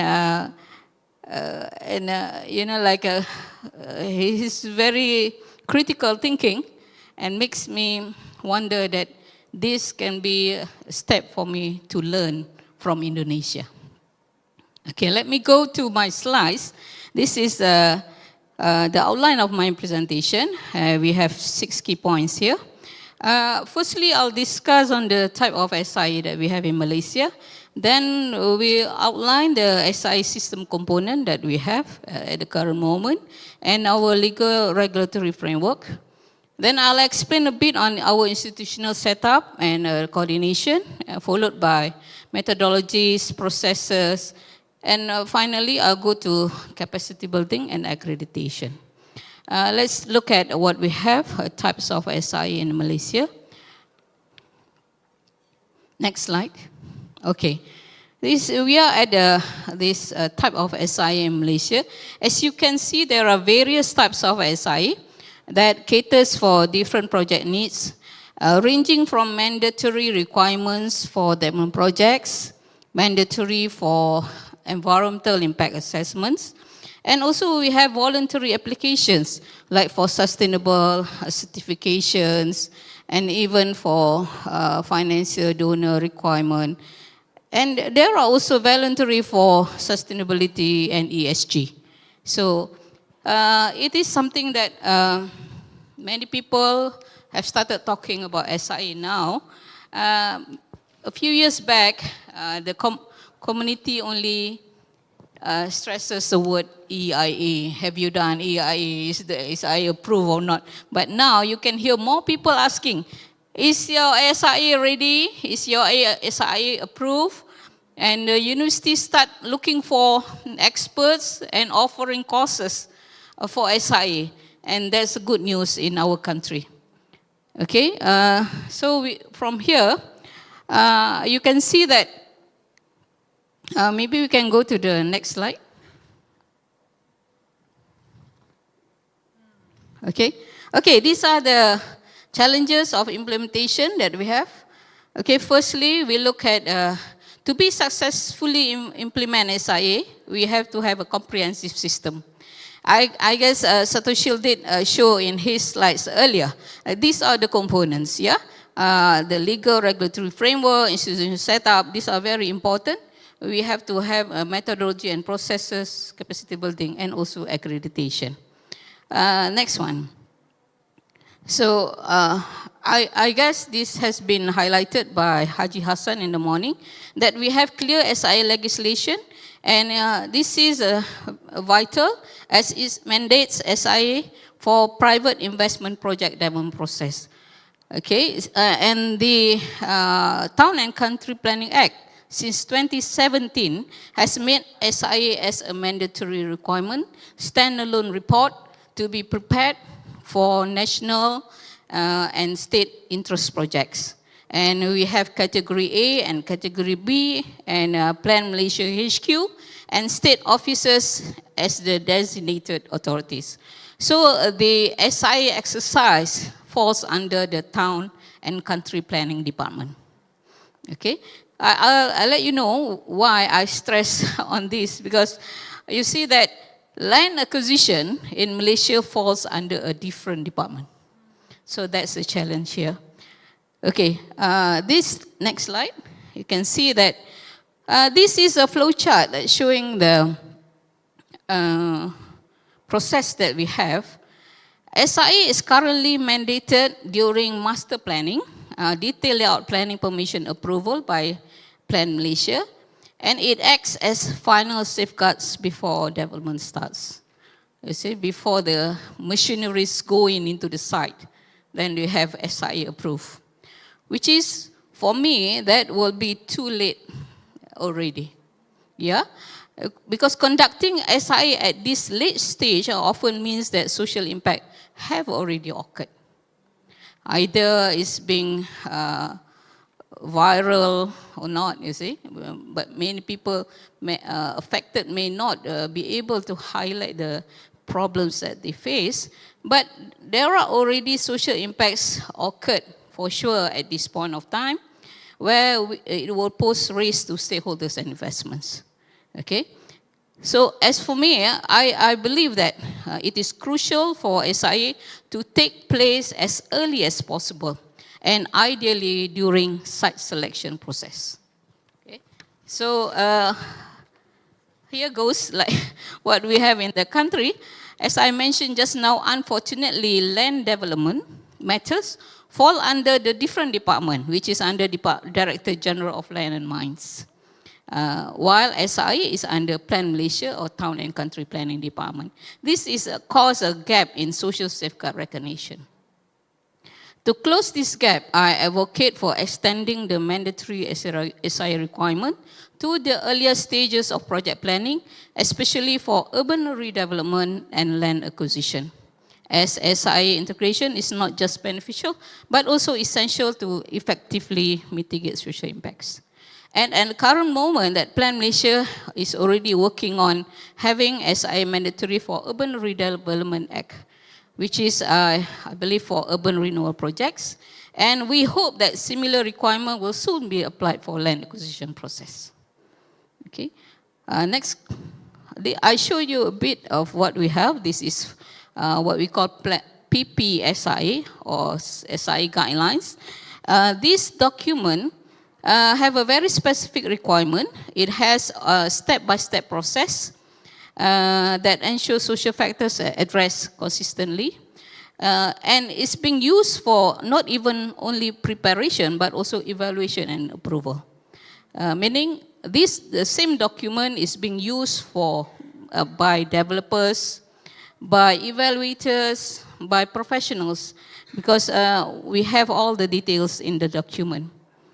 And since 2017 that we have this document, as we can see now, we have higher quality SI reports came out, and it facilitates faster approval by evaluators. This is what we want, is it? Okay, next slide. And this is what we have in PPSI. We are saying that SI is needed for informed decision making in the project development. And project proponent must embrace SI as a critical planning tool. They themselves need to embrace SI and understand why SI is important. And at the same time, the government depends on SI reports to provide reliable information or for making informed approval decision. Okay, so both parties will have benefits from the document, from the report, and striking the balance between business interests, and regulatory requirements allow both sectors to prosper in line with our national policies. And also we can deliver tangible benefits to the society. Okay, next slide. I guess I have to expedite a bit because we have another 2 speakers. Okay. Let's look at the strengthening of institution framework. We have Plan Malaysia as the secretariat, designated secretariat, and we have SIA panel review. I'll show you the photo there. That's a panel review meeting that will go through the SI document. It will thoroughly assess the document and look at all the mitigations and also social impact management plan that being proposed in the SI document. It will be scrutinized and finally it will be accepted. Project proponents need to be in that meeting to endorse and to understand their functions and to record what they need to do way forward after the panel review. Okay, and I would like to also highlight that Malaysian Association of Social Impact Assessment, my associations, which has currently around 200 members, and Malaysian Institute of Planners are 2 key associations supporting the process. And I believe that for Indonesia to have a similar synergy, you may need to have to get some associations to partners with the government and to push and to make it happen, and to be a part and parcel of the decision making and policy making of the SI in the country. Okay, and I would like to also highlight that we have been participating IA conferences, and it has helped us a lot to align our SI practices to the international standard. And I guess that's something that good for us for maybe this year or next year to have more Indonesian delegates joining IAIA. I'm promoting IAIA now. Okay, next one. We have some issues at the earlier stage where some developers and decision makers are quite reluctant to embrace SI as planning tools. So there were instances where SI were overlooked at the earlier stage. And we have to have full integration of SI as a complete cycle process to recognize the importance throughout the project life cycle. And the stakeholders' engagement need to be done throughout the life cycle and continuously, so we can incorporate flexibility and whatever business risks that we need to understand. And in Malaysia, next slide, I want to show you that these are the practices that we cover, that there are social impact, key impact parameters, individual needs, family and community, economy, health and living environment. But I would like to highlight here, in Malaysia, many projects are planned on greenfield areas. Because initially we keep on saying that let's do minimal acquisition. Let's do minimal resettlement. And that's I guess, the principles of SIA, to minimize resettlement, to minimize relocation. So that's the principle that we have in Malaysia. So we are focusing our developments mainly on greenfield areas. Therefore, we typically experience fewer social risks related to land tenure, legal rights, and cultural tensions. But having SIA guidelines and being part of the team, I can understand now that Indonesians' background and scenarios are a bit more different. Then actually I'm learning from Indonesia on this aspect. And doing SIA guidelines, now I learn more about livelihood restoration, indigenous people's plan, and so forth. And I'm glad I'm part of the process. Okay, next one. And these are some of the processes and methodology that we keep on. We are doing a lot of strengthening on the implementation and overall assessment. Next one. These are also some examples of how we quantify impacts. We have to do some quantification of impacts to be able to influence decision making and for them to understand the risks. Okay, and these are, next one. These are the components of social impact management plan, and it's very important. And since we have practiced SI for almost 7 years now, we have been continuously strengthened the SIMP methodology or SIM methodology. And now I understand that we have to look more at livelihood restoration, land acquisition, and resettlement plan in Malaysia. And next one is the declaration and monitoring. I'll show you a bit of how, next slide. Next slide, please. Next. Next one. Oh, okay. So I go to the last slide. At the early stage of the mandatory SIA mandatory requirement, Malaysia faced challenges with insufficient assessor and consultant capabilities. I guess that's quite normal. But now, after 7 years, we have done a lot in capacity building and professional accreditation. And MSI, our professional association, is working hard on offering hands-on workshops at 3 levels of competency: beginner, intermediate, and advanced. And as Haji Hassan mentioned this morning, to date Malaysia has around 100 accredited SI professionals. And we hope that this will help in ensuring smooth implementation of SI in Malaysia. I guess I'm already at the end of my slides. And I would like to again extend my gratitude to SobATRBPN, World Bank, and the partners for allowing me to share Malaysia experience here. I hope it will help strengthen SI practices both in both countries, Indonesia and Malaysia. And I welcome inquiries. Yeah, thank you very much.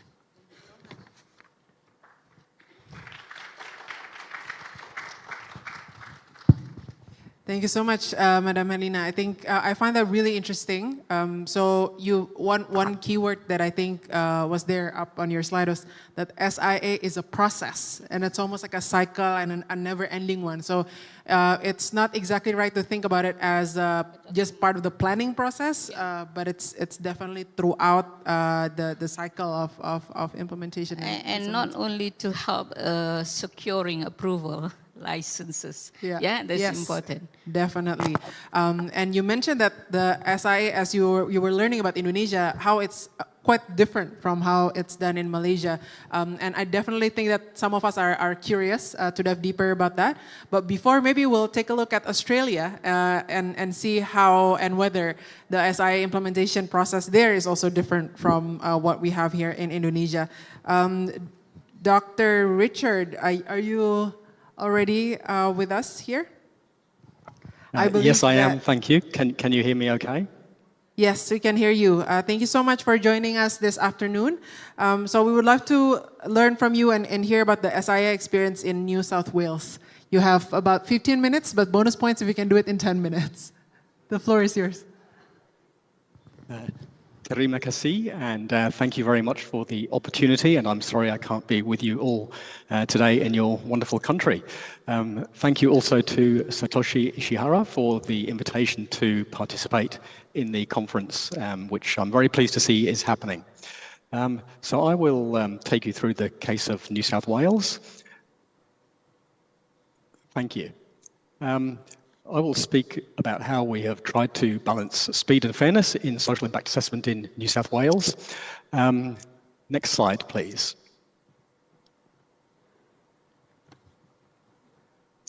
Firstly, I would like to acknowledge the traditional custodians of country around Australia. This is a traditional greeting that we do at the start of every public presentation, and I would like to pay my respects to elders past, present and future. Next slide, please.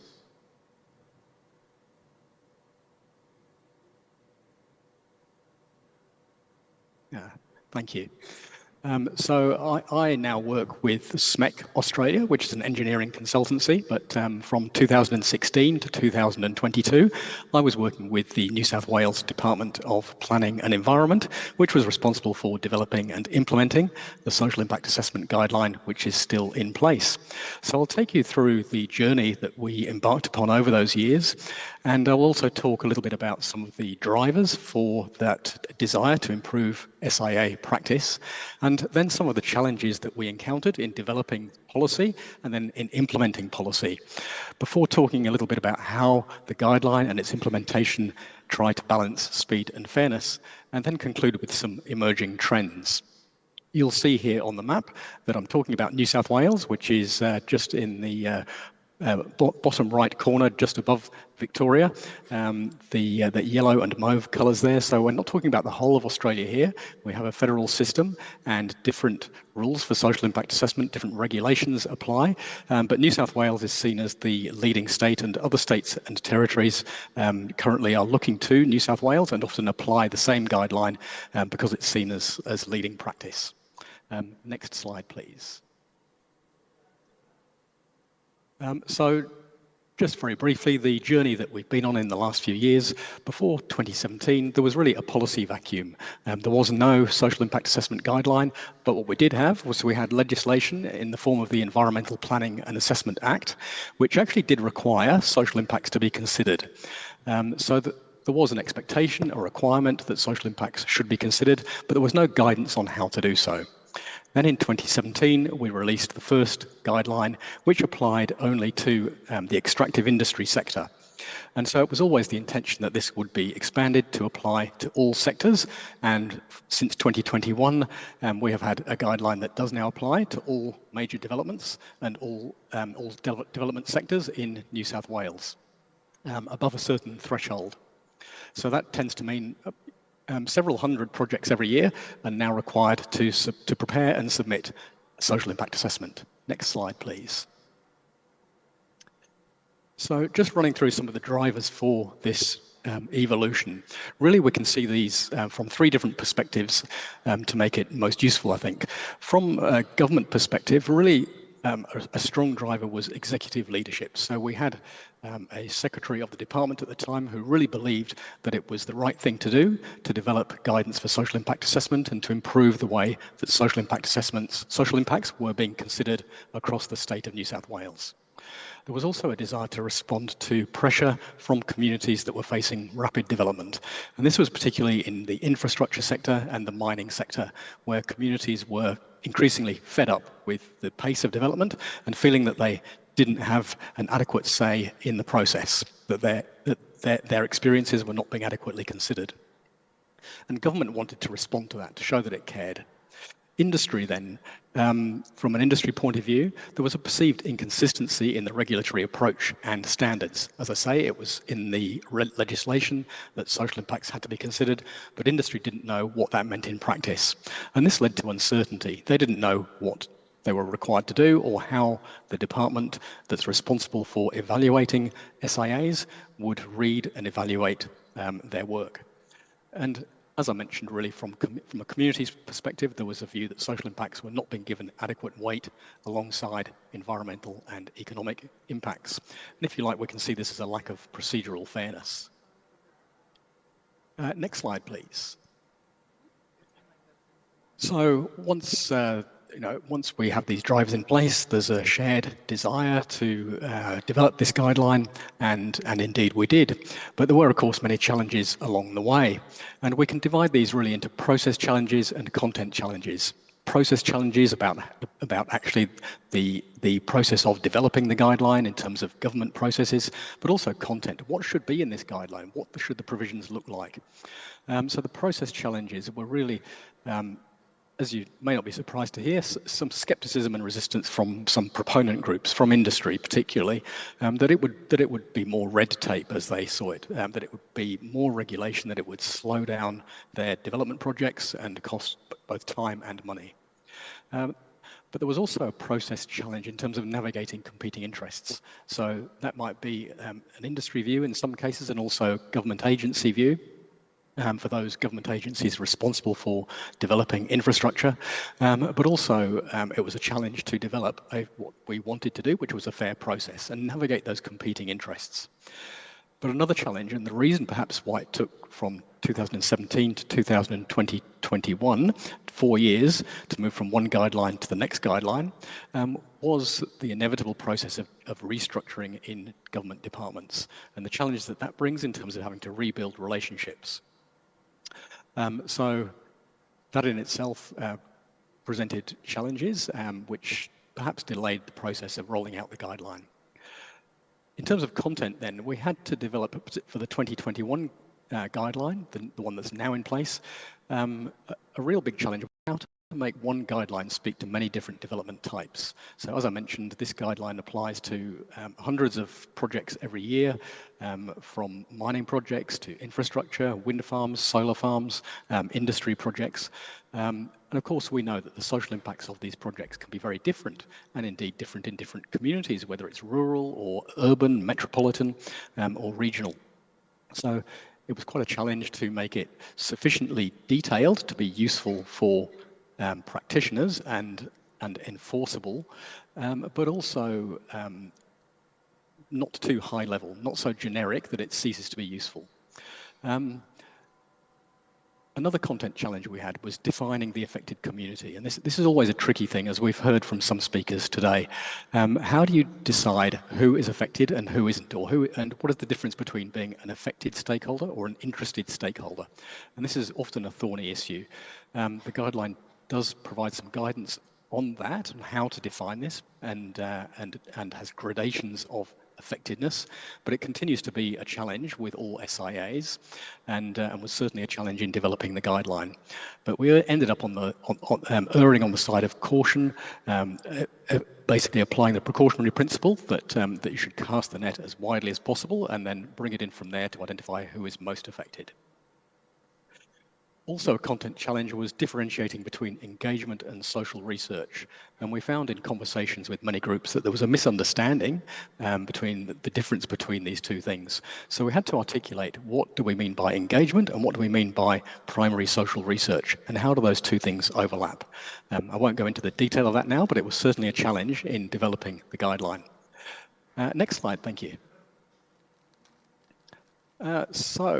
Anyhow, we managed it. We have the guideline. It's been in place now for 3 years, and it has had a couple of minor revisions since then, but continues to be required for all major projects.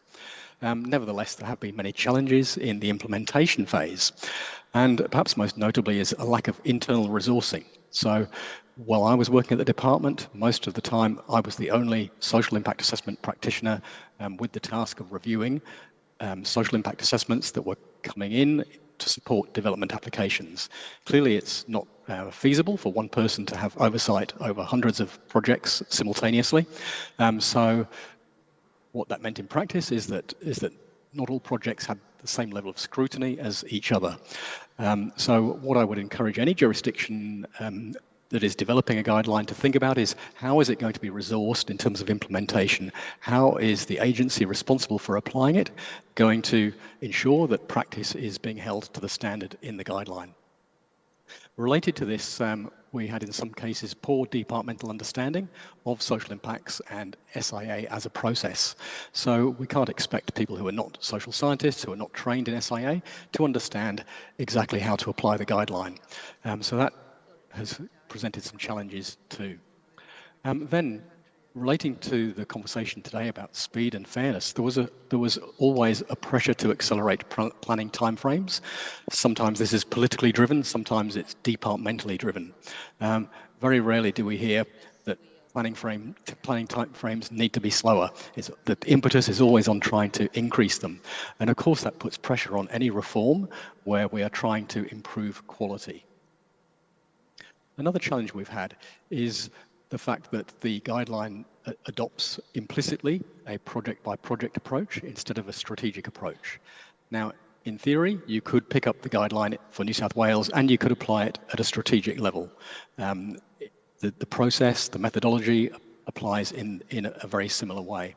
However, because of the way the planning framework operates in New South Wales, it tends to be used on a project-by-project basis. And in some cases, that's fine if you've got one project or not many projects in the same region over a long period of time.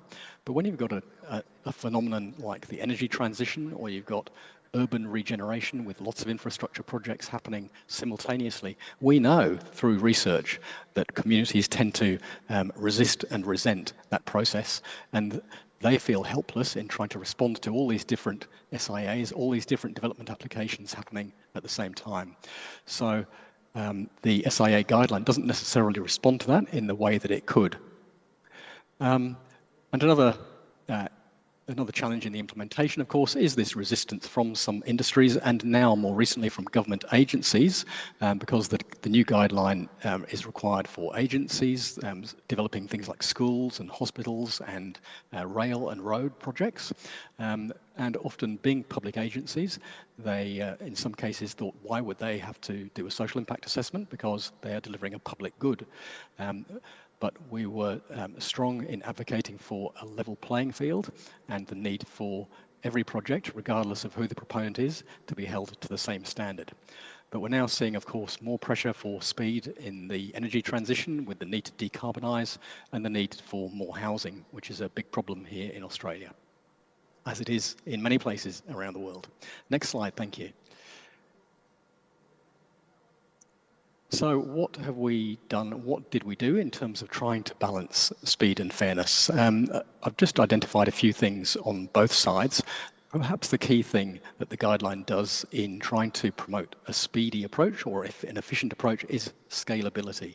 So the guideline requires the SIA to be proportionate to the scale of the impacts. We don't want to see a 200-page SIA for a small project where not many people may be affected.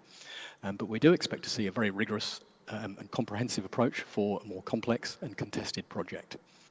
There are also standardized requirements for some sectors, which means that the proponents in those sectors know what is coming, they know what the requirements will be, and they can start the SIA early. And also only some projects will require a social impact management plan.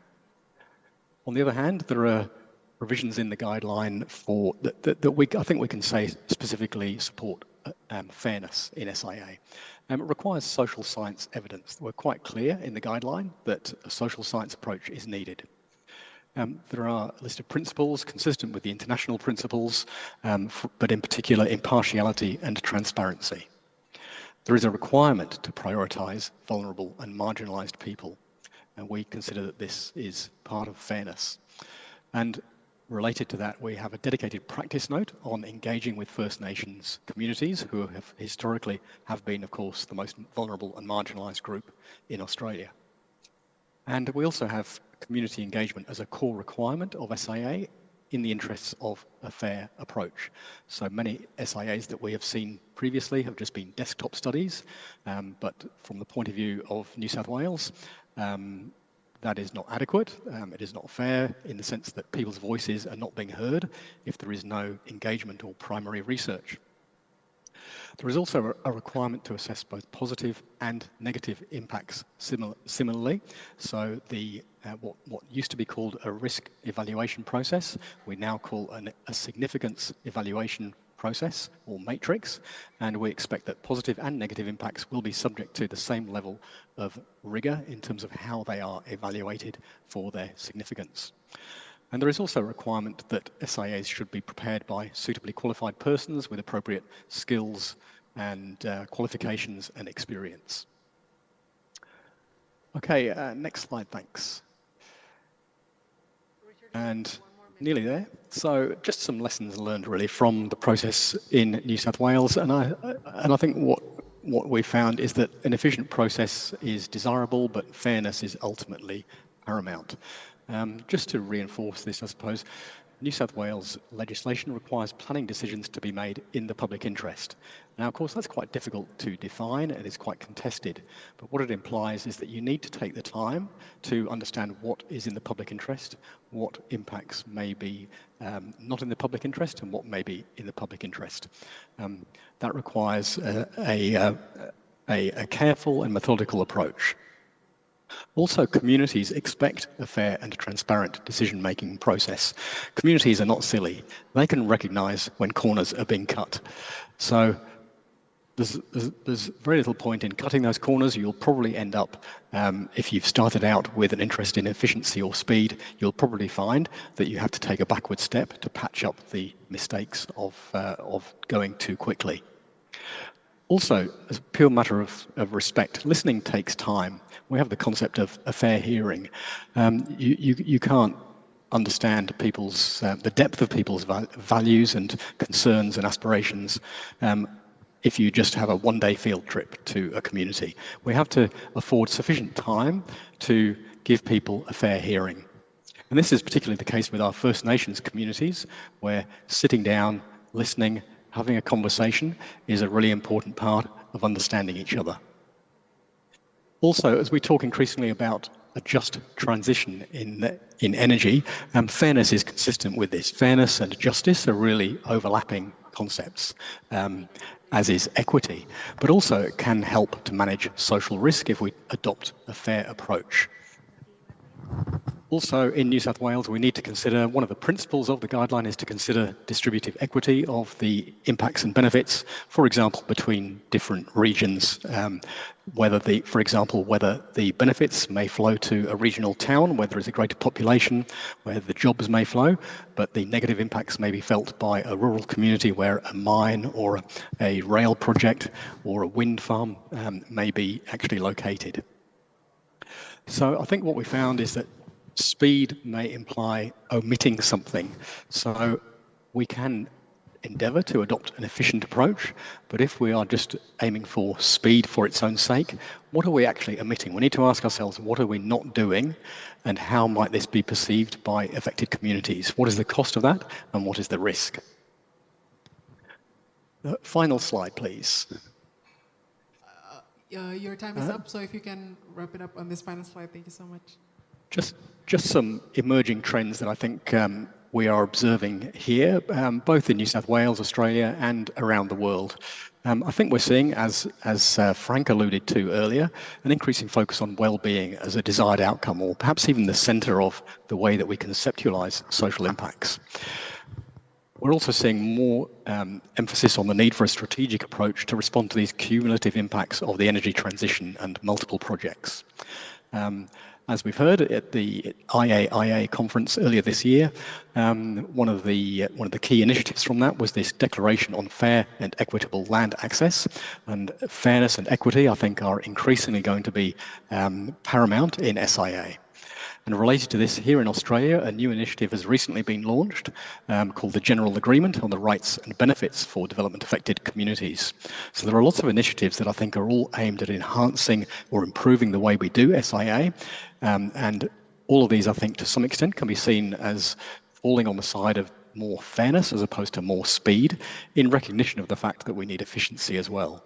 But to my mind, perhaps a key message you may wish to take home is that fairness can support speed in terms of an efficient process, but speed rarely supports fairness. that's all the content from me. There's one final slide with my contact details on.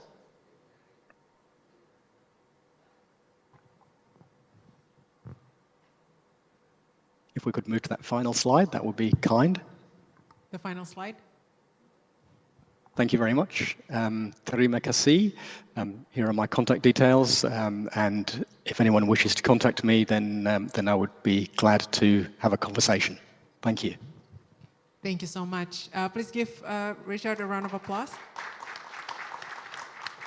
I find it quite interesting that the early drivers of social impact assessment process in New South Wales were actually the pain points coming from the government and industry and society themselves, as you mentioned. So for the government, it was a way to kind of simplify or streamline the different legislative process, and then there's a need of certainty from the industry and the civil society that feels that the social impact is always thought or like considered as an afterthought instead of a part of the sequence. So that story is very interesting, and I'm sure that all the challenges, especially the part where there's still a perception of social impact assessment as a red tape, is one that is quite universal, not only in New South Wales and Australia, but I'm sure it's true in Indonesia as well as Malaysia. And so finally, now let's hear the story from a country with, I believe, many stories of indigenous community involvement and impacts on indigenous communities as well, that is Canada. So here, for the next 15 minutes, let's hear from Robin Sidney-Smith, the Director of Human Environment Group and Associate Partner at Hatfield Consultant LLP. The screen is yours, Mr. Robin, if you're Thank you. already Thank with you us. very Yes. much. Can you hear me okay? Can you hear me okay? Yes. Yes, okay, great. And if I could have the first slide.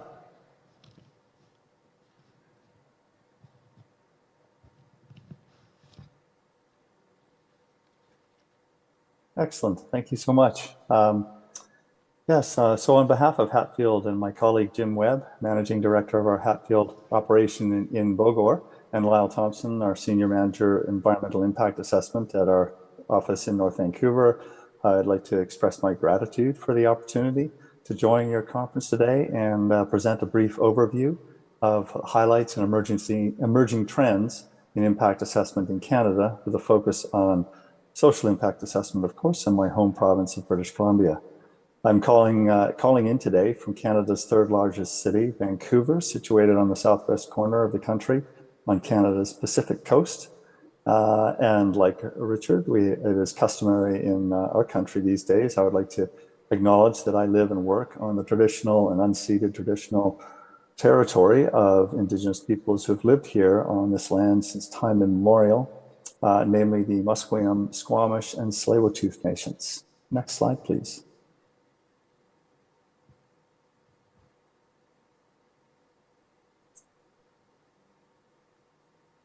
Oh, thank you.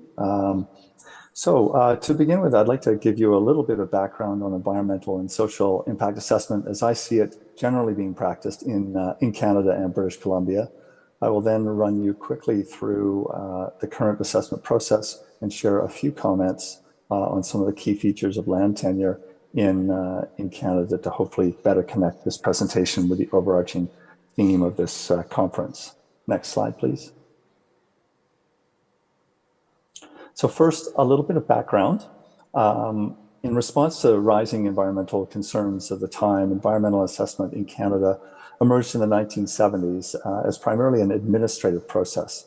The first comprehensive federal assessment legislation was passed in 1992 and rewritten in 2012 as a much more narrowly focused piece of legislation.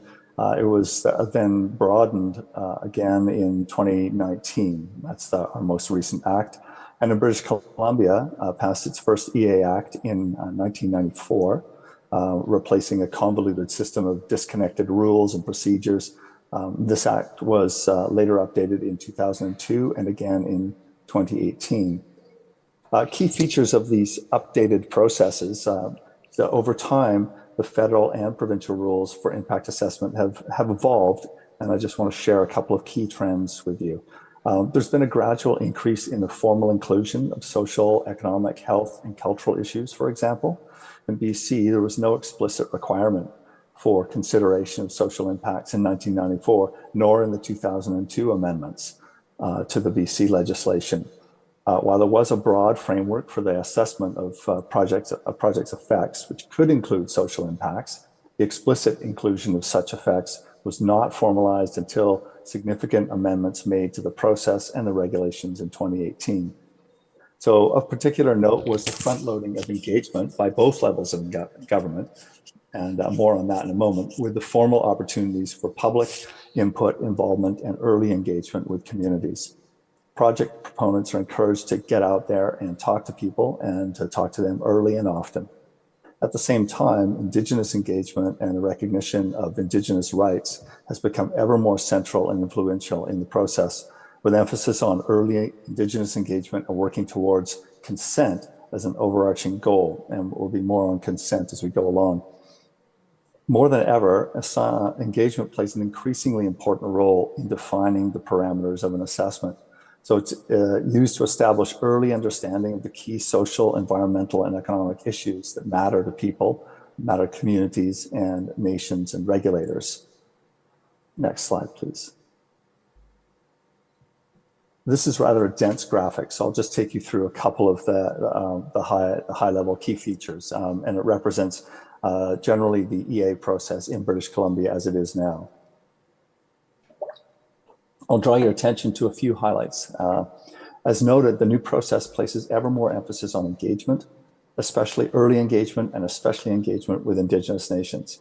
Extensive dialogue between the regulators, Indigenous communities, and the proponent has been front-loaded in this process.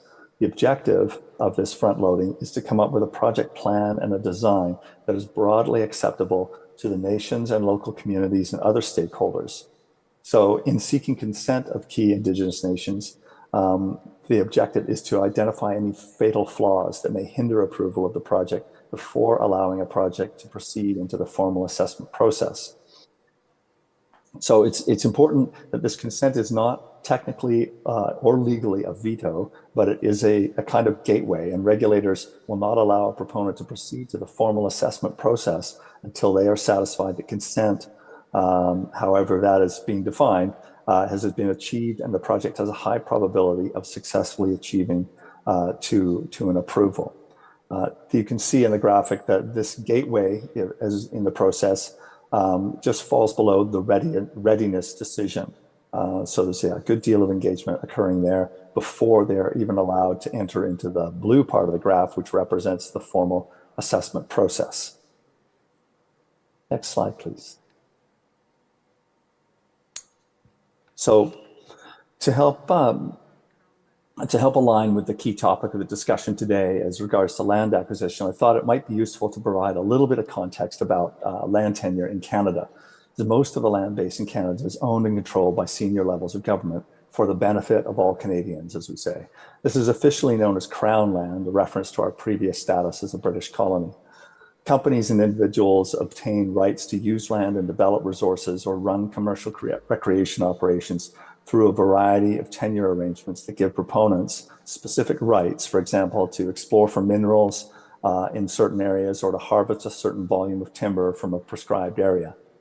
So most, if not all, Crown land is also traditional, and in BC especially, unceded traditional territory of one or more Indigenous nations. So in fact, the term Crown land is something that's to be avoided when communicating with Indigenous communities because it's viewed as an affront to their claims and assertions of Indigenous rights and title, and a reminder of the many adverse effects of the colonial era on Indigenous lives and culture. So for us in Canada then, the challenges around access to land is not so much about land acquisition, except perhaps in our more crowded urban environments. It's more about obtaining appropriate licenses and permits through our various tenure systems, and most importantly, obtaining appropriate consent and support of Indigenous nations whose traditional territories, rights, and interests might be impacted by a project. And of course, adhering to appropriate regulatory processes. Next slide, please. So from my description of our process Here, it should be apparent that engagement and consultation is a very prominent feature of our IA system. So I will speak briefly about Indigenous and stakeholder public engagement separately. Next slide, please. First, stakeholder and public engagement. This slide summarizes the key groups of stakeholders that we seek to engage in an assessment process. For social impact assessment, early engagement with these groups is crucial. It's an important source of baseline information and understanding that helps regulators and practitioners identify key area issues and concerns related to the project. So this relates to comments that others have made about scalability and making an assessment appropriate to the size of the project. So social impact assessment practitioners need to access these groups to help them determine a number of different things, such as where they should have focused their efforts, the sorts of data and indicators that they should be seeking, and for early input and ideas about appropriate mitigation and management measures. Next slide, please. For Indigenous engagement, as I've indicated, is a parallel but quite distinct and generally much more involved process. To begin with, Indigenous nations have very specific rights that are entrenched in Canada's Constitution. The existence of Indigenous rights stems from Indigenous people's existence and continued occupation and use of land for millennia prior to, during, and after the arrival of Europeans in North America. And these rights were recognized as far back as 1763 in the Royal Proclamation, and although Canadian and provincial governments tried for decades and even centuries to assimilate Indigenous people in many unjust and even violent ways, Indigenous people fought for and won the recognition and affirmation of the existence of Indigenous rights that are now entrenched in Section 35 of Canada's Constitution, Act of 1982. And among other things, Section 35 defines who are included as Indigenous peoples of Canada, but it does not define the rights themselves. So Indigenous rights have, not surprisingly, become the subject of much debate over the ensuing decades and discussion. And over time, they have been somewhat defined, although not entirely or definitively defined, through several court cases, many, if not most, which have gone all the way to the Supreme Court of Canada. So today, they're generally understood to include a range of cultural, social, political, and economic rights that include the right to use of land and resources for traditional purposes, such as to hunt and to fish, to practice traditional culture and contemporary culture, and to establish treaties. And so for this reason, Indigenous nations are not referred to as stakeholders in our system, but they are instead defined as rights holders. It's a very important distinction for our assessment process. And because of this unique constitutional position, several Supreme Court decisions have confirmed the obligation of the Crown, with the federal or provincial government, to consult on a wide range of matters during the assessment process. And in Canada, we refer to this as the legal and moral duty to consult. And so in practical terms, this duty is often passed on to proponents to manage and take a prominent role in communications, issues tracking, and other procedural matters of the social and environmental impact assessment process. So beyond supporting the Crown's duty to consult, proponents are encouraged to build their own relationships with those nations whose traditional territories they overlap.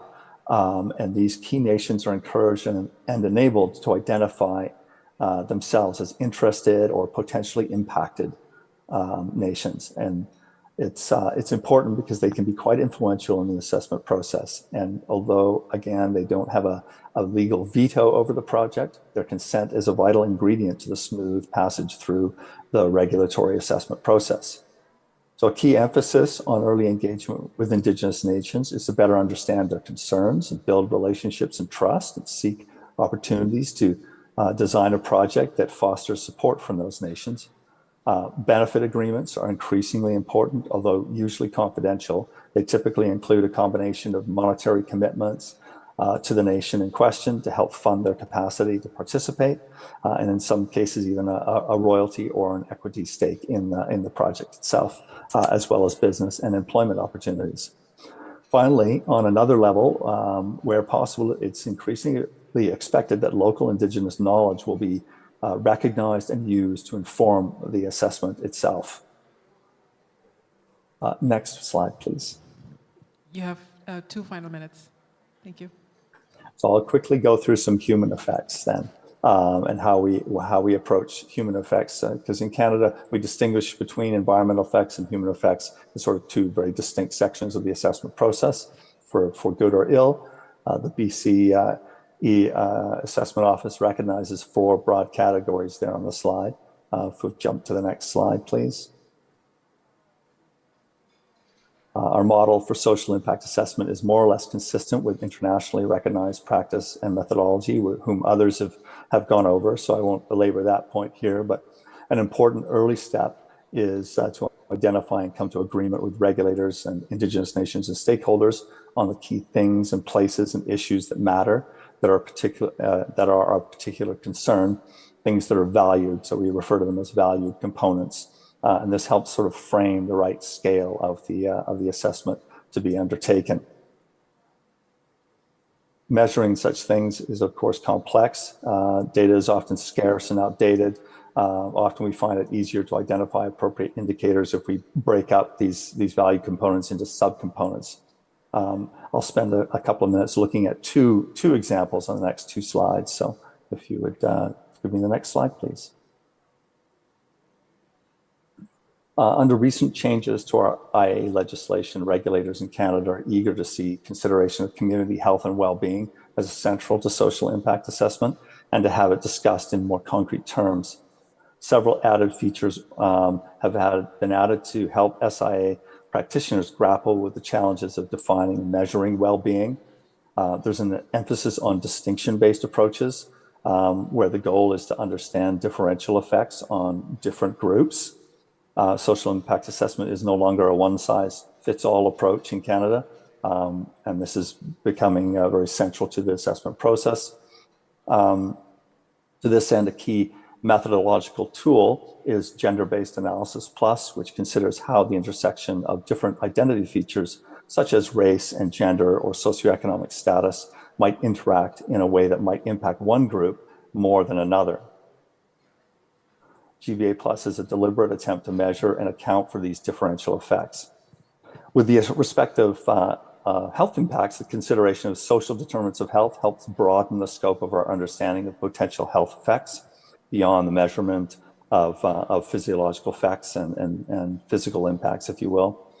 Social determinants of health have many indicators that can be tracked and help assessors consider a project's potential effects on linked cultural, social, and economic effects that may affect individuals or group health. And finally, there's a broader concern with assessing a project's impact on sustainability through current and future generations analysis, which is as yet ill-defined, but it is embedded in our new regulations. So while many of these things rely to a large degree on qualitative analysis and subjective judgments, they are anchored by past research, especially retroactive research, that has looked backwards at other projects and their actual outcomes.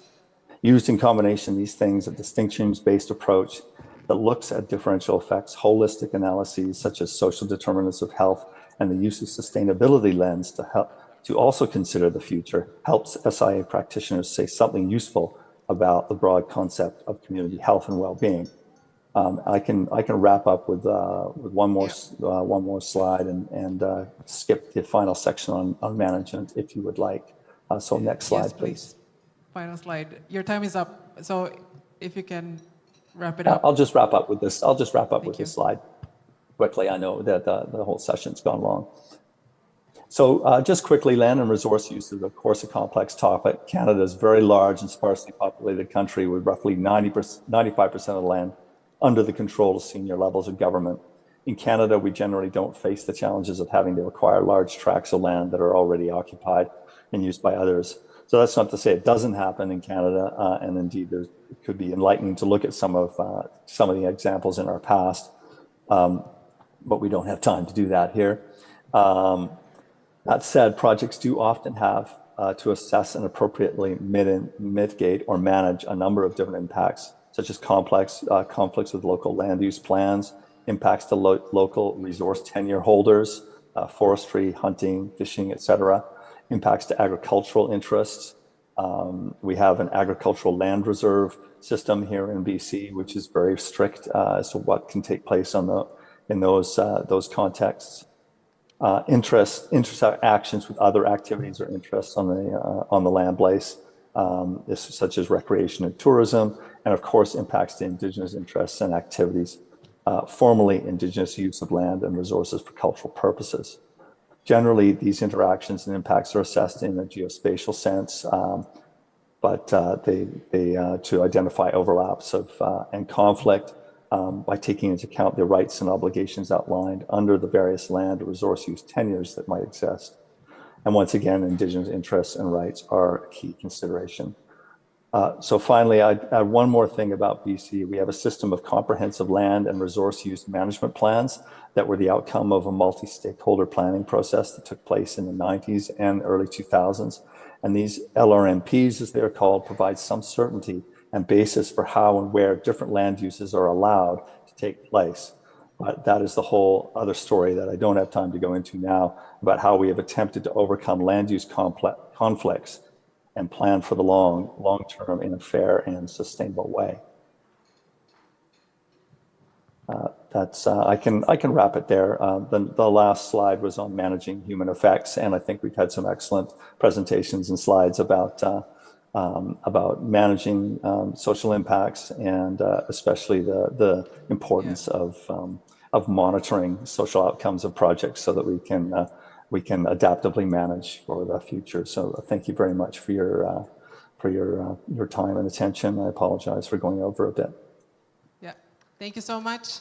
We can give a round of applause to Robin. I particularly find your slide on the engagement of Indigenous communities and Indigenous nations in Canada very enlightening, very interesting to the both of us. We were discussing about it earlier. The fact that a majority of the land actually belonged to the Crown, as it's called the Crown land, and how the consent required and the early engagement principle being implemented in engaging the Indigenous communities is certainly very interesting. And right now we have about 4 minutes left with like 12 different questions in my head already from Slido. So we'll see how many of the questions we can actually discuss about. But I'd like to invite actually Pak Unu and Ibu Sari again, perhaps just from your seats on this last topic about engaging the Indigenous communities. There's a question on Slido about how in some islands in Indonesia, indeed the issue of Indigenous community is also very critical. How has it, and they have been impacted by land acquisition. So how does ATRBPN or government will put into account such issue in the SIA framework and their land policy in general? Mungkin apakah dari Ibu Sari dulu atau Pak Unu, boleh mikrofonnya dibantu oleh organizer. Silakan. Oke, terima kasih. Jadi terkait dengan isu masyarakat adat dalam rangka land acquisition atau pengadaan tanah perolehan untuk pembangunan itu sebetulnya sudah diatur, ya. Baik dalam peraturan pemerintah nomor 19 pasal 18 itu masyarakat adat diakui sebagai objek pengadaan. Selanjutnya dalam hal pengaturan masyarakat adat pun itu di beberapa daerah sudah ada yang mengatur seperti di Papua itu ada undang-undang Otsus tentang pengadaan tanah, tentang masyarakat adat. Dan sudah ditetapkan juga adalah peraturan gubernur dan peraturan bupati terhadap pengakuan masyarakat adat tersebut. Dan tentunya untuk di wilayah lain itu sudah diatur juga dengan yang sama sepanjang ditetapkan sebagai masyarakat adat oleh pemerintah daerah itu pengakuan terhadap masyarakat adat itu diakui secara hukum dan tentunya dalam hal penanganan dampaknya, ya kan? Tadi selain mengakui keberadaan adatnya dan mengakui hak-hak adatnya, tentunya di sini dengan SIA ini itu sudah diatur juga Jadi pedoman ini sudah mengatur bagaimana langkah-langkah dalam rangka pemberdayaan masyarakat adat, ya, sehingga masyarakat adat ini dapat kembali hak-haknya atau hak hidupnya yang sangat tergantung dengan alam dan keadatannya itu bisa menggunakan pedoman penilaian dampak sosial ini yang tentunya akan mengembalikan terhadap kehidupan yang sebelumnya dipergunakan tanahnya oleh pembangunan, sehingga bisa tadi melalui relokasi atau pengembalian tanah tersebut dengan melalui relokasi kembali yang fungsinya akan sama dengan adat semula nantinya kalau menggunakan pedoman SIA ini. Baik, Ibu Sari ada yang mau ditambahkan? Sedikit aja, jadi tadi sudah disampaikan bahwa untuk masyarakat adat ada yang free prior informed consent, kemudian untuk mitigationsnya dan juga melihat screeningnya juga ada perbedaan dengan masyarakat biasa. Karena dengan seperti Kanada dan beberapa tempat kita masyarakat adatnya banyak sekali. Jadi itu perlu diperhatikan dan juga mitigation measure-nya itu juga perlu memikirkan mengenai health, mengenai education dan juga mengenai biasanya masyarakat adat itu land base ya. Atau yang mungkin ada yang masih di kepulauan yang laut base, tapi kebanyakan land base. Jadi juga itu perlu dipertimbangkan dan di SIA guidelines yang sedang dipersiapkan ini itu sudah dimasukkan dan ini evolving karena kita juga belajar dari negara-negara lain dan dari AMAN dan dari beberapa organisasi di Indonesia. Makasih. Excellent. Terima kasih banyak. So I hope that answers and show the connection or the bridge as well in terms of acknowledgement of indigenous communities in land acquisition process, which is acknowledged in the legal framework as Pak Unu mentioned, and involving or engaging the different stakeholders, including AMAN, as Bu Sari added. Now I want to move to Madam Herlina and ask this question of what is good enough? Because when it comes to, I think, engagement stakeholders in SIA process, many would say, I think we discussed this question earlier with Bu Sari as well, it's usually time consuming, probably very costly. So at what point is it cost effective enough for us to say that, okay, this is sufficient? Thank you for the questions. As I mentioned, SIA is a process, and the first stage of SIA is a screening stage. During screening, we have to clearly identify who are the stakeholders. There are too many people involved, too many groups that we have to consider, right? But looking at their importance of their concerns differs from one group to another. So we have grouped them into vulnerables, we have grouped them into directly impacted, indirectly impacted, and interested parties. Some interested parties may speak louder than the directly impacted. So we have to have a very good screening exercise. Then we have to do also a very good scoping exercise to know what are the issues. Only after we do that, a good screening and scoping, then we know who are the people that we have to give priority to. And which group that we need to spend more time. And which group we need to do direct several FGDs, or maybe there's another group just once or twice. So by doing that, we would be able to plan our engagement well, and we would be able to be more effective in our assessment. Yeah, excellent. I think the keyword here is differentiation since the very beginning and planning for the different degrees of engagement or depth of engagement across different stakeholders. Robin, similar question in terms of what is good enough. So how do we, we mentioned a lot, I think, throughout today's session about how we define what is good and how the monitoring and evaluation process is really critical in ensuring the social impacts. So how do we determine the success indicators in an SIA process? How do we exactly measure them? And who decides which ones are the criteria and what methodology do we use to measure? Because if it is a subjective process, defining social benefits, for example, how do we reach that consensus in defining the success criteria? That's a big question. It is, it is an iterative process. I think we're in a place in Canada right now where as I said throughout the presentation, the consent of Indigenous nations carries an enormous amount of weight, and regulators, to the frustration of proponents and others right now, are deferring to nations around projects. That said, in many parts of province, Indigenous nations are not by any means anti-development. They're very interested in protecting the environment in a way consistent with their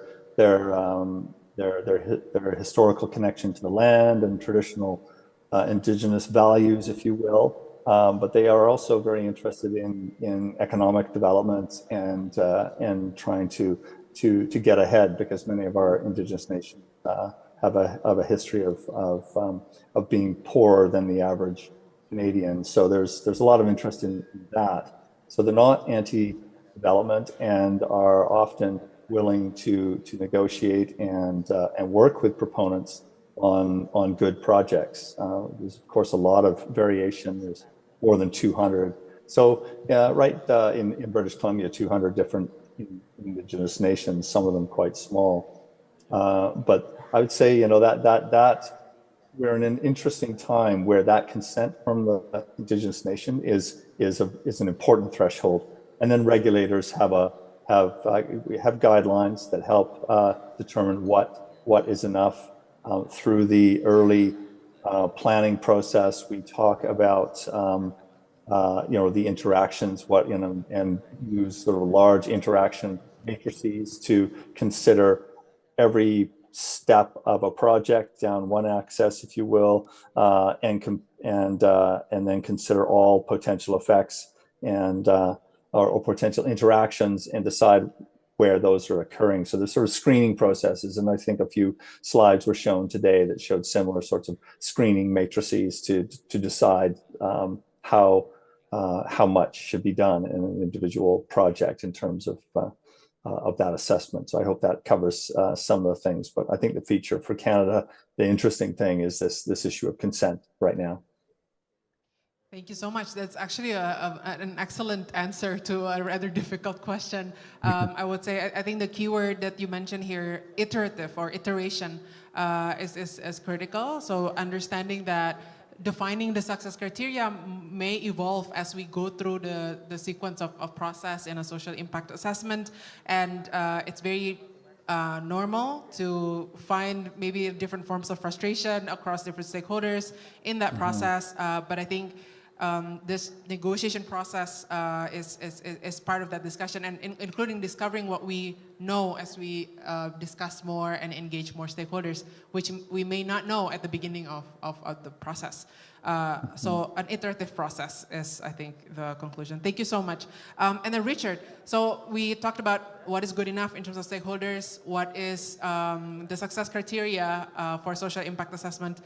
But we haven't talked about environmental assessment as or environmental impact assessment as its own kind of box of process. So Richard, to your experience, how have you been working, or how have you seen the integration or disintegration between social impact assessment and environmental impact assessment in practice, and whether you find any alignment or any connection that's worth highlighting in terms of the two different or same process? Thank you. Yes, that's another very good question.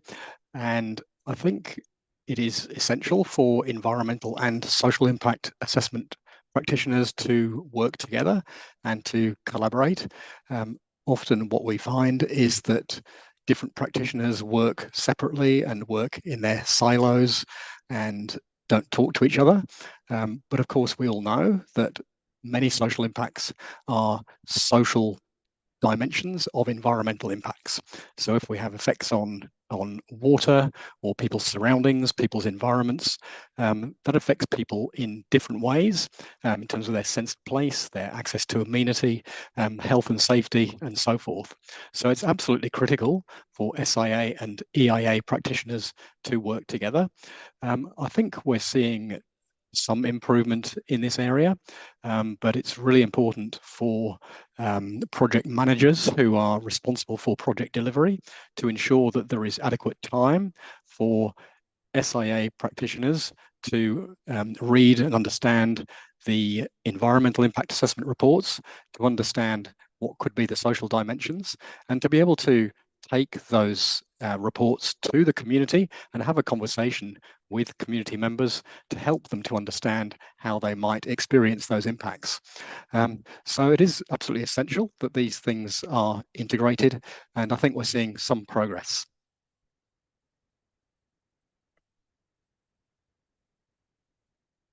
Yeah, thank you so much. So I think it's possible is the main message here. I think it takes what you mentioned also is that shared kind of mindset as well, that these two processes necessary and working together closely becomes really important.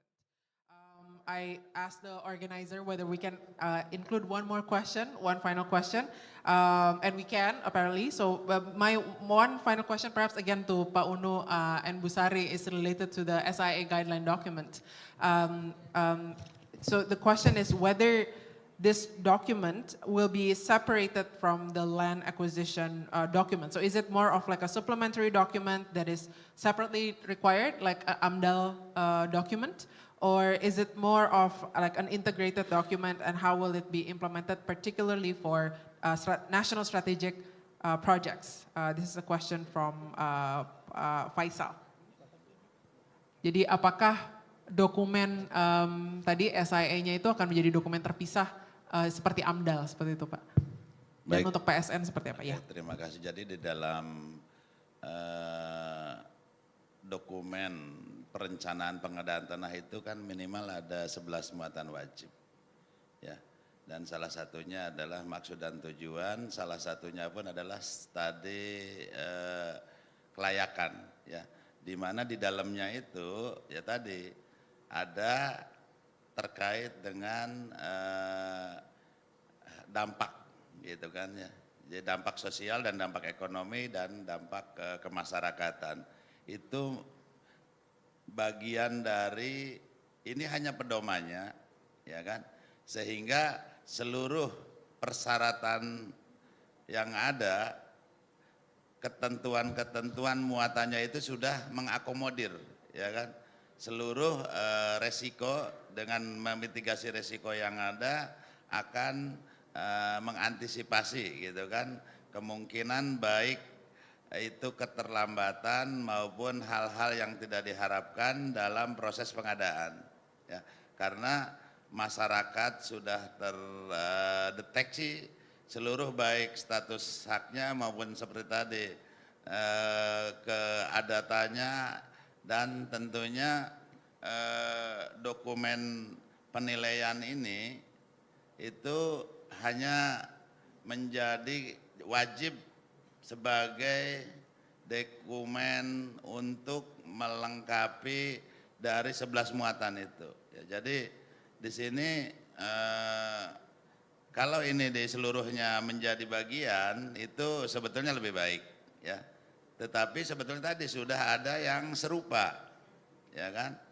Sudah ada yang serupa, tetapi hal-hal yang lebih utamanya adalah terhadap penilaian dampaknya itu, ya. Jadi ini akan menjadi rujukan atau pedoman utama dalam rangka penyusunan DPPT, ya.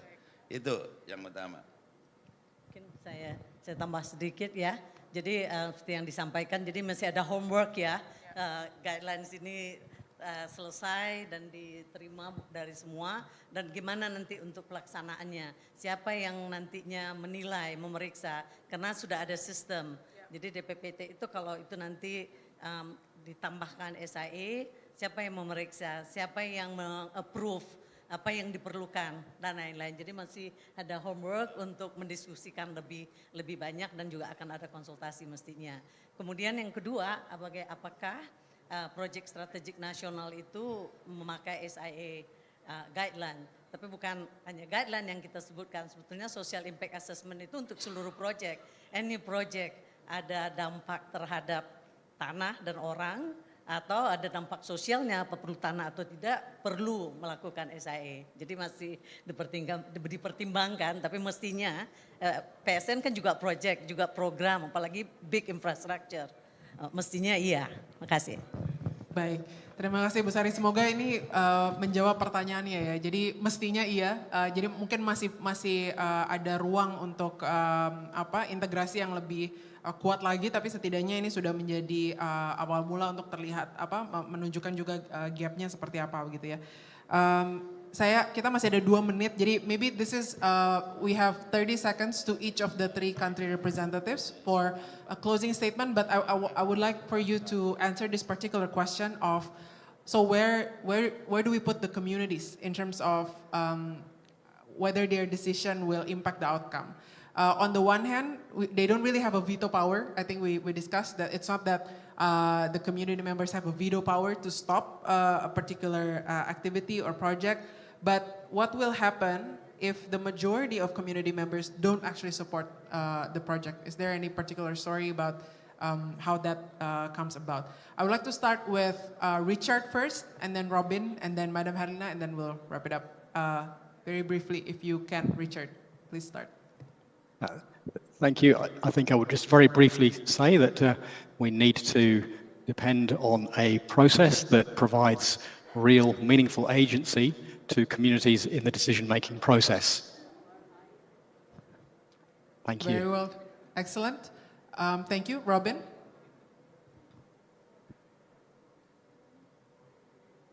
Trying to unmute. Yes, I agree with Richard. That's a tricky one for 30 seconds, but just listen as well as we can, and know that most communities can be brought on board with a project if they can see their interests and interests recognized in a fair and equitable process.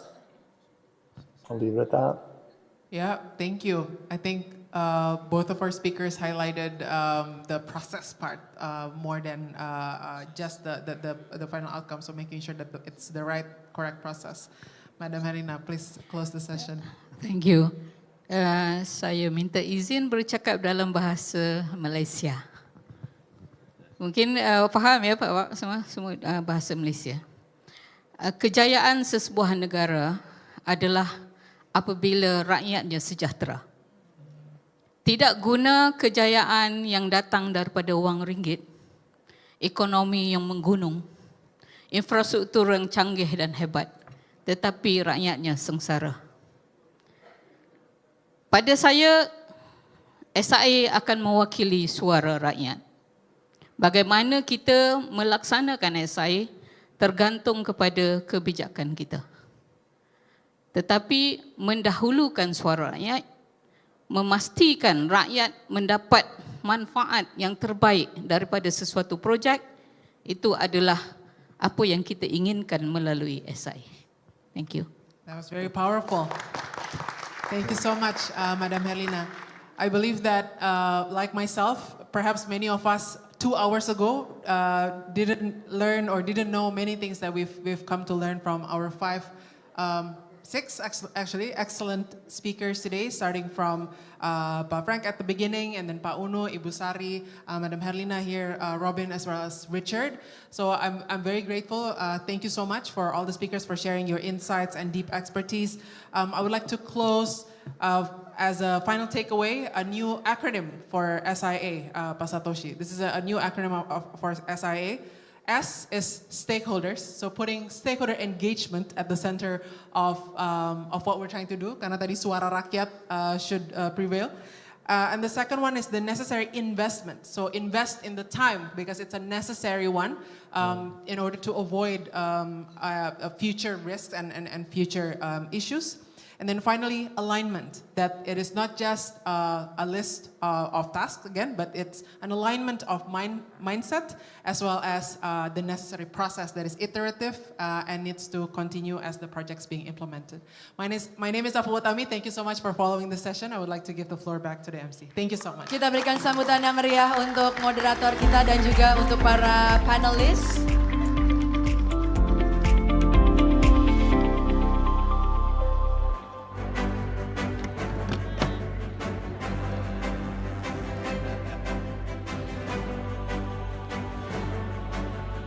Hadirin kami hormati, karena begitu banyak pertanyaan yang belum terjawab lewat Slido, sehingga materi presentasi nanti kami akan bagikan. Nanti akan ada link yang bisa diakses di akhir acara.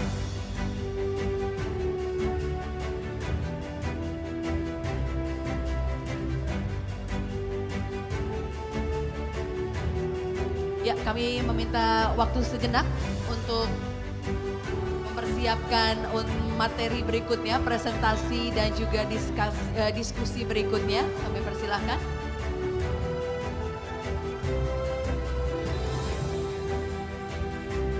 Sekali lagi untuk pertanyaan-pertanyaan yang belum terjawab, terutama juga buat para peserta yang mengikuti secara online ya.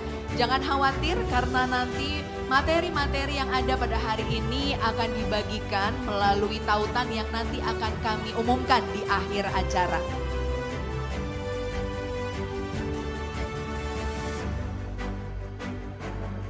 Baik, nampaknya sudah mulai siap.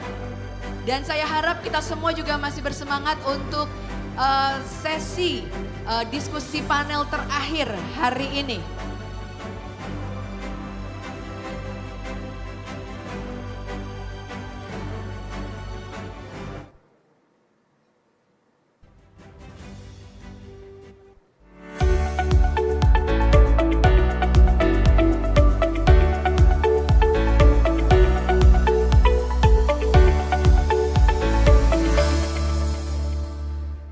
Ladies and gentlemen, our next session, we will have a panel discussion with our distinguished experts on the future of SIA, how to minimize impoverishment risk while expediting infrastructure development. The discussion will focus on the merits of the approaches taken in the case studies and identify successes and challenges in the balancing these competing interests, including adequate social impact assessment, compliance with legal regulatory requirements, swift implementation of land acquisition processes, beyond land acquisition, livelihood restoration, FPIC, meaningful consultations, monitoring and adaptive management. This discussion will be led by our moderator, Social Risk Management Coordinator for Indonesia and Timor-Leste, the World Bank. Please welcome Satoshi Ishihara.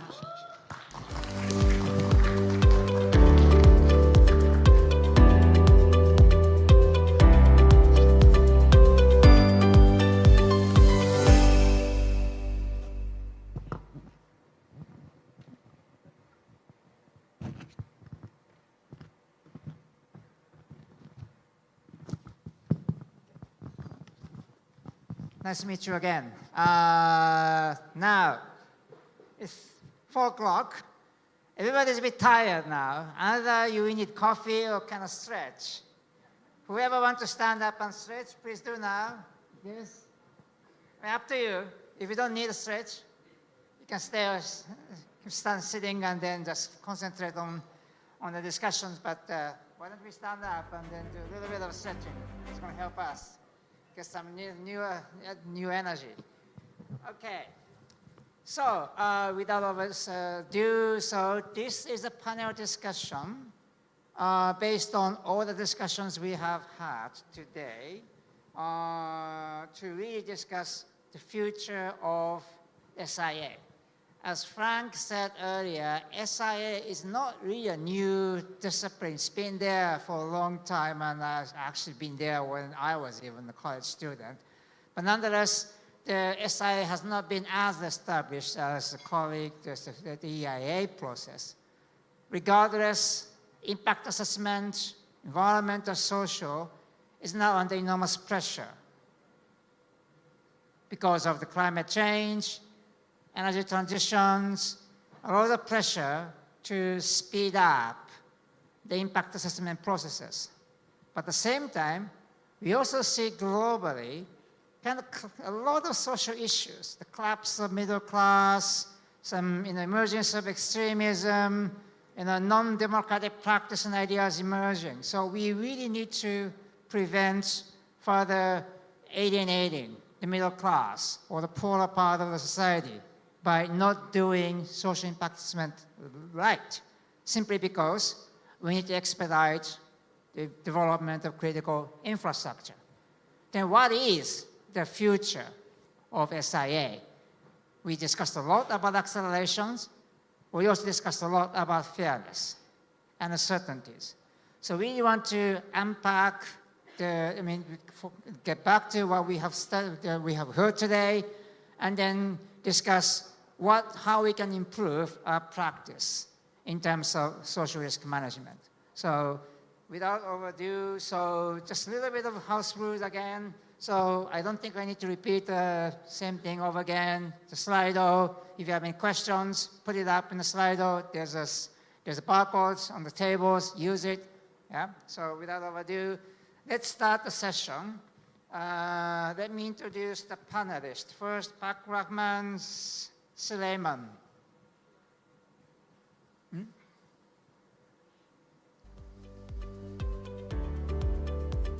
Please. Please come to the front. Okay? Okay, here we go. Okay.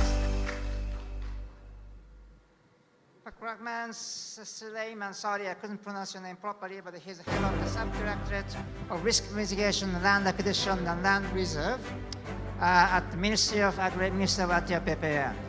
Pak Rahman is currently the head of the Subdirectorate of Risk Mitigation for Land Acquisition and Land Reserve, as I said, that oversees strategic initiatives to mitigate risks associated with land acquisition and land reserves. He plays a critical part in supporting Indonesia's land reform and development project. With a strong legal background, he brings both expertise in land law and mainly in environment, social safeguards, and social impact assessment. She has worked in multiple development sectors, primarily in urban development and energy sectors. As part of the policy and technical service divisions in the Office of Safeguards at ADB, Irina provides social safeguard oversight for operations in the Central Western region and East Asia. Also supporting complex projects in Southeast Asia and South Asia. Most recently, Irina led the development of the land acquisition land use restriction standards under the ADB's forthcoming new environment social standards. And next, Dr. Marco Lido. He should be connecting online from Frankfurt, Germany. Marco started working at the KfW Development Bank in 2017 as a senior environment and social expert. He has long-standing experience in environment and social impact assessment, land acquisition and resettlement, and livelihood restoration, as well as environment and social due diligence. Since 2019, he has been focusing on energy and water resources projects across Europe and Asia, in particular hydropower and transmission line projects, including Indonesia, for which he is responsible as the lead environment social specialist for project preparation as well as implementation. Marco, you're online. Good to see you. And next, Raya Afif, PhD. Raya? Okay, here we go. Okay, Raya, she's a fellow of Khalsa Institute and Development of Anthropology Faculty of Social Political Science at the University of Indonesia. Ms. Raya is an associate professor of the Department of Anthropology at the University of Indonesia. She completed her PhD in environmental politics in the University of California at Berkeley and has been teaching at UI since 2005. She has been advocating for agrarian environmental justice for the urban poor, rural poor and vulnerable people in Indonesia. Raya was the program manager for Indonesia Forum for Environment, otherwise WALHI, and is still actively providing assistance to WALHI, as well as other civil society groups, promoting the community's rights to use, manage, and conserve lands and other resources for sustainable livelihoods. And next, Frank. Hope you're still online.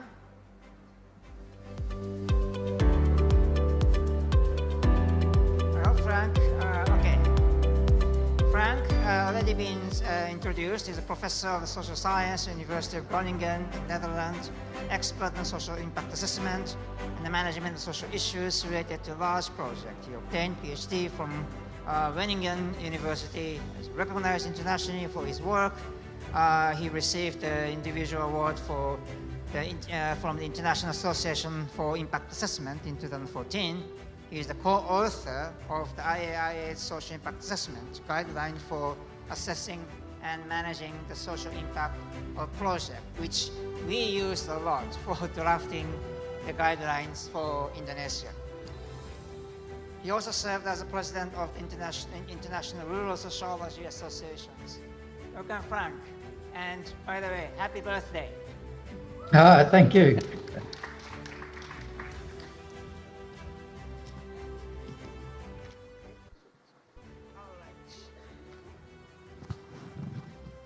Okay, so let's start this. Sorry, one more. Sorry, there's one more person. Mister. Oh, Carlos, I'm sorry, my friend. Why are you sitting? You've been hiding yourself, that's right. Okay, here we come. So, Carlos Thomas Paraso Brito. He's a senior social development specialist at the World Bank. He's my good friend. He's a regional coordinator for the Forest Carbon Partnership Faculty Facility. He specializes in social dimensions of ESG, including social sustainability and social integrity of carbon markets and social environmental risk management of infrastructure project, impact assessment, shared value, and CSR, corporate social responsibility. Previously, Carlos was a social safeguard coordinator for Brunei, Malaysia, the Philippines, and Thailand. He also led efforts at the Environment Social Framework Coordinator for Bolivia, Chile, Ecuador, and Peru, where he was instrumental in promoting environment social policy reforms, integrating cutting-edge methodologies for social risk assessment and mitigation. Carlos has authored numerous publications at the World Bank addressing critical issues such as indigenous peoples, social impact assessment, risk management, in multiple sectors, including transportation and energy. Welcome, Carlos. I was so concerned about the time, so I was a bit rushing. So, let's start the discussion. We have a round of questions that we're going to ask, and then I will ask each of the panelists to start responding, but please raise your hand if you have any particular comments or interests that you want to respond. So first question, adequate social impact assessment. What is an adequate social impact assessment, SIA? What are the benefits of doing an adequate SIA? What are the issues that SIA should pay attention to most? What may make SIA more useful and effective in mitigating social risks and impact? What about implementation and monitoring? Maybe I can start with Irina, based on the experience of ADB or elsewhere. Terima kasih. Thank you. So it's a very interesting question and very important question, and I would probably break it by saying that adequacy will probably depend on the purpose, and we've seen multiple presentations on the different types of scopes and tailoring to the particular project objectives. So I would probably talk more about from the perspective of the development project perspective, maybe basing my experience on ADB operations. If social impact assessment is aligned with eminent domain laws and regulations, which are necessarily transactional in nature, we are bound to miss different types of impacts. We mentioned this earlier in our conversation as multilateral financial institutions really look into a broader spectrum of types of impacts, and our outcome in the policies is usually looking into livelihood restoration, livelihood replacement, and sort of mapping back from that objective. We also look into other types of impacts, and I just wanted to highlight maybe two issues. If we look from the land, from the eminent domain perspective, we're usually focusing on land and improvements, structures, crops, trees, etc. But if we have this broader livelihood restoration view, we are bound to look into land access issue or not necessarily land acquisition per se. And in this area, there are many impacts which are not easily monetized. And some of these are mostly informal incomes, informal types of livelihood activities, which are really difficult to assess. They're difficult in terms of getting information and also putting value on those types of activities. So if people have access to forests, to pastures, to grazing areas, and they lose that access, there is a very severe livelihood impact. But then how we mitigate it is quite really difficult. So that goes back to our question of what our social impact assessment is for. So the type of mitigation in that critical kind of assessment is quite difficult to arrive at. Another type of livelihood impact may be access, which has enormous value, where you are located and what kind of livelihood you derive from that. So that's one set of issues. The second, I would say that we sometimes miss when we look at the project is the short-sightedness of land acquisition, because it's front and center in the beginning of the project. We acquire land, we move on with construction.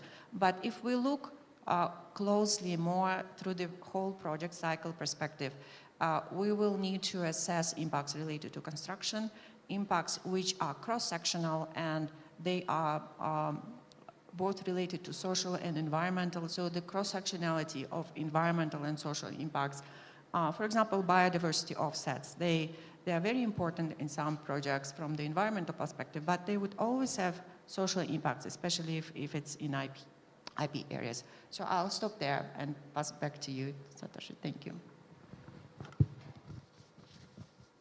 Thank you, very good. Can I ask? Can I please, Raya, please. add, because this is important for me. So vulnerability is a local context, and the context of Indonesia is the issue of gender and social inclusions. I think adequate social impact is actually has to focus on, gender equality, disability, and social inclusions. Because this is very important. Often the social impact is considered general community. No, has to be separate for women, children, elderly, and different ethnic background and history and classes. So I think I just want to add that's important to be in the guidelines. Thank you. Very interesting two questions. Can I maybe ask you both of you to elaborate a little bit? Because both of you spoke about similar related things. Elena, you spoke about access to forests, for instance, which is the commons, not owned by anybody. It's maybe owned by a community, which consists of multiple people, including vulnerable groups, for instance. How would you address the issue of this common ownership or common usage where different people have different access rights or power?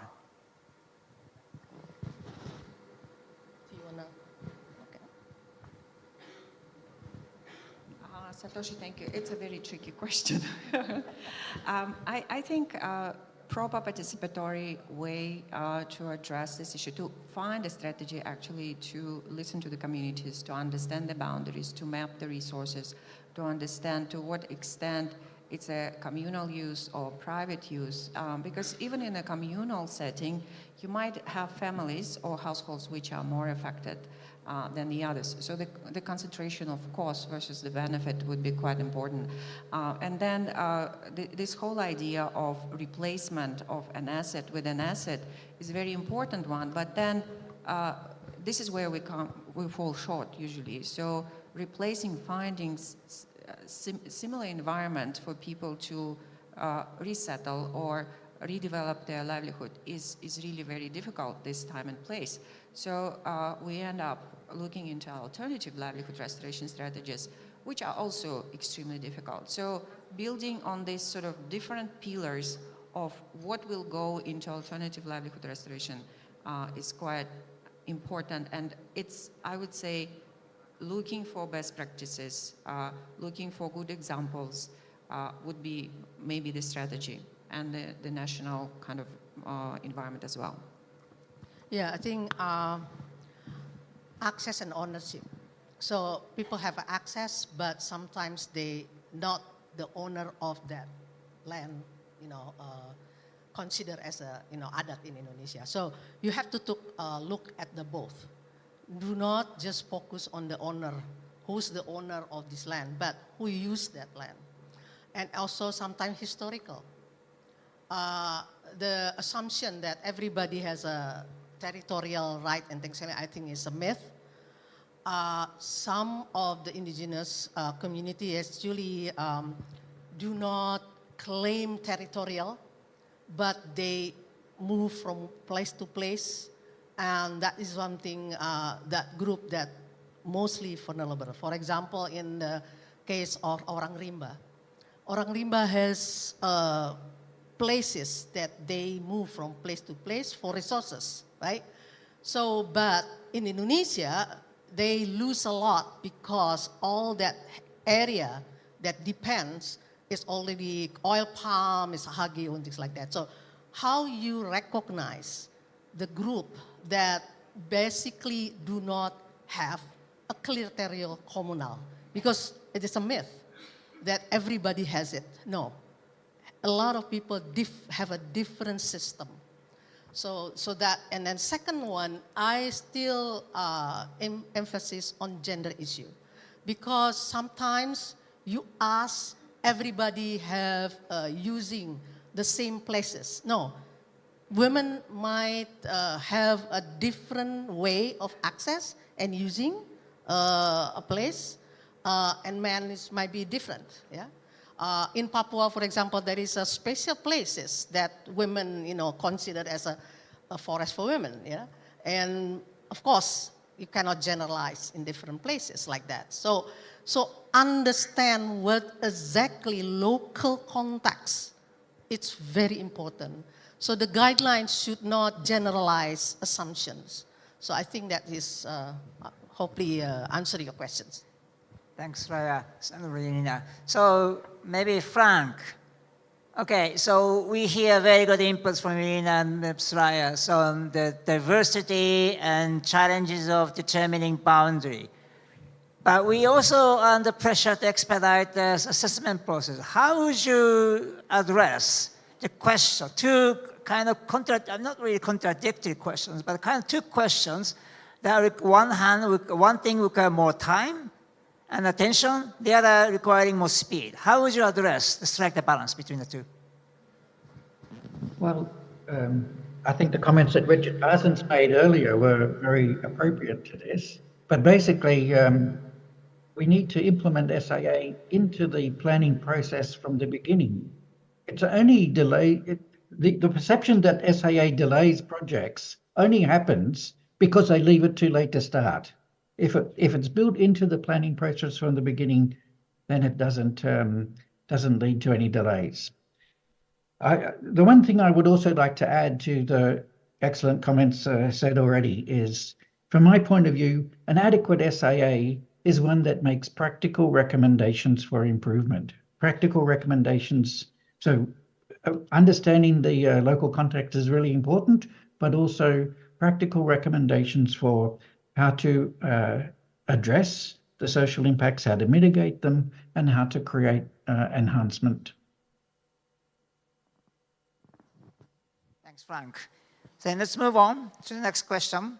Any comments or questions people on the floor, the online participants have, please put on the slide or we'll get back to them. Okay. Next question is a compliance versus social impact assessment. Compliance with legal and regulatory requirements, we're often under pressure to accelerate land acquisition impact assessment processes when more time is needed to adequately assess impact because the impact is significant, and also to meet all the legal regulatory requirements, including those of the financiers. How best we can strike the balance between again, the speed and then compliance in this particular case, as well as the scale of impact. Maybe we can start with Marco, please. No. Okay. Marco, please start first.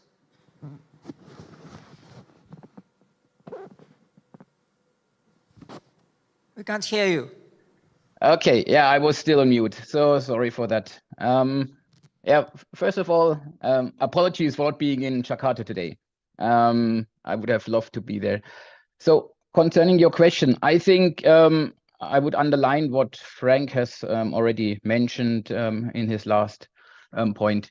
I don't think that we really need to worry so much about delays if we start early in the project with the social impact assessment. That's what we see in our projects worldwide, that the delays come later in the implementation of the projects when we are not having focused on social impact assessments early in the project. So just to giving you an example, also from Indonesia, we are currently having a project, a transmission line project, which is called Sulawesi Green Energy Corridor Sulawesi with our partner PT-PLN. And there we have started very early in the project development with a social scoping. And the activities in the scoping and the results were taken into account then into technical planning. And eventually, we could avoid all indigenous areas and accordingly also avoid the impacts on indigenous people. So I think this already shows that the process can be speeded up, accelerated at the very beginning. And that's why I think we should rather discuss how we can include the social impact assessment process into the technical planning documents and processes than discussing about whether there is some more time needed or not.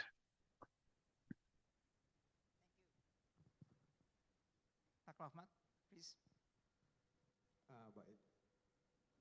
Terima kasih Pak Satoshi dan Bapak Ibu sekalian.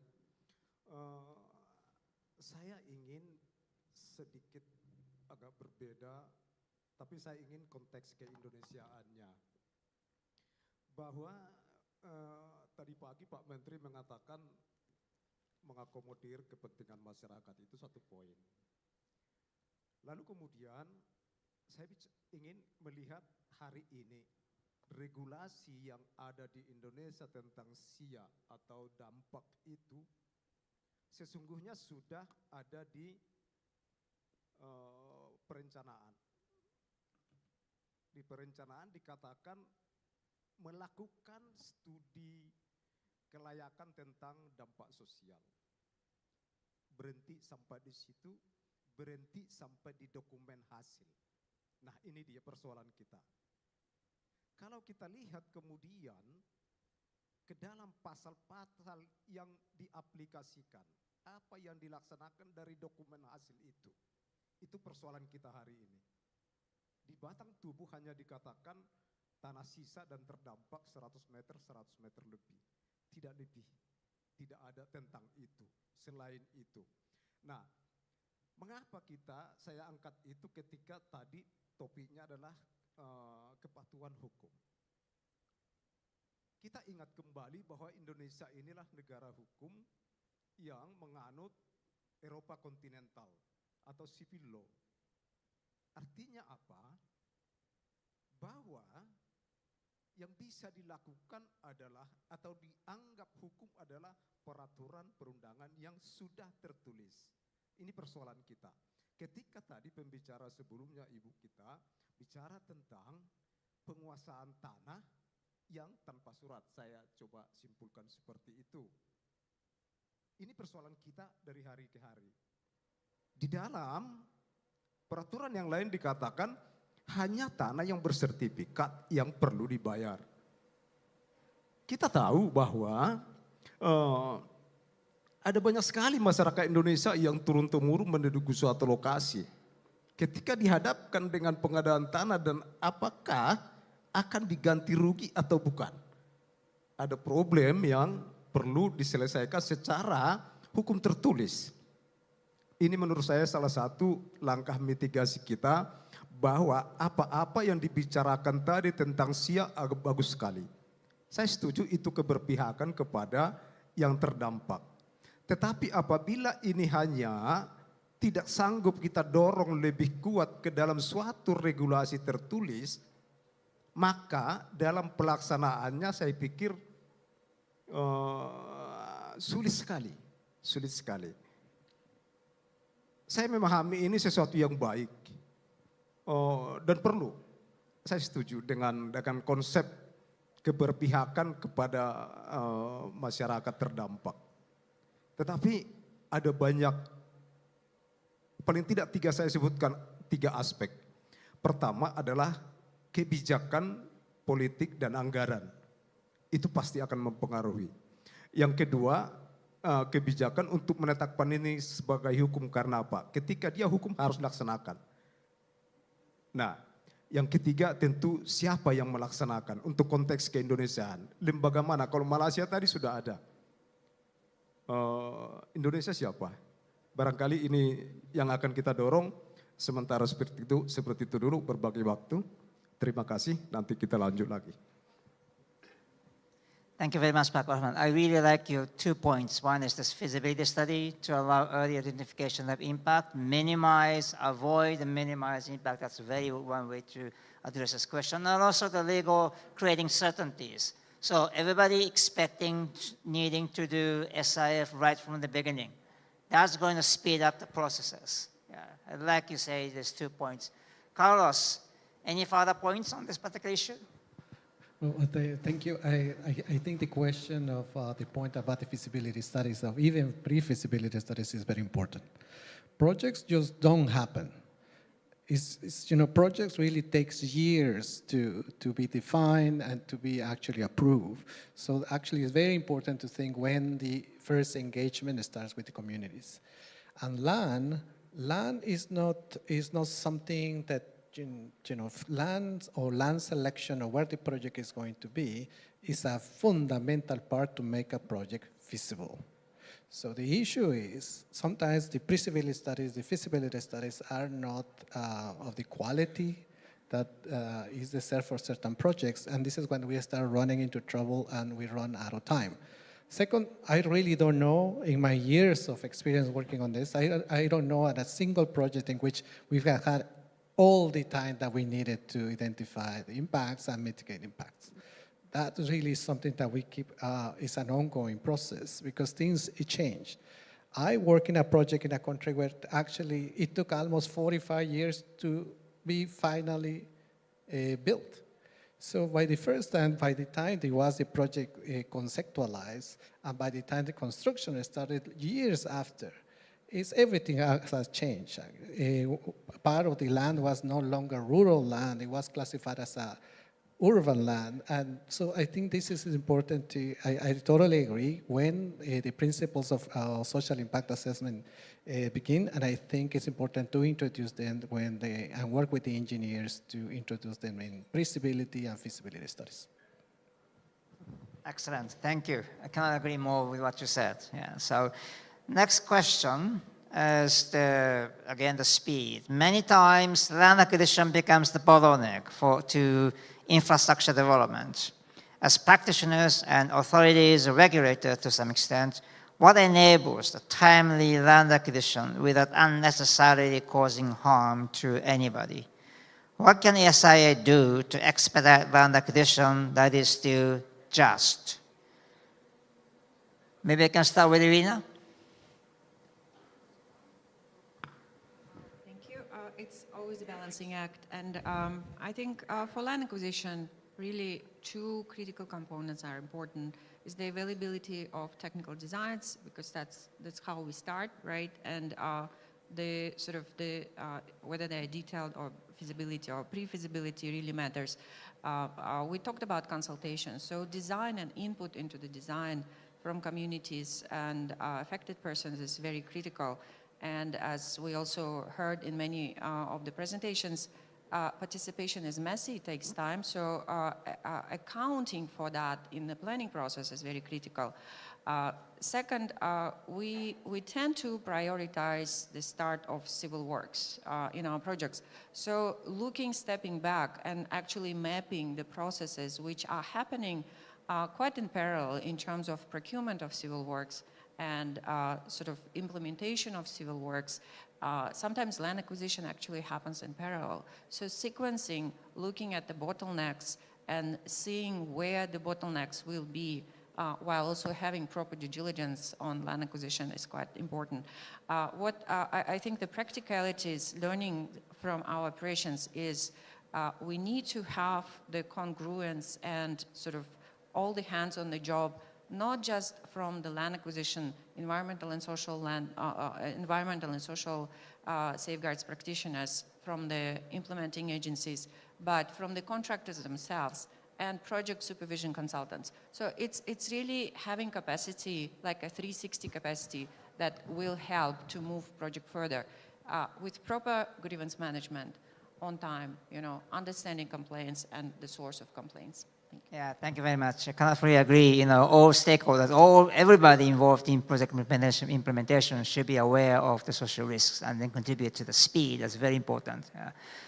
Frank, can you say a few words on this topic? Yes, my addition to what's been said is, what if we improved what we're offering to people? I mean, part of the problem is that too many public sector agencies think they can rely on expropriation to seize the land, and of course people resist. That's why there's delays. If we had a better system where we offered more, so people would actively choose for a resettlement package, then we'd find that there would be much more acceptance and it would be a quicker process. So changing the way land acquisition happens, not relying on expropriation, but establishing an agreement-making process where we offer a much better package which people would actively choose. That's my suggestion. Thanks, Frank. I mean, the choice that you mentioned is very important. The more agency we can provide to the affected people, the actually quicker the solution may be, a negotiation process. That's a very good point. Thank you. I'm aware of the time, so let's move on. So then, beyond land acquisition, we're talking quite a lot about livelihood issues.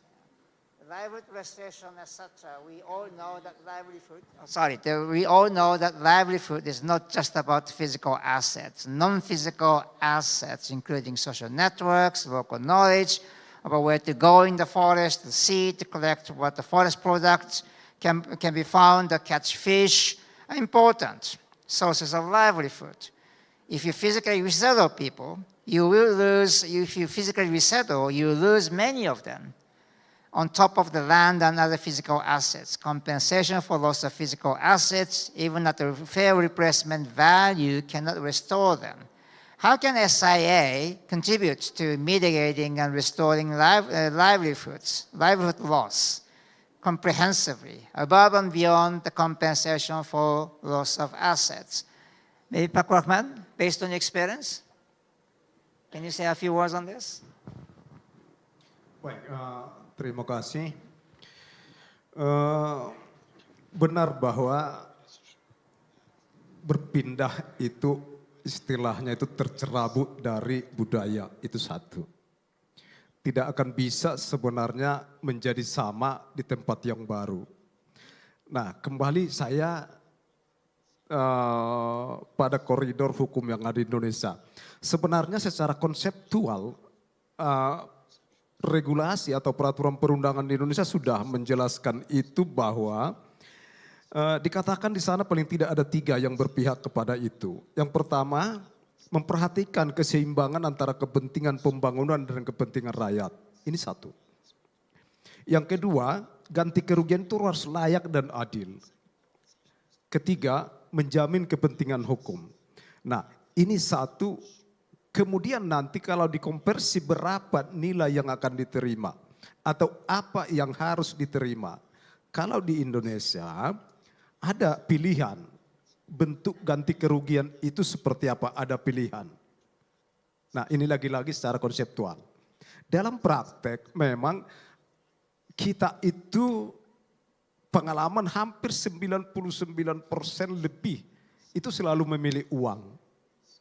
Belum kita temukan yang secara sukarela saya mau minta saham saja atau minta relokasi saja. Persentase yang sangat kecil kalaupun ada. Mengapa? Mungkin perlu penelitian apakah budaya yang seperti itu konsumtif katanya. Kalau ada uang satu langsung bisa dipakai. Tidak memikir masa depan. Yang kedua, barangkali ini pribadi saya berpendapat, apakah ada kecurigaan kalau misalnya uang itu tidak ditransfer menjadi seperti apa. Padahal itu bisa sebenarnya dihitung-hitung. Nah, ini sesuatu yang menarik apabila di kemudian hari ini memang perlu didorong agar bisa memilih opsi selain uang. Kalaupun uang bisa diberdayakan lagi supaya menjadi uang itu menghasilkan kepada dia sesuatu kehidupan baru atau nilai tambah yang baru. Itu saya pikir. Terima kasih. Very interesting. Yeah, I would like to emphasize this. First of all, in the process, actually, the process is not differentiate between urban and rural.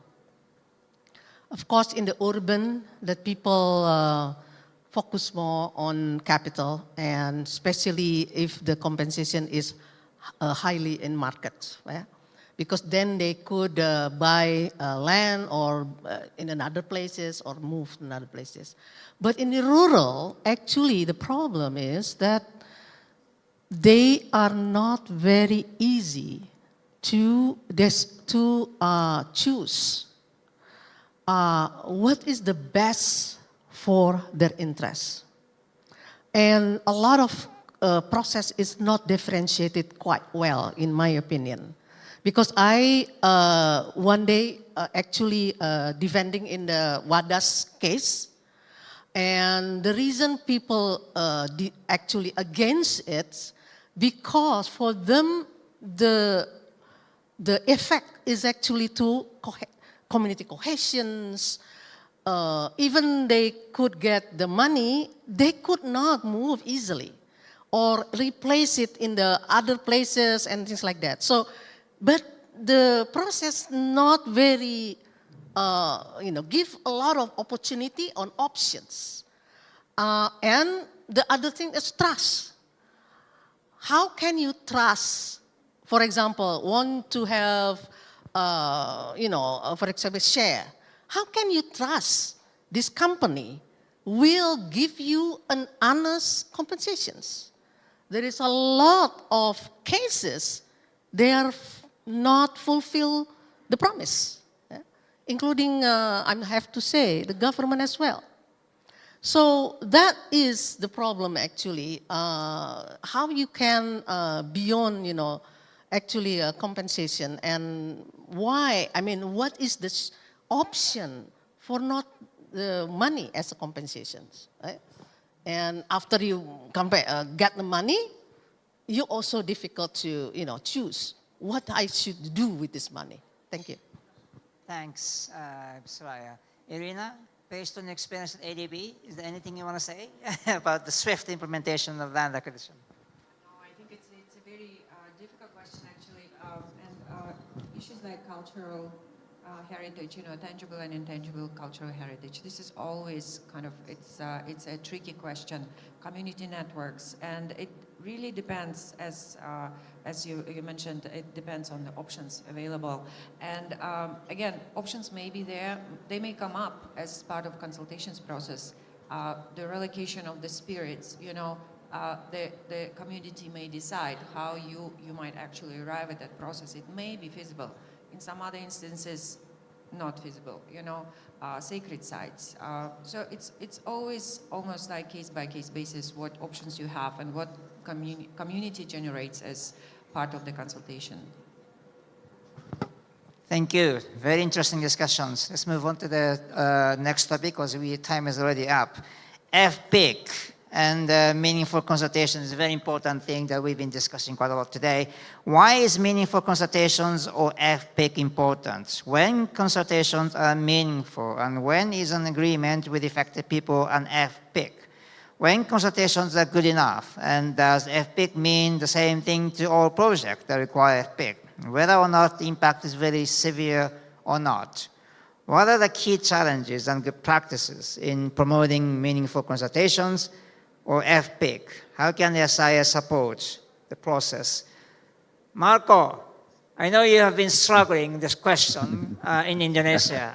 You don't need to mention the name of the project, but based on experience, tell us a little bit about the issues of stakeholder engagement and FPIC. Yeah, thank you, Satoshi.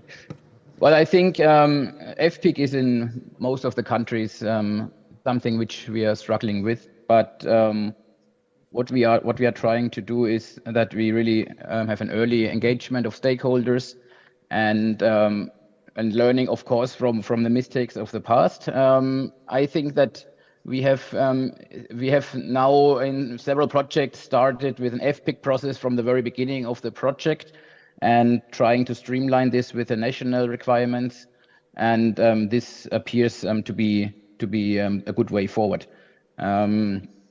In addition, I must say that obviously a profound social impact assessment will, of course, support a good FPIC process. I think that's something which we should always take into account. So the features of a good social impact assessment, like commitment of the partner, is also very important for the FPIC process. So maybe that's my initial Thanks, statement. Marco. Carlos, you are the guru of FPIC. Well, interesting question. Look, free, prior, and informed consent. First of all, is the process to obtain consent from the communities for anything that it wants to happen in their land and their territories. But people tend to forget, or maybe they don't know, that the FPIC process is a principle that is grounded on the right of self-determination of indigenous peoples, and is specific for indigenous peoples. So when they have been for years fighting for this right to make their own decisions. So when it comes to this actually FPIC process is grounded also in international conventions. One of the last international conventions that includes this is the international convention, the ILO 169, which is the Indigenous and Tribals People Conventions of 1989. By the way, Indonesia has not ratified that convention, which is a very important indicator of the status of these negotiations in this country. The other thing that people tend to forget is that the FPIC process is not necessarily a process to start when you will actually, the goal is to obtain a yes at the end of the process. It's really a process that the communities see themselves as a process to probably also say no. or yes with certain conditions. It's actually a negotiation tool, and it has to be understood like that. In my experience, most of my experience doing FPIC has been from doing FPIC processes with indigenous communities in the Latin American region, especially with communities in the Amazon basin. And there, the context of this is quite different than any other aspects that I have seen. There, actually, the process is quite complex. It takes time and it takes resources, but one fundamental aspects of the process is like you have to have commitment. If there is no commitment from the different stakeholders, the process is going to fail. And commitment, especially from the government, and commitment from the companies, because commitment is shown as a way to at least respect the others and see the others as equals in a negotiation tables. But if you don't see the other of indigenous communities as somebody that actually can negotiate and make their own decisions of what is going to happen in the territories, the process is going to fail. And I have seen this in many companies and in some governments that this commitment is just not there. The other thing that I wanted to say, because I think it's important, especially in this type of panels, is that FPIC is not an upgraded version of consultation.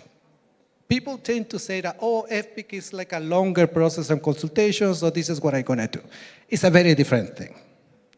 FPIC, and I want to really, if something you can remember from this panel, FPIC is not an extended and upgraded process, consultation process.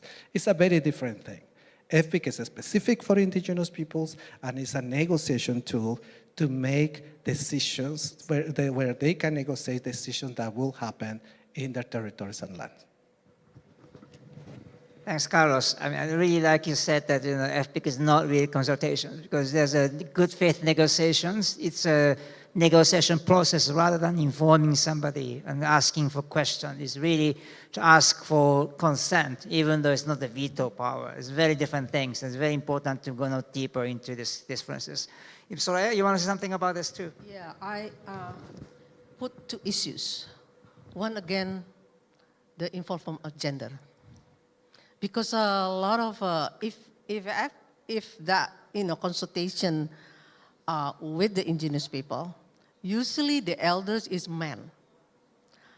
And you can't justify that because the men and women might have a different concerns.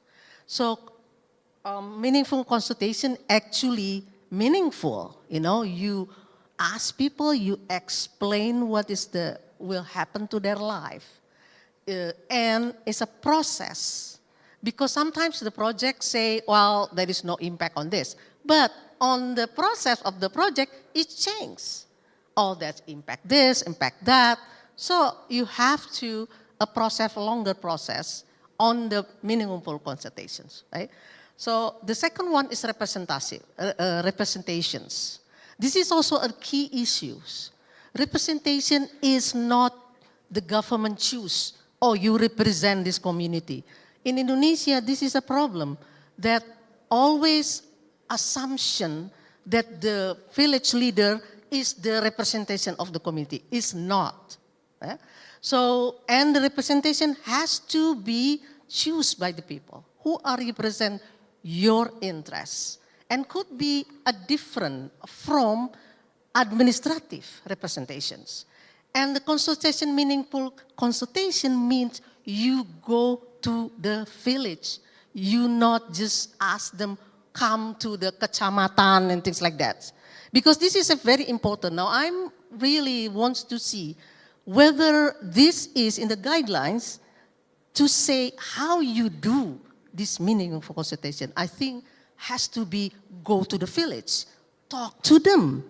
And if there is something that they ask, give a contact. Who's the contact that they maybe ask something happen, different things like that. So for me, that is according to my experience. Thank you. Excellent. Irina? Thank you. Just a very quick extension of this. I think the distribution of project benefits, it's the extension of this and how this happens and who captures the benefits, part of the consultation, but an extremely important pathway to explore.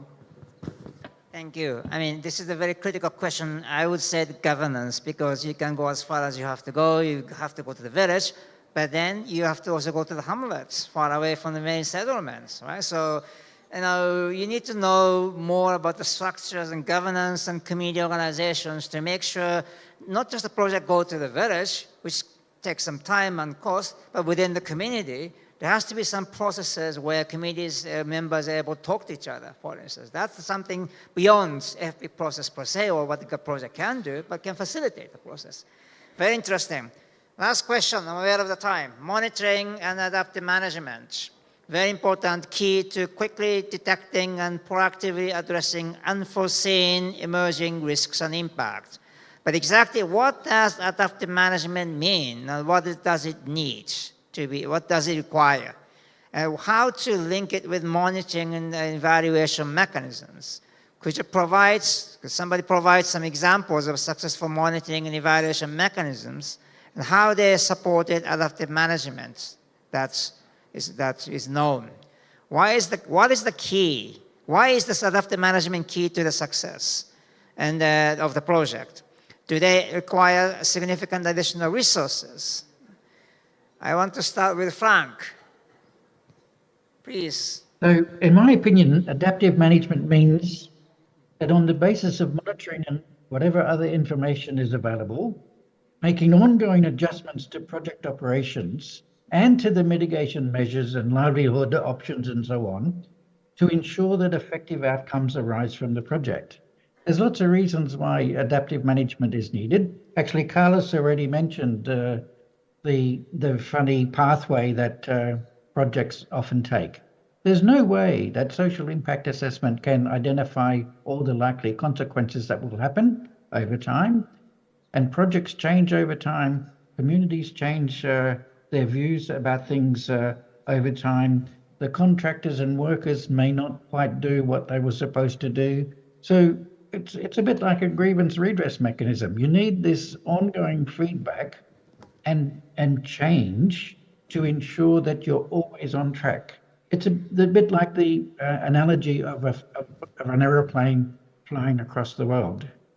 It has to adjust its direction all the time to take account of the prevailing winds.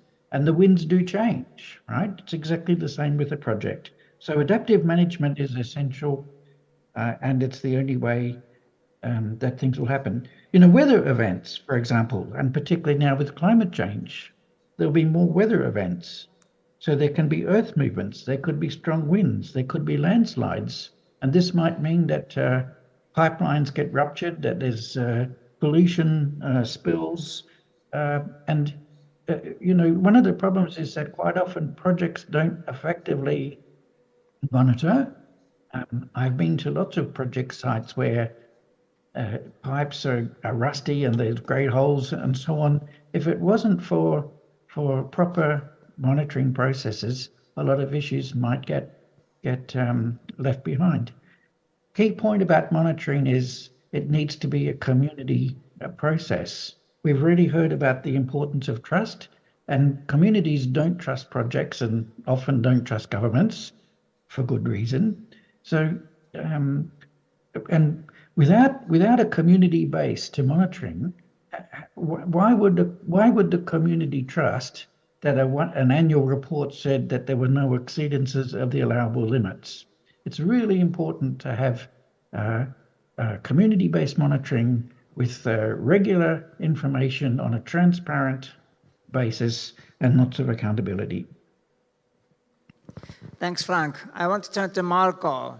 Please tell us about your experience on monitoring and also adaptive management. You know, project proponents are bound only do as much as they can do legally based on the legal agreement, financial agreement with their own financiers, and so on and so forth. So yes, you can do good monitoring, and yes, you can detect some problems, but there may be only so much they can do, but because they're bound by certain legal financial framework. And then based on experience in KFW, please tell us a little bit about this challenge about the management, given the legal financing framework that we have to operate within?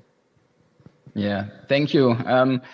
I can agree what Frank has mentioned, and I think I would like to give you an example from one of our projects. It's actually a hydropower plant in Tajikistan, but there we have started with an adaptive management approach specifically for the resettlement and the livelihood restoration.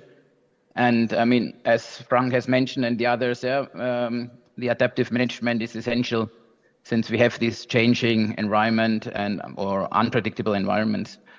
So what we did is that that there was an internal monitoring by our project executing agency, and we were really eager on having competent social staff there because we saw in the past that this is an obstacle. And this social staff was continuously in the field, and that was really also one of the success points. It was not, like Frank mentioned, a community-based monitoring system, but it was a monitoring system which was set up by the executing agency together with the people, with the affected persons. So that's, I think, what could also work. The grievance redress mechanism in this project was also used as a monitoring tool to track where we are in terms of grievances. Last but not least, maybe I would like to say that we also had a third-party monitoring consultant who was doing audits also, yeah. And for these audits, that was quite a good feedback also in terms of where can we develop further our community development programs or the livelihood restoration components. And one specific example was on vulnerable and poor households. They found out that they need more guidance and assistance for the obtaining of the property rights and the registration process. And this was then apparently done. And you mentioned about the financial constraints. In this project, the financial constraints were not so much the big problem. It was more about shifting also budgets from one side to the other. For instance, changing livelihood restoration components due to the adaptive management of the executing agency. So maybe that's my first starting point. Thank you very much. Is there any question or comments from the floor? I don't see them in front of me. Okay, there's one question. Is this the one? Is how SIA undertaken in case voluntary land donation? Does it need the SIA? Oh, it's a good question. Who take on this question? Irina, you want to take on the question? Yes, another tricky question. Very good question, actually. And I think MFI's, MDB's, multilateral development banks have very different approaches on voluntary land donation. Typically, the emphasis on of standards on land acquisition is in voluntary land acquisition. But despite that, there is a lot of emphasis on having due diligence on all types of transactions. So in the voluntary donation cases, it's really quite critical to actually confirm that these are voluntary in nature. And there are certain sets of criteria that can be applied in terms of who is donating, how much, what the impact is on livelihoods, and is there a peer pressure, is there a threat of coercion, is it a linear project, which really undermines the concept of donation because usually donation should not be linked to a specific site. So there are all these issues which kind of then ask the question, how do we do the assessment? And it sort of, we arrive at the answer that we do need to assess and provide proper due diligence. Thanks, Irina. I don't see any other question. Is there any other question or comments? No, okay. Let's wrap up, it's already 5 o'clock. What I heard today, very interesting points. We put this future of SIA, such an ambitious topic for this discussion, panel discussion. But what I heard today, my view, is that it is not necessarily about SIA per se, it is how to apply it.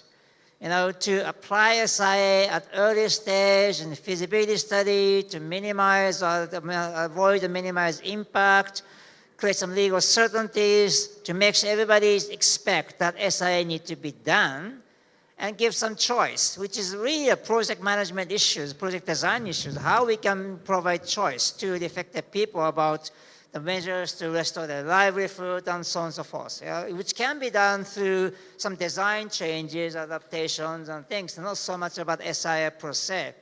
And then there's a question of this inclusiveness. Some people have voiced, not voiced. That's where probably the SIA can go deeper, including to identify who are really vulnerable and why they are vulnerable to what. This is the issue that we should probably go deeper in order to make sure that key social risks are properly identified early on, for instance, through the feasibility studies, design choice, and make sure these social impact assessments and then minimization of impact, particularly for the vulnerable people, become legal mandates. Everybody knows what needs to be done to create legal certainties. I think this is very critical, and the SIA guideline that SobATRBPN is developing can really contribute to doing everything that we're discussing today.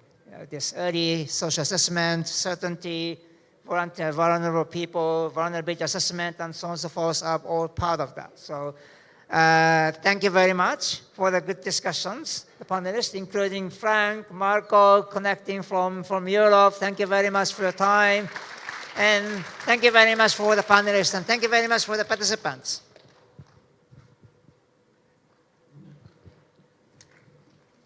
Once again, let's give a big applause for all the panels and our moderator. Thank you very much. Now it's time for a group photo.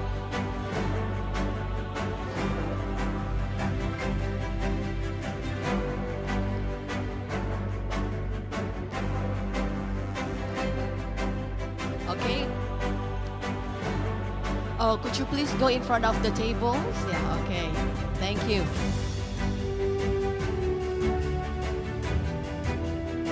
Okay, let's take a group photo. 1, 2, 3.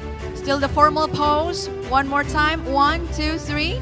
And then the last pose is the like candid pose. It's like yeah, this is like the end of the conference, so we have to like chill a little bit. Yeah, okay. Thank you very much once again, our panels, our moderator. Thank you.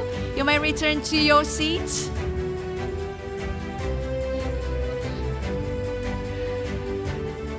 Kami persilahkan untuk kembali ke tempatnya masing-masing. Thank you very much. Ladies and gentlemen, what an interesting discussion. Fruitful, insightful, and thought-provoking. And of course, we have to close our agenda. We will now hear the closing remarks that will be delivered by Dr. Raden Agus Marhendra, ahli pertahanan MSI. Maksud saya ahli pertanahan MSI, Director for Land Valuation and Lands Economy of the Ministry of Agrarian Affairs and Spatial Planning, National Land Agency of the Republic of Indonesia. To Bapak Dr. Agus Marhendra, kami persilakan.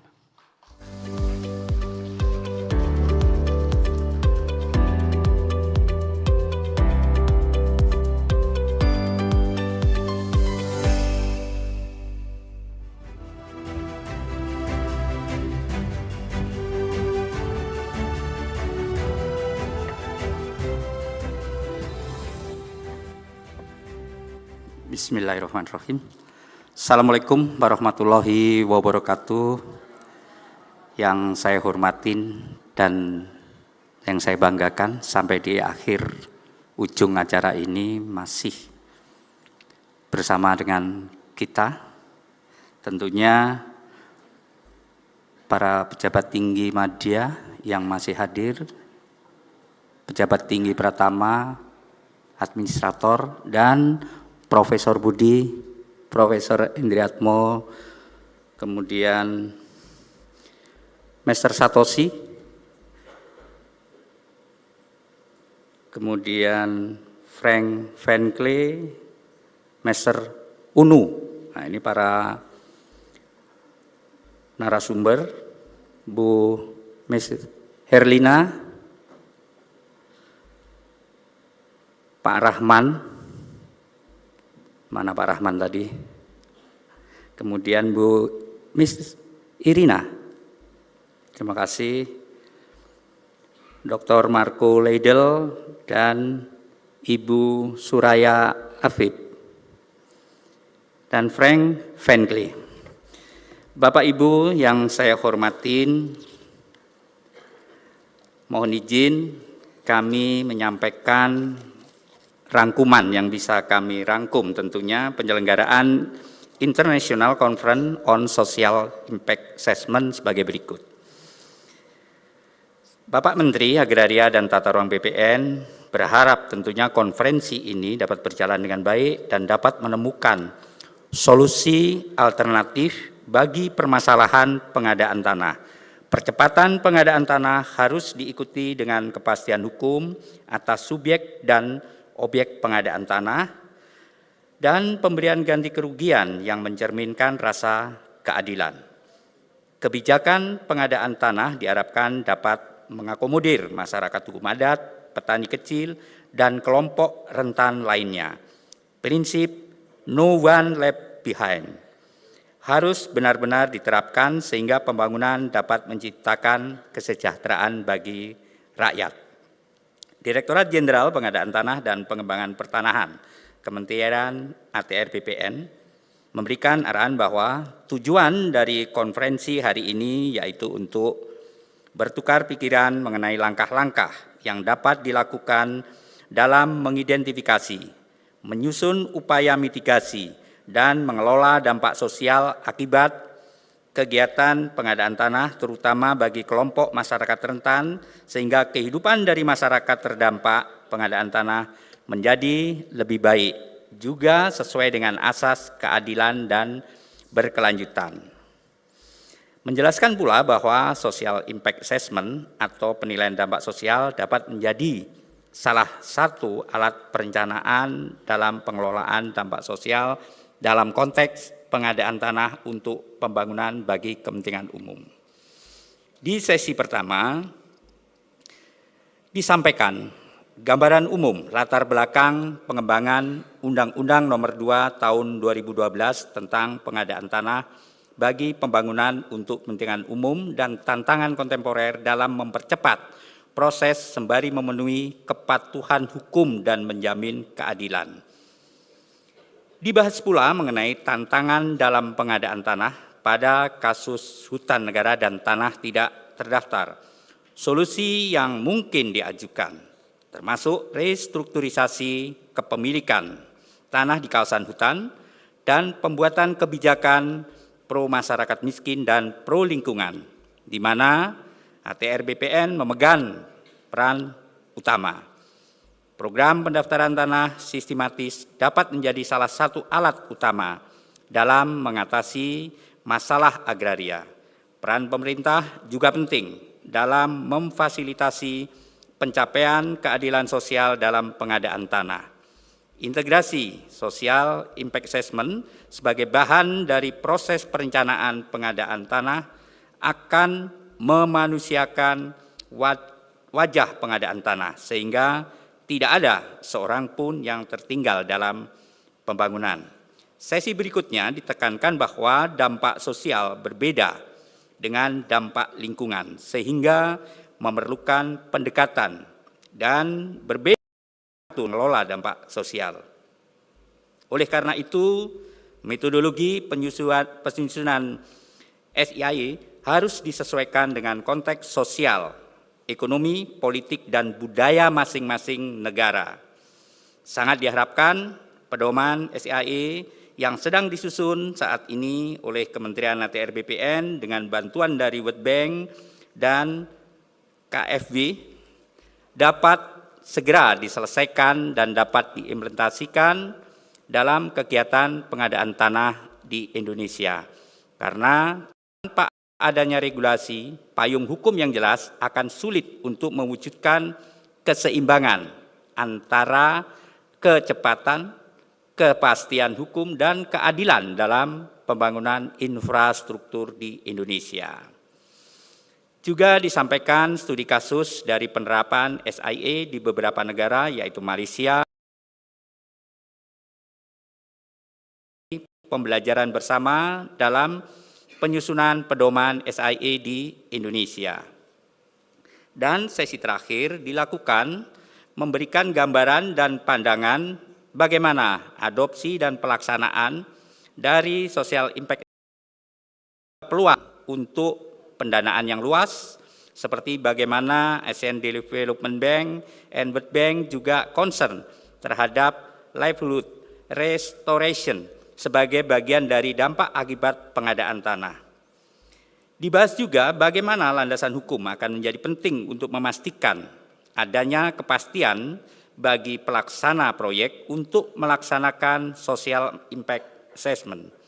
Disepakati oleh panelis bahwa tidak ada satu bentuk social impact assessment sehingga Indonesia dan setiap negara harus mencari bentuknya sendiri yang sesuai dengan konteks sosial budaya, ekonomi, politik, dan tata kelola lokal, termasuk apa yang akan menjadi dimensi dampak prioritas di SIA di Indonesia.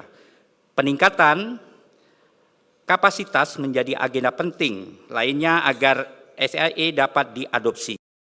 Pada akhirnya, koordinasi dan kolaborasi antara kementerian dan lembaga, badan dan stakeholder SIA dalam pengadaan tanah untuk pembangunan bagi kepentingan umum. Bapak Ibu yang saya hormati, selanjutnya kami mengucapkan terima kasih kepada Bapak Ibu, narasumber, panelis, moderator, peserta, dan rekan-rekan dari Bank Dunia dan Kementerian SobATRBPN yang telah acara ini. Semoga konferensi hari ini dapat memberikan pembelajaran yang dapat meningkatkan pemahaman kita semua dalam upaya untuk mewujudkan pengadaan kepentingan umum yang lebih adil bagi semua pihak. Tentunya akan kita tindak lanjuti. Akhirnya dengan mengucapkan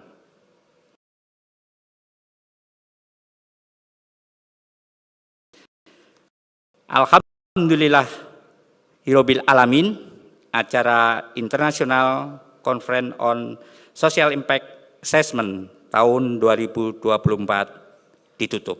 Wabillahi taufik wal hidayah. Assalamualaikum warahmatullahi wabarakatuh. Salam Santi Santi